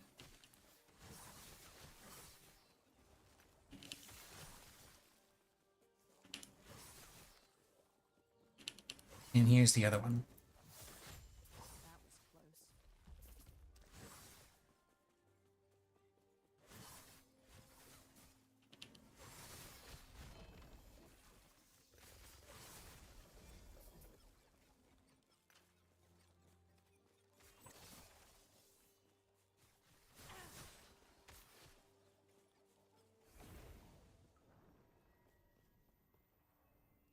Runes. I want more runes. Oh, I should probably go ahead and sell that chest piece, because I don't need it. Yes. It's not the chest piece that I want. Take care.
Not happening. Lovely, lovely bit of lag there. Not happening.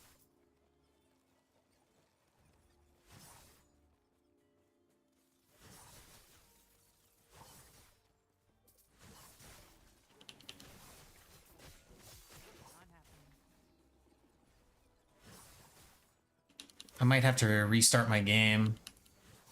It's starting to get a little... Yeesh.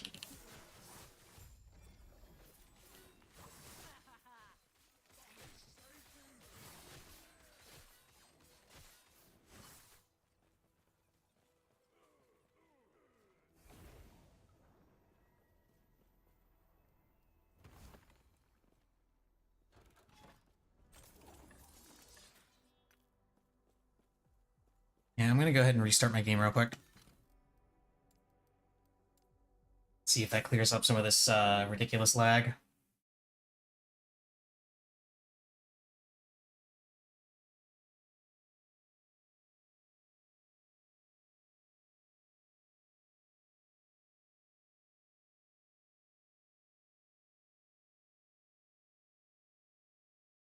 And give me a moment.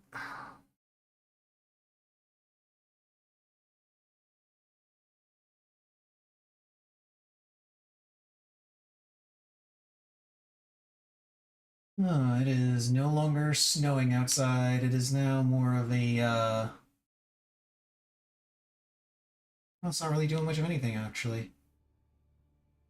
I know it was more of like a snowy rain mix earlier.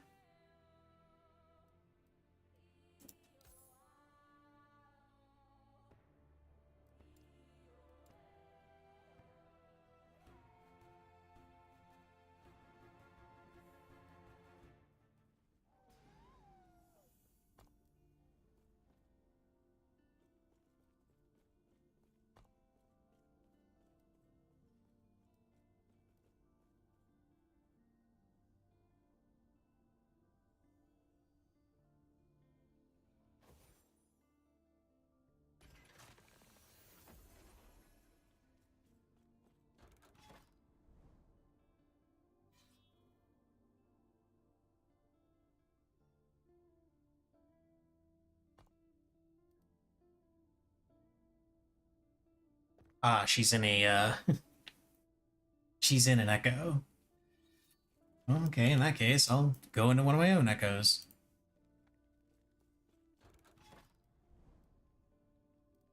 Let's see. Let's use her spear. Let's go with this one.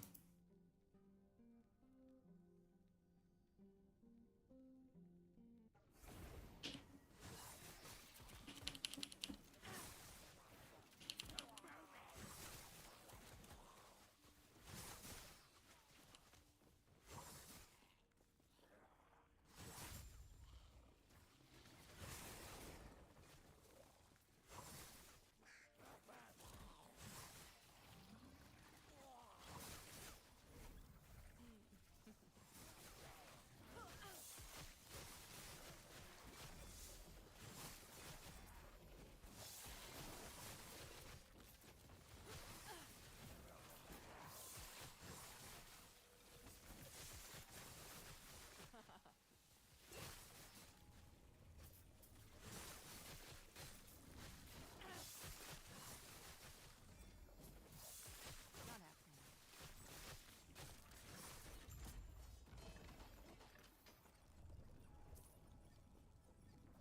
No, it's a shield. Meh.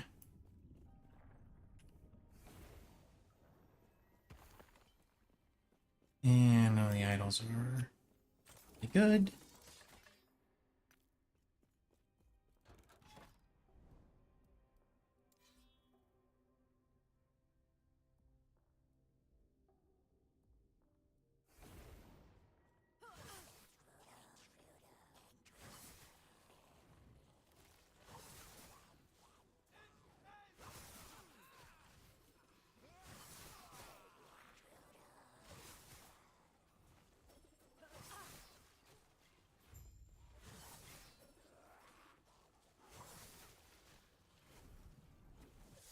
Not happening.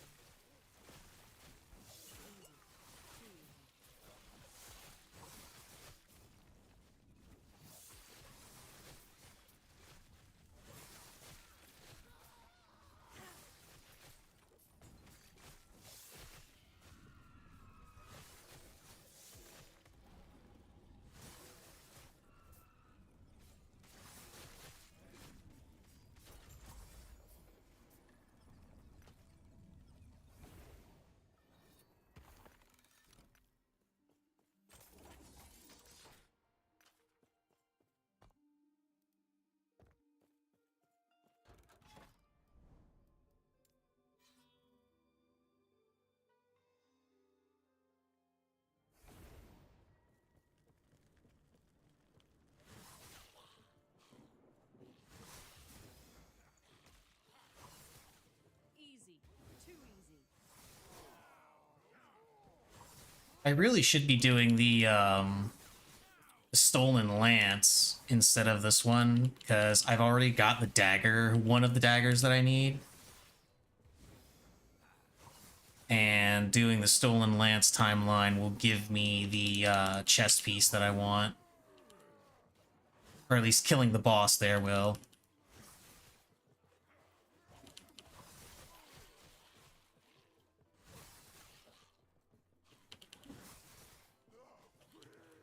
Oh, Wingari Matriarch, where are you?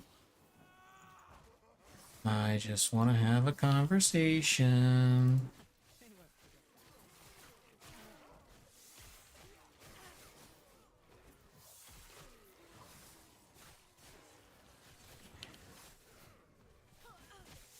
Not happening.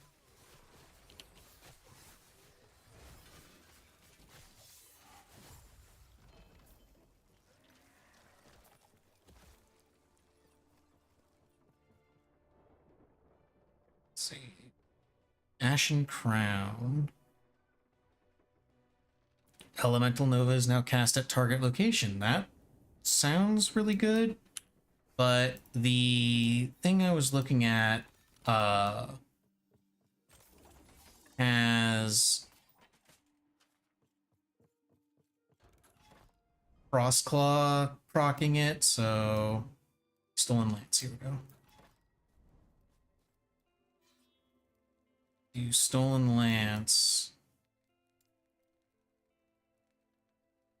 so that I can get the chest piece, Wings of Argentus. Not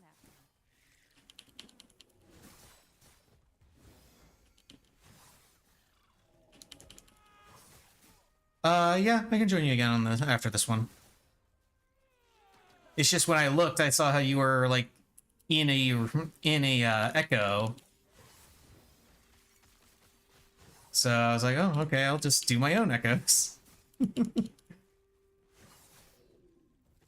Yeah, give me a second, I'll join.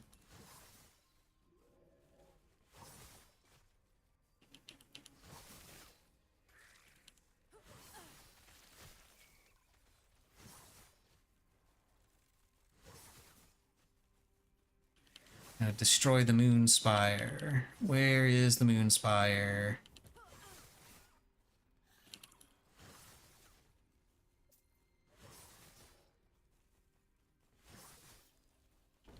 I am definitely taking the long path to get to the Moon Spire.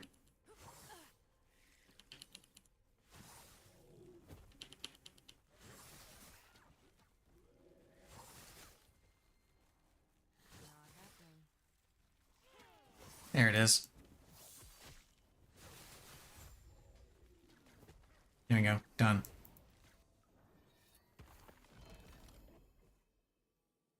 A huge idol. And none of those idols are what I want.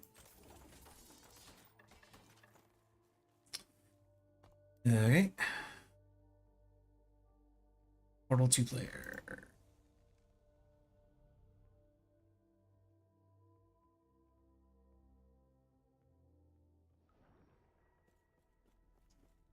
Yay.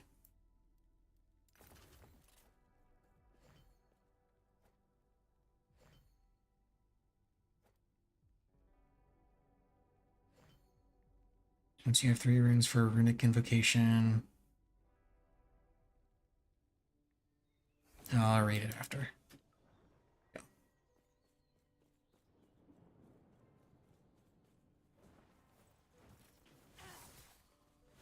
Oh, by the way, I have some bad news for this particular timeline, or when you go to complete it. Easy.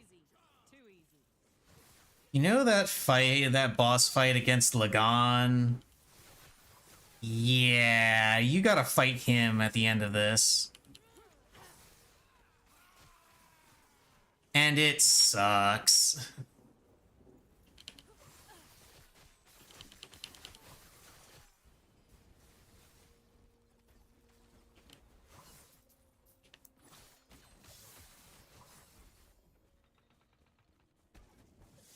Not happening.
Things cannot change until they are consumed. 3% chance per intelligence.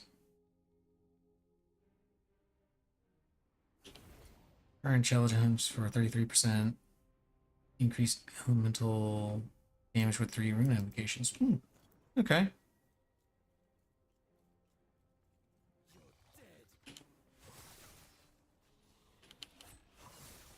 Okay, so we go this way for the... Oh, no, not that way. That's a dead end.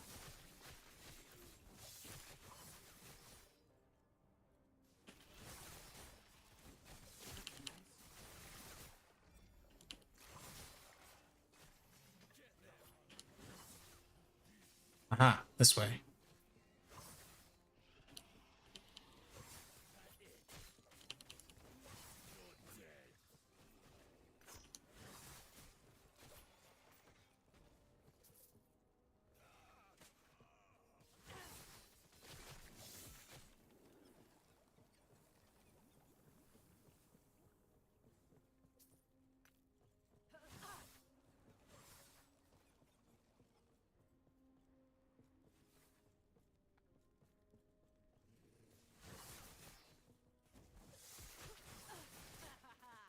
Okay, that's done.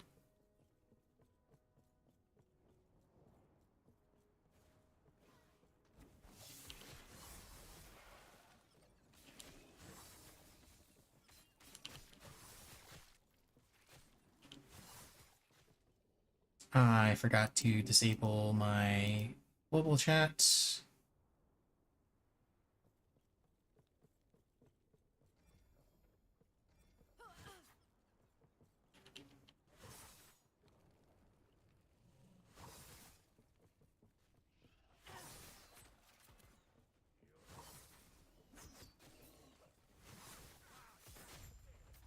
That was close.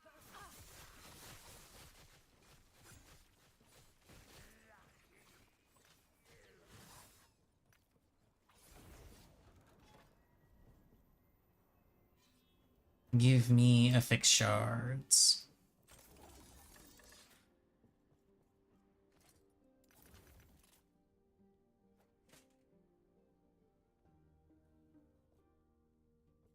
Hmm.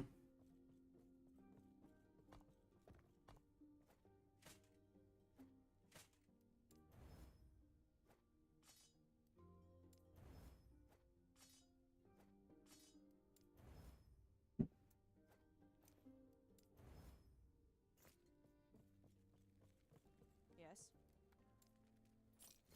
Take care.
I might as well go ahead and grab this chest since it's right here. Normally ignore these, but... Okay, I am incredibly amused by this weapon purely because of how how it looks. It is literally a stick with a miniature treasure chest on the end of it. I love it.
Beetle bro! Not happening.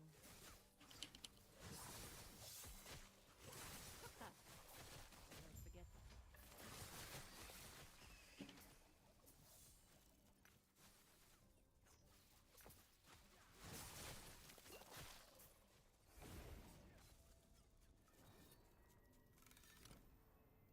Give me tomes of experience. The best reward until you hit like level 90-ish. Honestly, at this point, I probably should stop going for experience rewards simply because level 86 is pretty high up there. And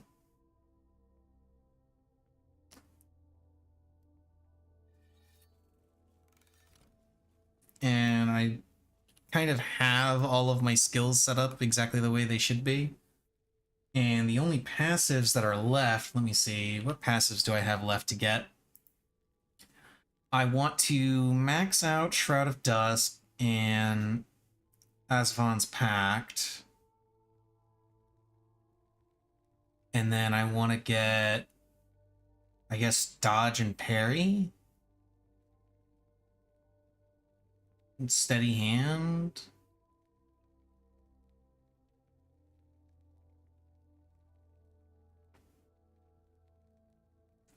Maybe Duelist? I don't know.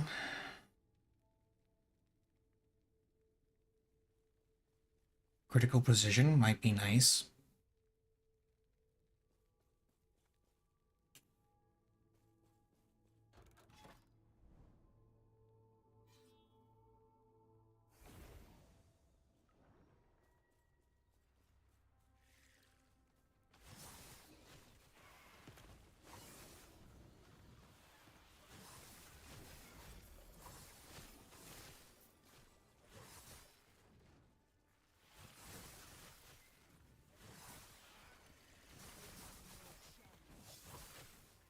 Oh god, there are diamond matrons here. Lots of diamond matrons.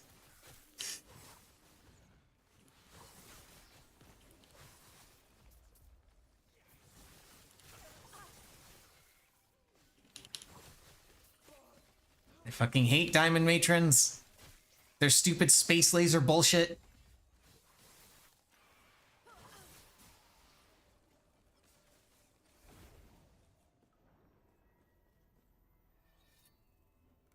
I'll take an arena key.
There's the ambush.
I'm gonna decide what I want to have for dinner later tonight.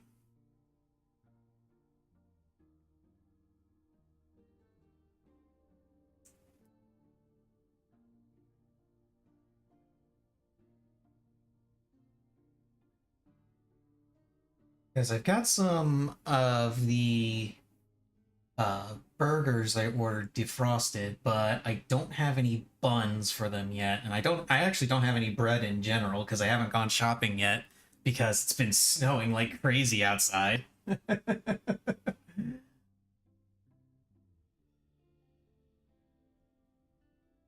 thinking tomorrow after stream, either tomorrow or Wednesday after stream, I gotta go and pick up some buns, some bread, some veggies.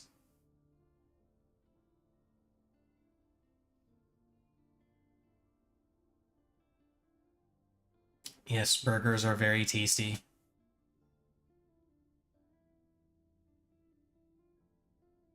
They got some steaks in there too, but they aren't defrosted, so they're gonna stay in there for a while.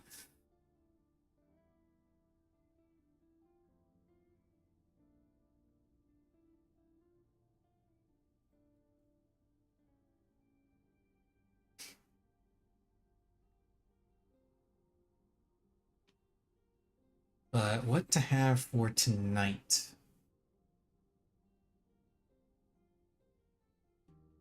I don't know, I'll figure something out. I got plenty to eat here.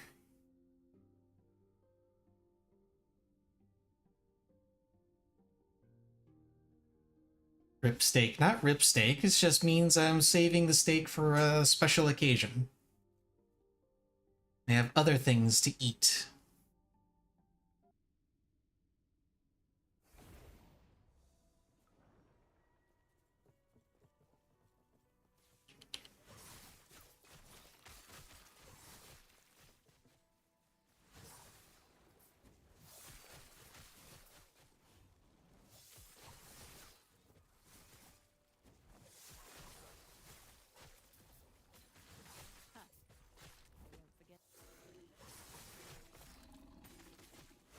Soulfire Bastion Key. At some point, I gotta do those dungeons. Because I still haven't done any dungeon except for the temporal dungeon I did once. Temporal Sanctum.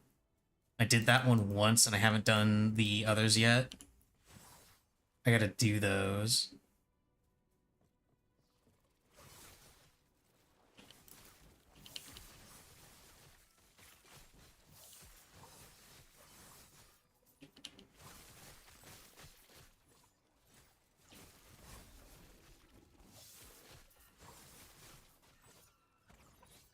Yes?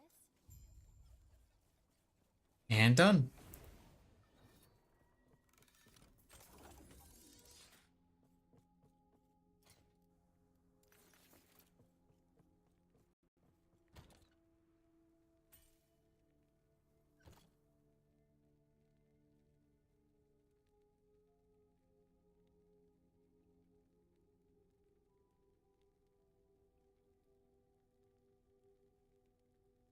Actually, you know what? How about Ali? You want to do a dungeon? Take a break from this and do a dungeon real quick? Let me see here. Like this arbor.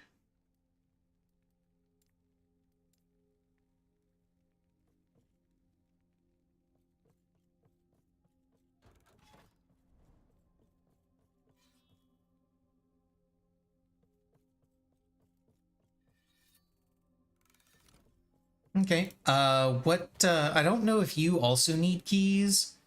I'm gonna assume that you do. What dungeon keys do you have? I'm going to assume you've gotten some.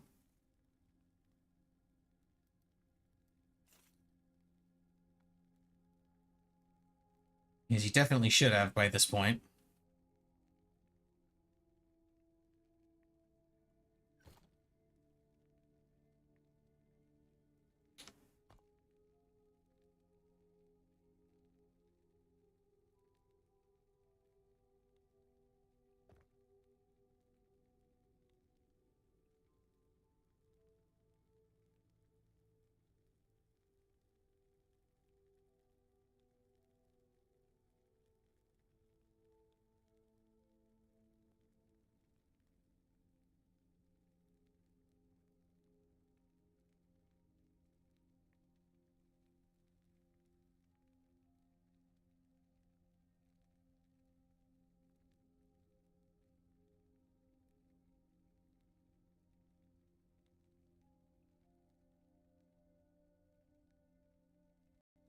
Okay, let's do Lightless Arbor.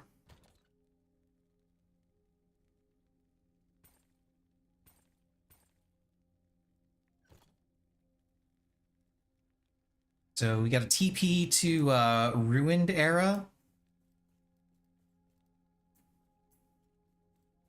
Oh, wait, you might not be able to do this. Shit, I forgot. You might not be able to do this because of not having finished story on this character.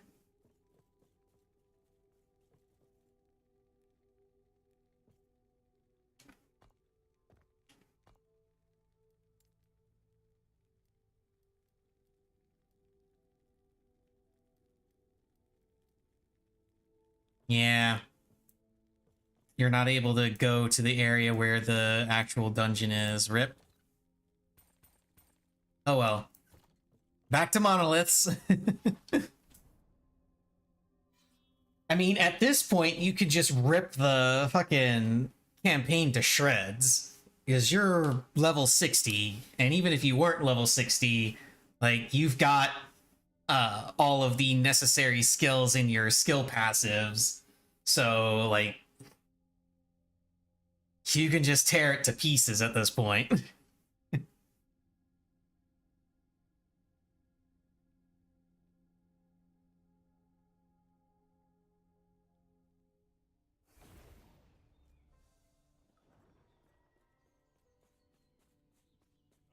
Slay enemies to locate the beacon, charge the beacon. Got it.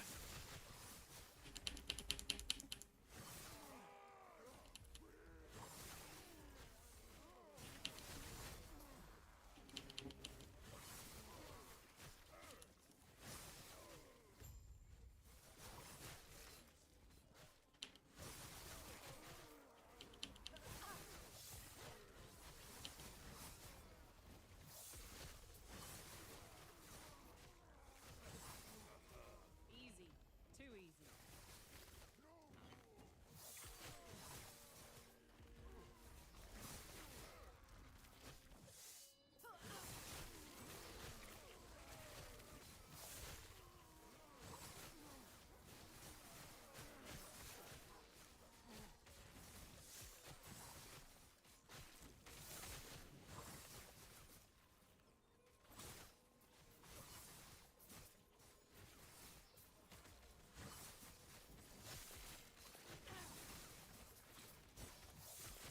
happening.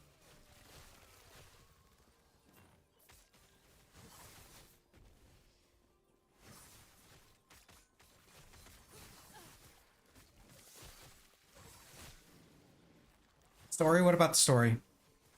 About you ripping it to shreds? Yeah, you absolutely could rip it to shreds.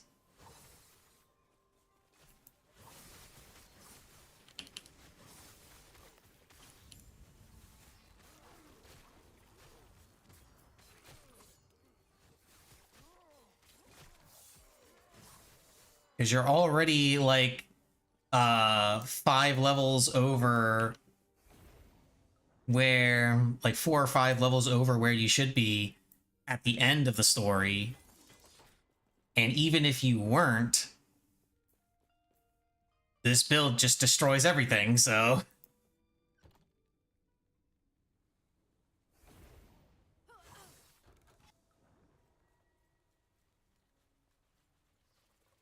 Oh, the moon fragments one. This is kind of a pain in the ass. We gotta run around collecting fragments to open the way to Lodin's shrine, or Lagoth's shrine.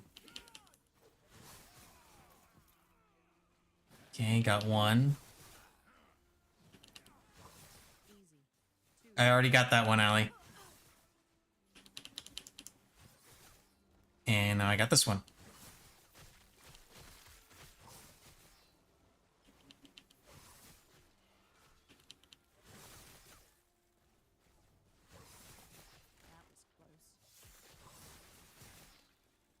That was close. And now I got this one. And then we got 2 more that are over this way.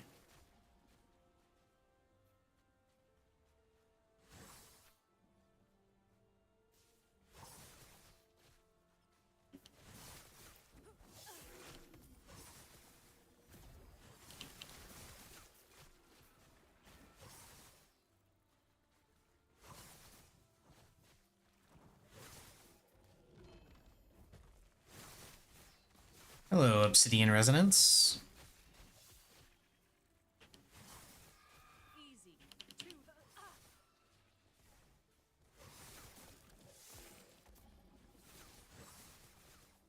Okay, got that one. not happening. Speed run. Got that one.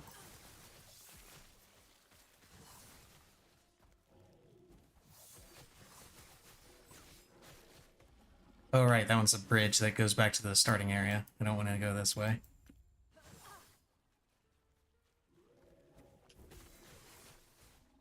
And now we gotta go back to the temple thing. And then it opens the way to the temple. And then we're done.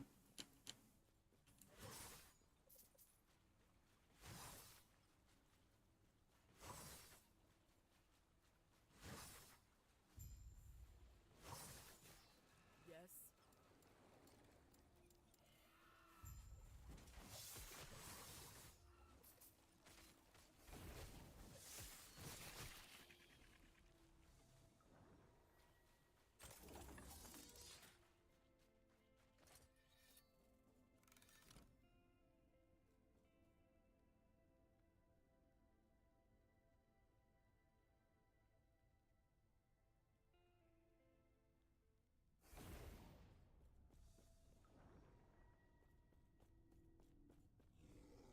Destroy the Moon Spire.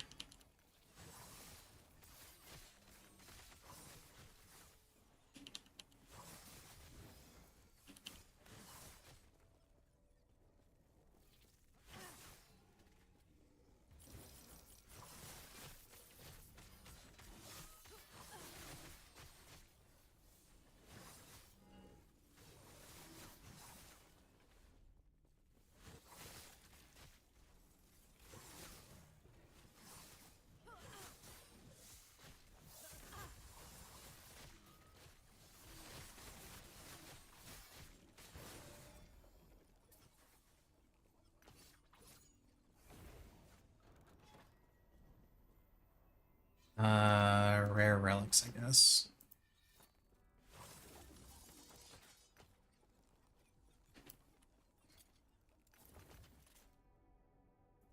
Let's see. Eh. Nothing I really need, but I'll go ahead and destroy it anyway. Smash it to pieces.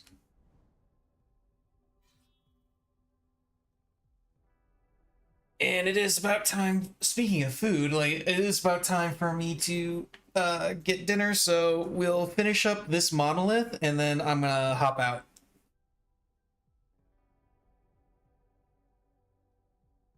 As you will definitely want a hand with Lagoth, because Lagoth is a pain in the ass.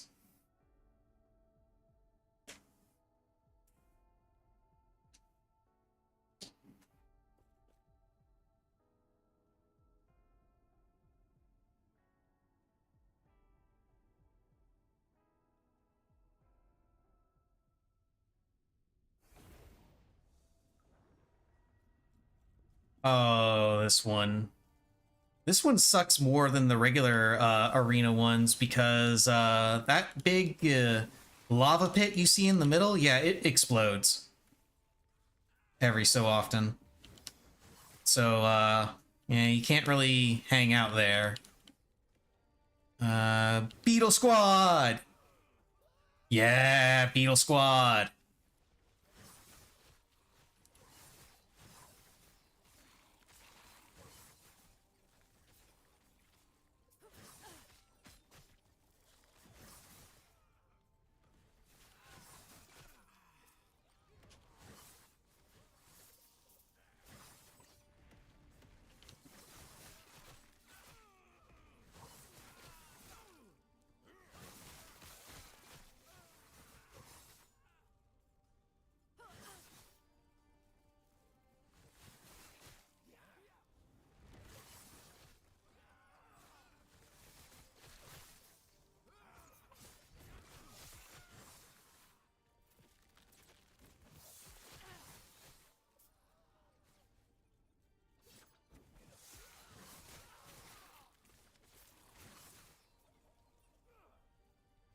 I'm actually starting to gain more noticeable amounts of experience because we're getting into the higher level monoliths. Not happening.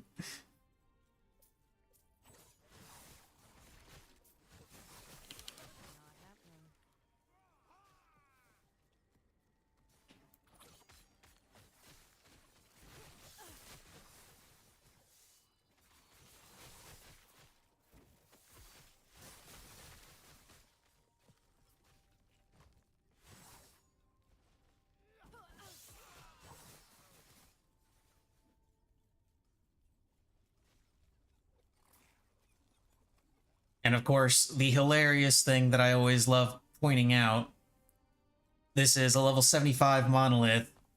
You are level 62.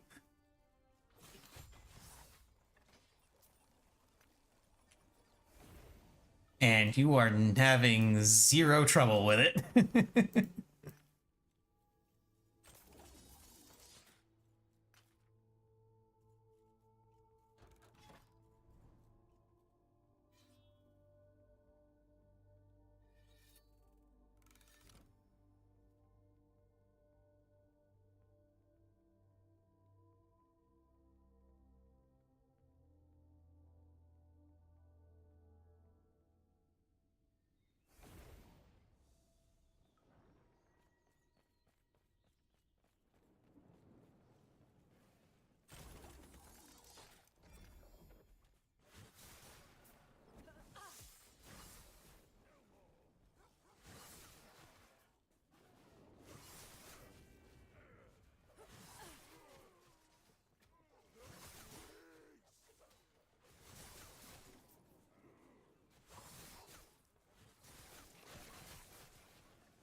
happening.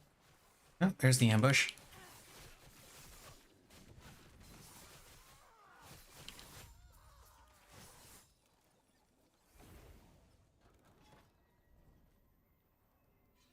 Runes. Runes.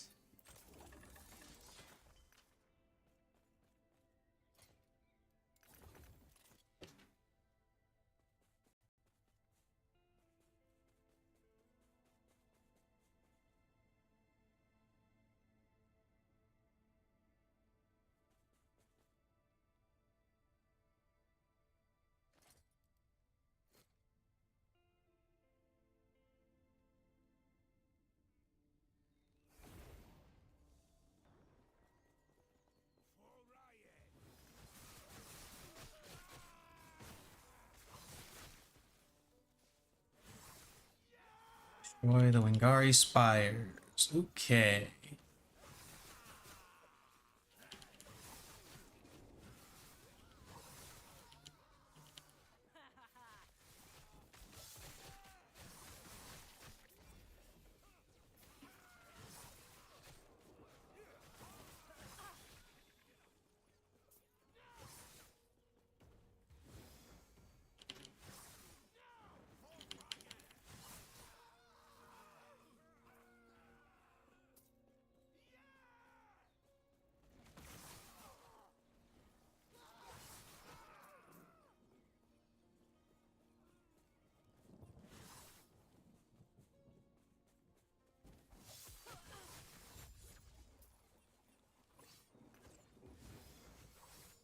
Oh yeah, one thing I feel the need to mention. Um Ooh, Rune of Ascendance, nice. Do I have a dagger on me?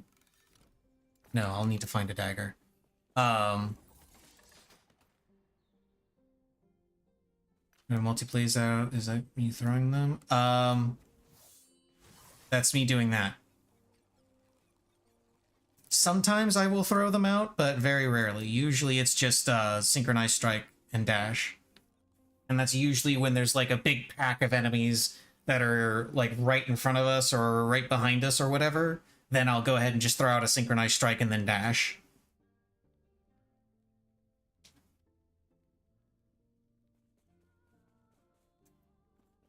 I'll have to remember to grab a dagger on the next one that we do.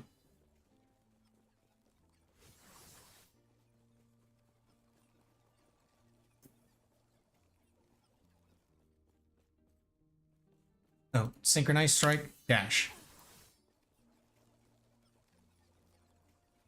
It's always when you want to do that combo, especially when you're, how's it doing 4 blades? Because I have, I don't know if you have it yet, but one of the upgrades to synchronized strike. Yeah, there you go.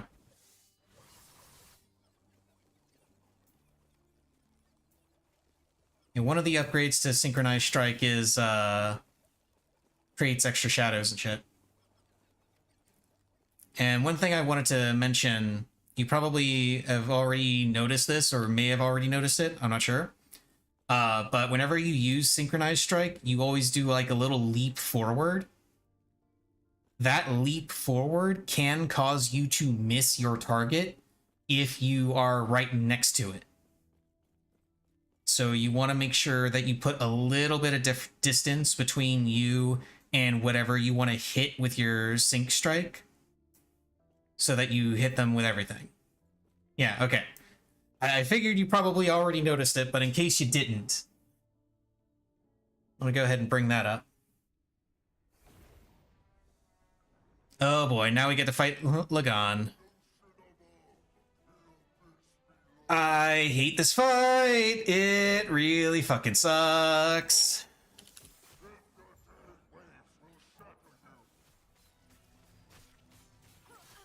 Yep, that's Lagan.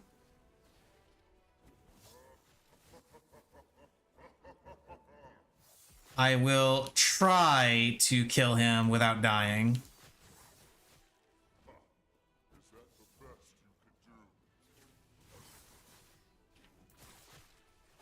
Ow.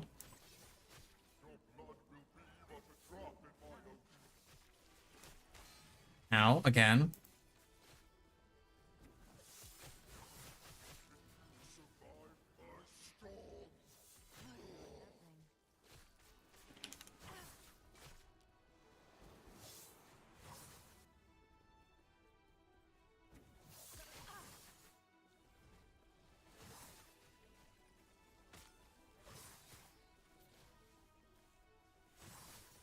Yeah, just always bear in mind that a lot of these bosses will just kill you.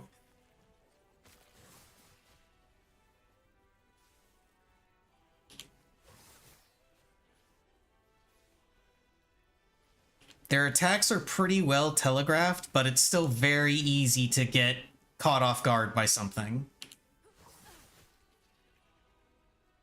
And Lagan in particular has a lot of stuff that will surprise you.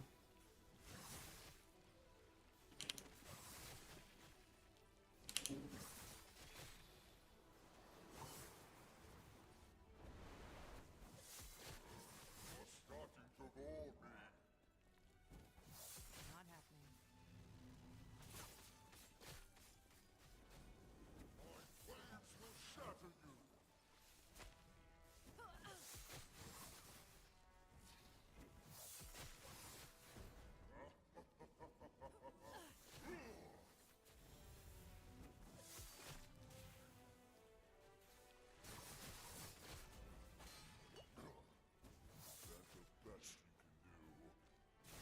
Oh shit. Oh, I dodged it. Oh, that was close.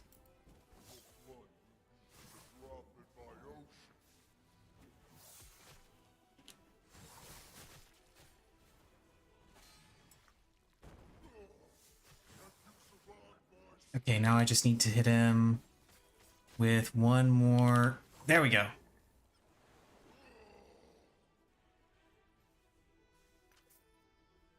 God, I hate that fight. I hate it so much.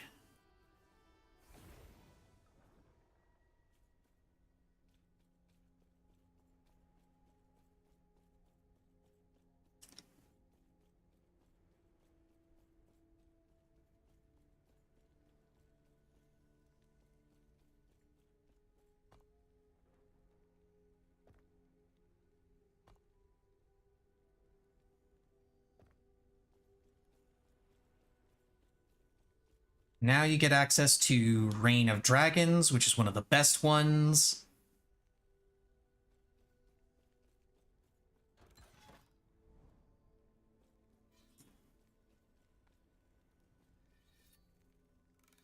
And Reign of Dragons is where you'll want to farm the most for a little bit. Once you've unlocked empowered monoliths, because that's going to be because the this particular timeline, you get the bonus to weapon drops. So you'll have a better chance of getting the Smoke Weaver. But either way, that's going to be all for me for now. I'm going to go ahead and cut off the stream. Tomorrow I'll probably do more of this because it is my newest obsession, and this is what I feel like playing for the foreseeable future. So, for everyone watching, see you guys tomorrow, where I will probably actually have webcam. I'll probably have webcam tomorrow.